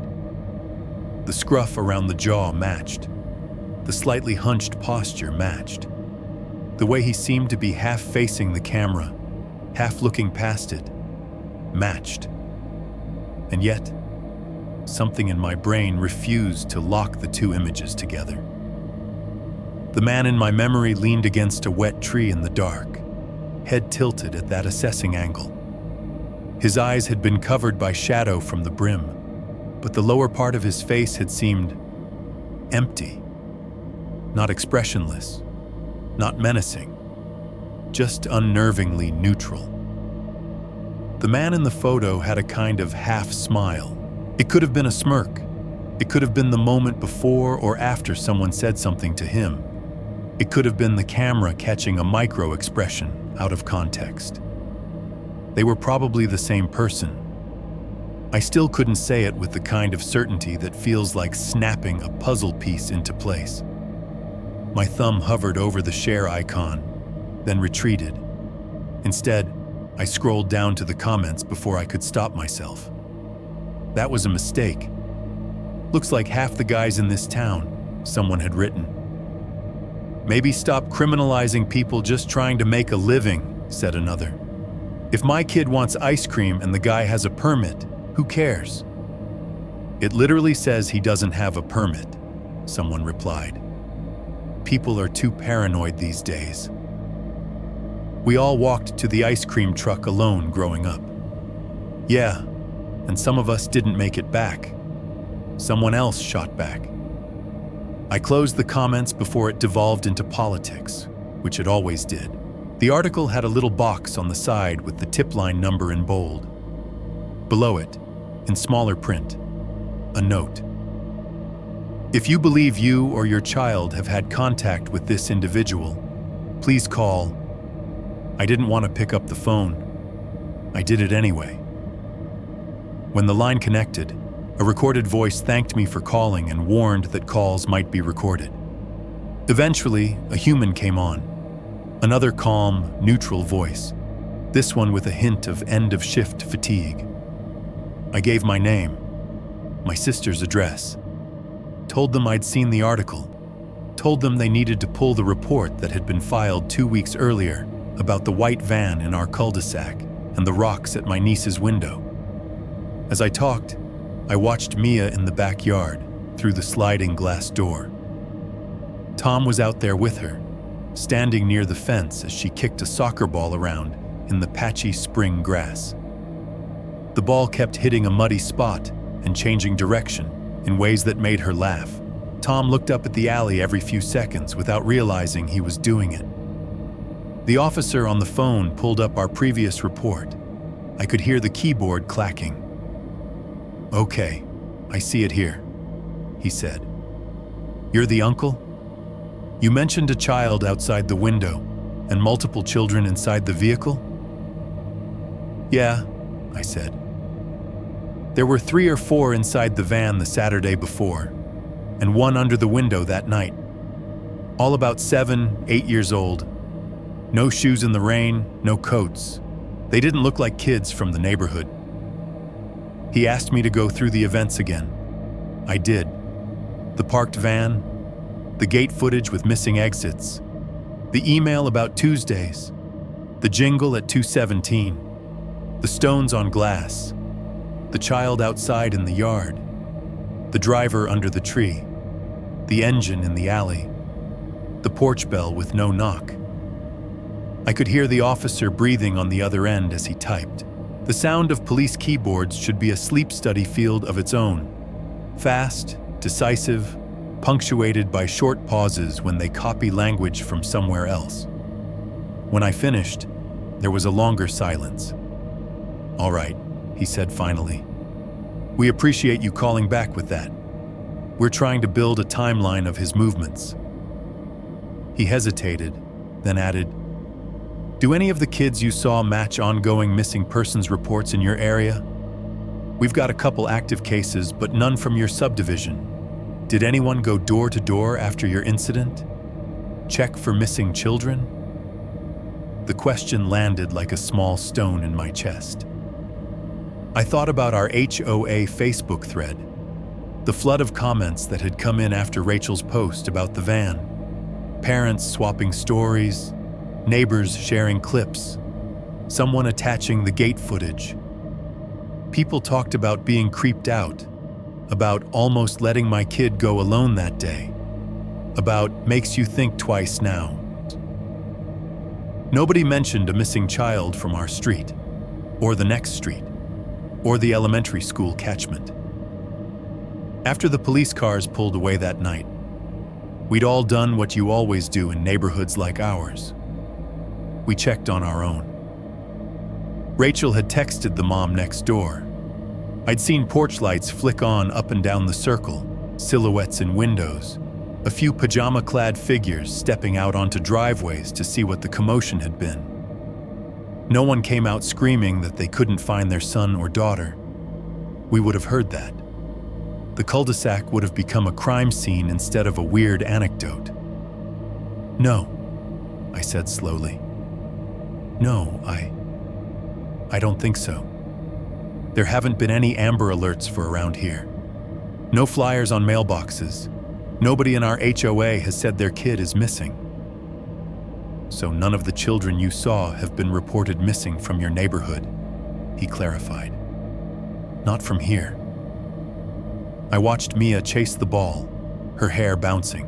Tom moved closer when she got near the fence. I don't know where they were from, or if anyone's looking for them. It came out quieter than I meant it to. The officer didn't rush to fill the silence this time. "We do have an open case involving 2 minors from another part of town," he said eventually. "I can't share details, but I can tell you that we're looking at all possible links. If we need more from you, someone will be in touch." He thanked me, asked me to save any footage we still had, and reiterated the line about calling immediately if we saw the van again. The call ended with a polite "stay safe" that for some reason made me feel worse. I sat there at the table with my phone in my hand, watching my niece run in clumsy circles outside, and realized something that should have registered earlier. The kids I'd seen in the van hadn't triggered any alarms the way he had. No missing posters with their faces in the grocery store. No local news segment about concerned parents seek answers. No Amber Alerts pinging my phone at odd hours with names and last known whereabouts. They weren't ours, not in any official sense. If they were missing, they weren't missing from here. Or, and this was the thought that lodged deepest, they weren't missing in a way that showed up on paperwork. They belonged to someone who didn't or couldn't report them gone. Or they belonged to no one at all. Not in a way that left a trail of signatures and school records and immunization forms. When I tried, later that night, to picture their faces again, I found the same blank walls in my memory. Clothes, hair, height, posture. I could list those like items on a sheet, but their features refused to come into focus. It made a nasty kind of sense. You can't cross-check kids against missing persons reports if, on some level, your brain keeps insisting they were never really there to begin with. 7. 2. Moving away and carrying the sound. About a year after that spring, I finally did the thing everyone had been gently nudging me toward. I left. I would love to say it was some clean, decisive act of courage, but it was mostly logistics. The job I ended up taking was with a mid-sized logistics company based out of Albuquerque, New Mexico. Steady pay, decent benefits, long hours, a chance to feel like a grown adult with a badge and an email signature again. On paper, it was exactly what I needed. In reality, it was also a way to put miles between me and that cul-de-sac near South Piccadilly Street, without admitting that was part of the decision. The move itself felt like any other move. Boxes, tape. The weird intimacy of seeing all your possessions in piles on someone else's driveway. Tom rented a U-Haul. Rachel cried twice and pretended she didn't. Mia drew me a picture of an ice cream truck with a big red X through it and stuck it in one of my boxes when she thought I wasn't looking. "New Mexico is warmer," she said, like she was consoling me for being exiled. "Maybe they don't have creepy vans there."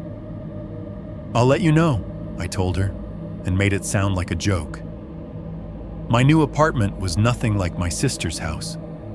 Instead of a quiet cul-de-sac where you could hear individual garage doors and kids' bikes on concrete, I ended up in a 3-story complex off a busy road near a strip of auto shops and a grocery store.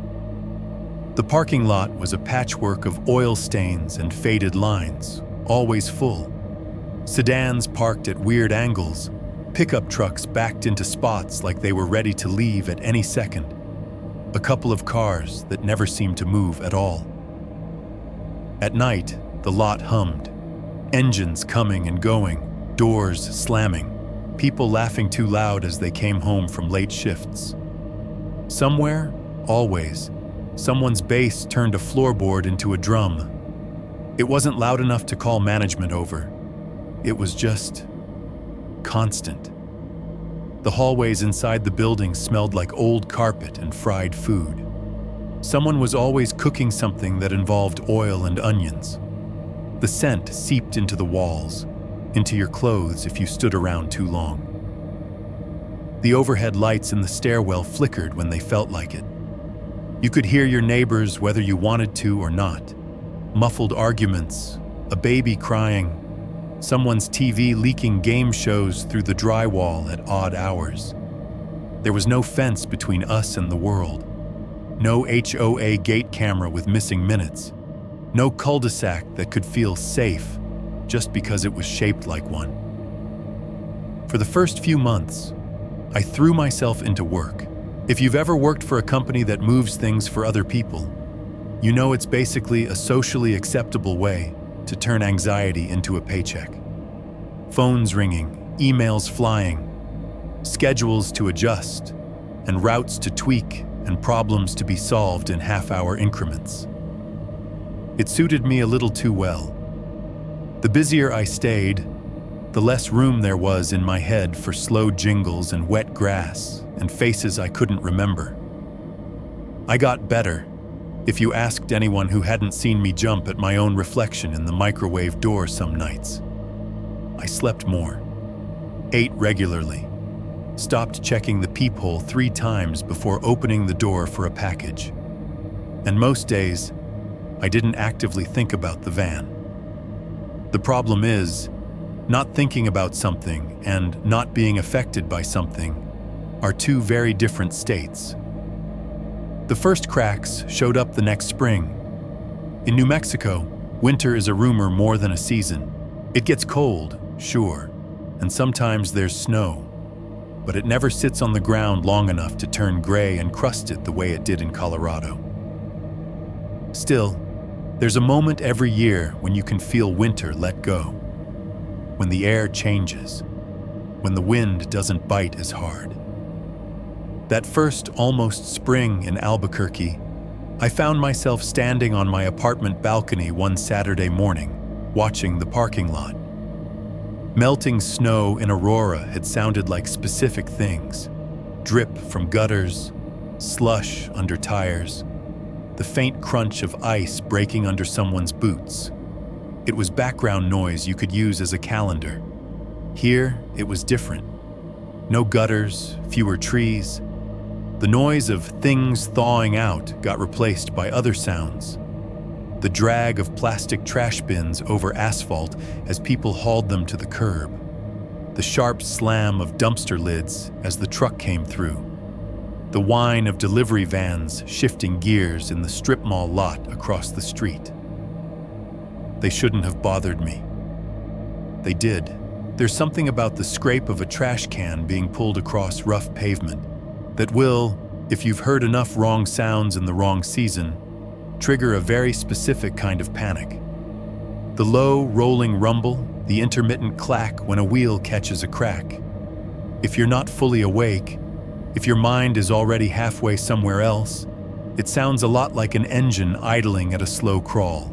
More than once, that spring, I'd be in my living room, TV on, laptop open, when a truck from one of the other delivery companies would rumble past out front.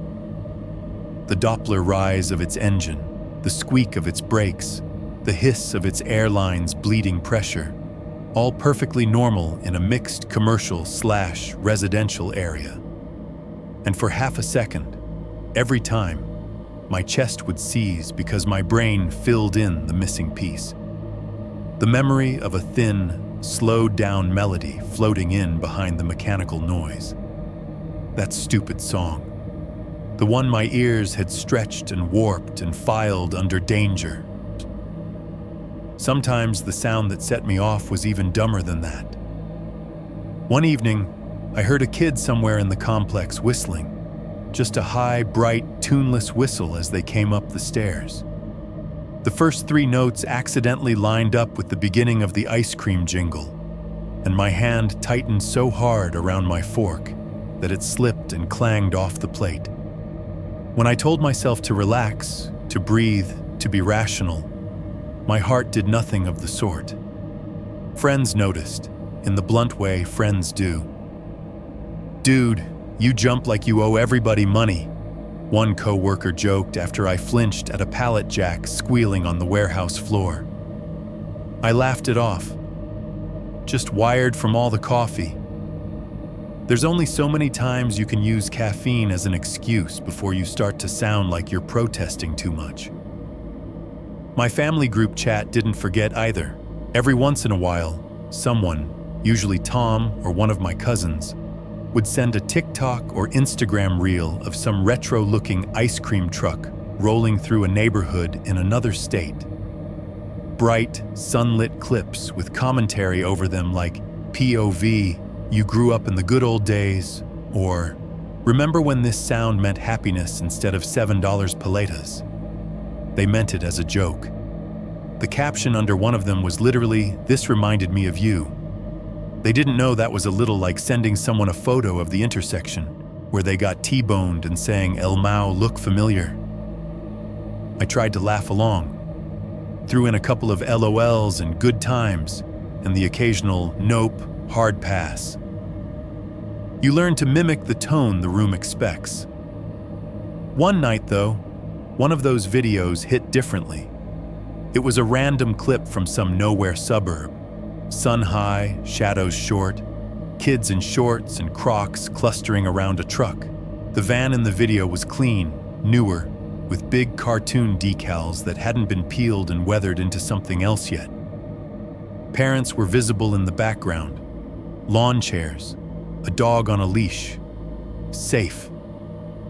I watched it once and was ready to swipe away, but something in the frame snagged my attention. I dragged the little white dot back to the start, then paused halfway through. In the still image, the truck was front and center. The kids around it a blur of bright t-shirts and baseball caps. Off to one side, though, almost at the edge of the shot, stood a child. They weren't up at the window with the others. They weren't looking at the menu or holding out cash. They were standing slightly apart, near the back corner of the truck, body turned a little away from the crowd. They were facing the camera. That alone wouldn't have meant anything. People look at cameras all the time. Kids mug for TikTok on reflex now. But the expression, or lack of one, did something ugly to my nerves.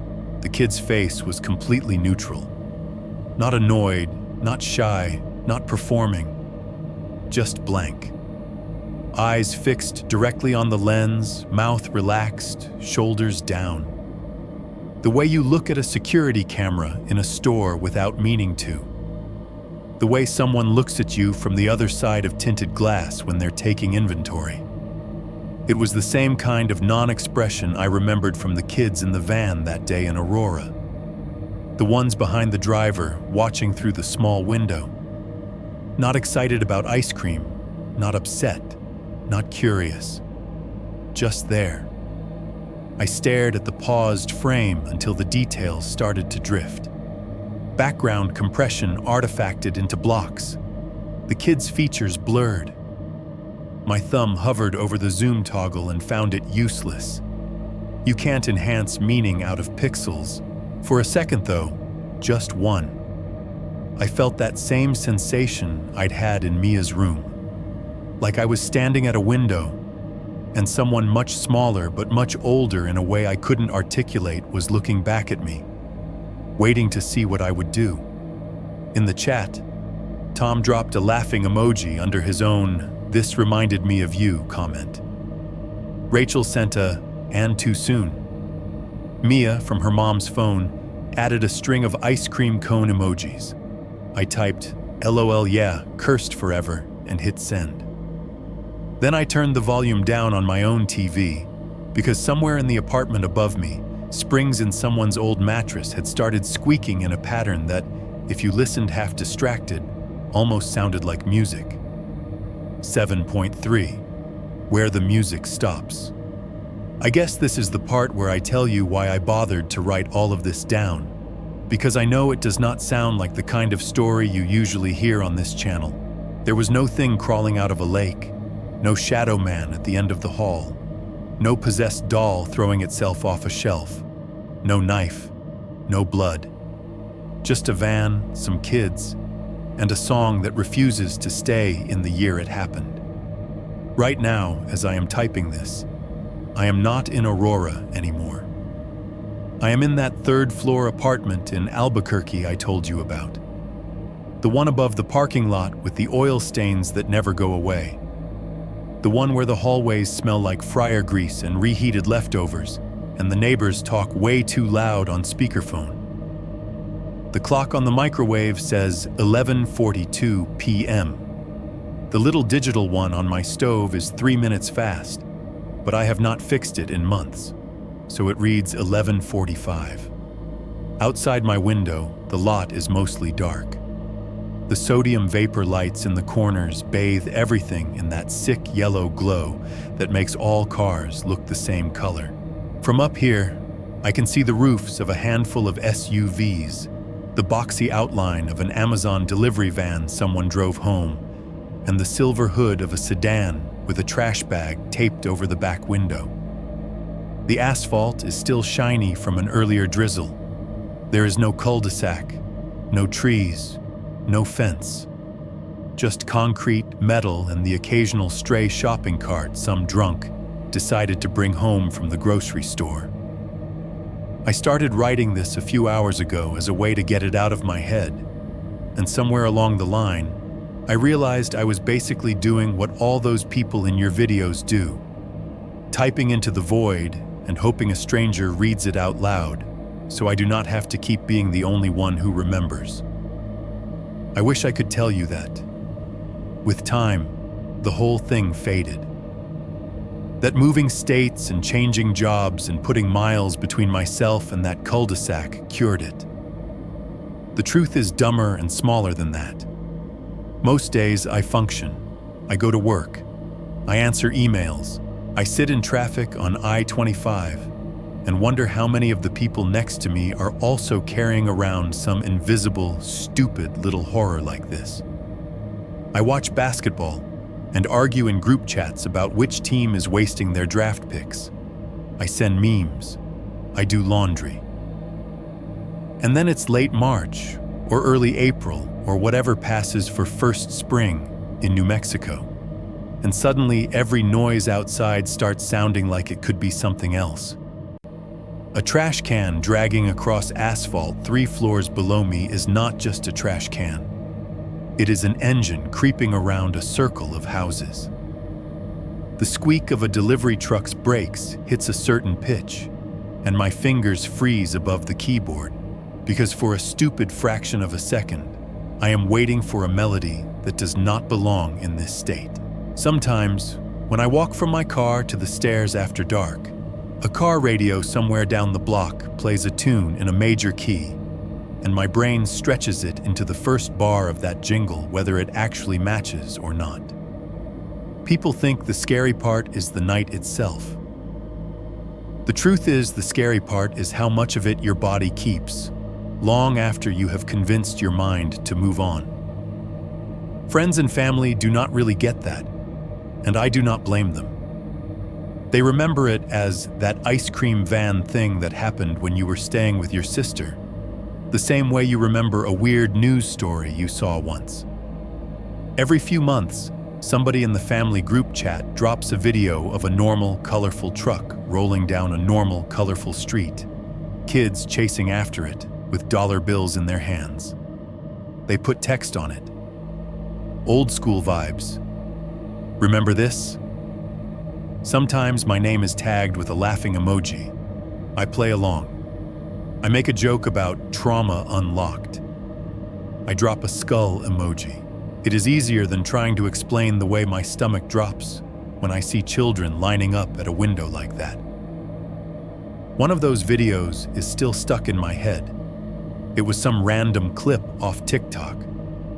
Spring somewhere back east, judging by the trees. Soft evening light. Kids in shorts and hoodies clustered around a clean, modern ice cream truck. Parents in the background, folding chairs on driveways, the whole cliché. The caption said something like, "This sound was the soundtrack of my childhood," with the jingle playing loud and clear through someone's phone mic. I watched it once and was ready to swipe away, but something made me drag the timeline back and pause halfway. On the frozen frame, with everything blurred slightly from motion, the truck took up most of the center. A clump of kids crowded the open window on the right side, hands half extended, mouths open mid-sentence. Off to the left, near the back corner of the truck, stood one kid a little apart from the others. They were turned more toward the camera than the truck, body angled wrong for someone who was about to order anything. Their clothes were normal, their posture was normal, but their face, the part that should have been the most expressive, looked absent. Not blurred by motion, just oddly, painfully neutral. No smile, no excitement, no irritation, just a flat, direct stare into the lens, like they knew they were being recorded and did not particularly care. For a moment, in that cheap, compressed video, their eyes looked exactly like the ones I remember failing to focus on behind the small window of the Funtime van. The ones at Mia's window. That same off expression, like they were present and not present at the same time. Then the algorithm kicked me to the next video, and I was looking at a guy yelling about air fryers. So yeah, that is why I am writing this now. Because it is almost spring again. Because the apartment is quiet. Because my brain has decided to bring back a soundtrack nobody else can hear. As I get close to the end of this, something small happens in the room that would not even register if I were not paying attention. The refrigerator cuts off. It is a tiny sound, a click, then the low hum dying away. But once it is gone, the absence of it is huge. The apartment drops into that thick, padded silence that only exists at night in old buildings between mechanical cycles. No TV on, no neighbors yelling, no pipes running. Just the faint buzz of the oven clock and the soft tapping of my fingers on the keys. I stop typing, and in that sudden pocket of quiet, from somewhere outside, far enough away that it's almost lost in the city noise, close enough that I can hear the shape of it, a thin, tinny melody threads its way in. High, chiming notes, syncopated in a pattern my body recognizes before my mind wants to. Faint, like it's coming through two walls and a closed window. It might be somebody's TV on too loud down the hall. It might be an ad playing on a phone in a car idling at the light out front. Or it might be exactly what it sounds like. A piece of an ice cream truck jingle being dragged on a loop through a night that is still too cold for anyone to be eating ice cream. I sit there for a second, fingers hovering above the keyboard, breathing shallow, listening. It tapers off as quickly as it started. The sound gets swallowed by a passing car on the main road, by a siren somewhere far off, by the building itself settling. I tell myself it was nothing, that my brain is hunting for patterns it has already rehearsed to death. I stand up anyway. Old habits, the same ones that made me go to that front window in Aurora. The same ones that pulled my fingers toward the blinds when I knew I should have stayed in the hallway. The sliding glass door in this apartment looks out over the parking lot. I cross the room, the cheap laminate cool under my feet, and stop a couple feet back from the glass. I do not turn on any more lights. I do not want my reflection to block the view. From the third floor, everything looks closer than it is. The sodium yellow light pools around the lamppost at the edge of the lot, painting the tops of the cars and leaving their sides in shadow. The Amazon van is still there, logo like a half smile. A beat-up minivan idles near the entrance, headlights on, someone waiting for someone else to come down. No white box with cartoon popsicles. No peeling letters spelling out fun time. No silhouette leaning against a tree that does not exist here. I watch for longer than I need to, long enough that my breath starts to fog faintly on the glass and my eyes begin to burn. I tell myself it's just another generic truck, I think. That the man in Aurora got picked up off some other camera in some other town, that he got caught, or died, or moved on to a different state that is not mine. The music does not come back. I sit back down at the table, crack my knuckles out of habit, and add the part you are hearing now, because if I leave it in my head, it is just going to keep playing there on a loop. Right as I am about to type the last line, my phone buzzes. The screen lights up with a name I know too well. Rachel. There is a video attached. Just a 10-second clip. No caption at first. Just the thumbnail. Mia's bedroom window, the corner of her bed, the familiar pattern of the curtain. I hit play. The footage is shaky, like it was shot quickly and not meant to be art. The quality is bad. That cheap, grainy layer phones add in low light. It looks like early evening back in Aurora. Sky not fully dark yet. The cul-de-sac outside dipped in that blue-gray shadow it gets right before the streetlights kick on. Whoever is holding the phone is standing in Mia's room, focusing through the glass. Outside, at the far edge of the cul-de-sac, a white van glides across the frame from left to right. No decals on the side. No balloons, no popsicles, no goofy font. Just plain white paneling. No music. No kids running after it. Just the boxy shape rolling past the end of the circle like it belongs on some other street entirely. As it passes, the camera shakes a little, zooms clumsily, and for a split second the shot catches the small side window near the back of the van. There is a shape in it, a small silhouette pressed close to the glass.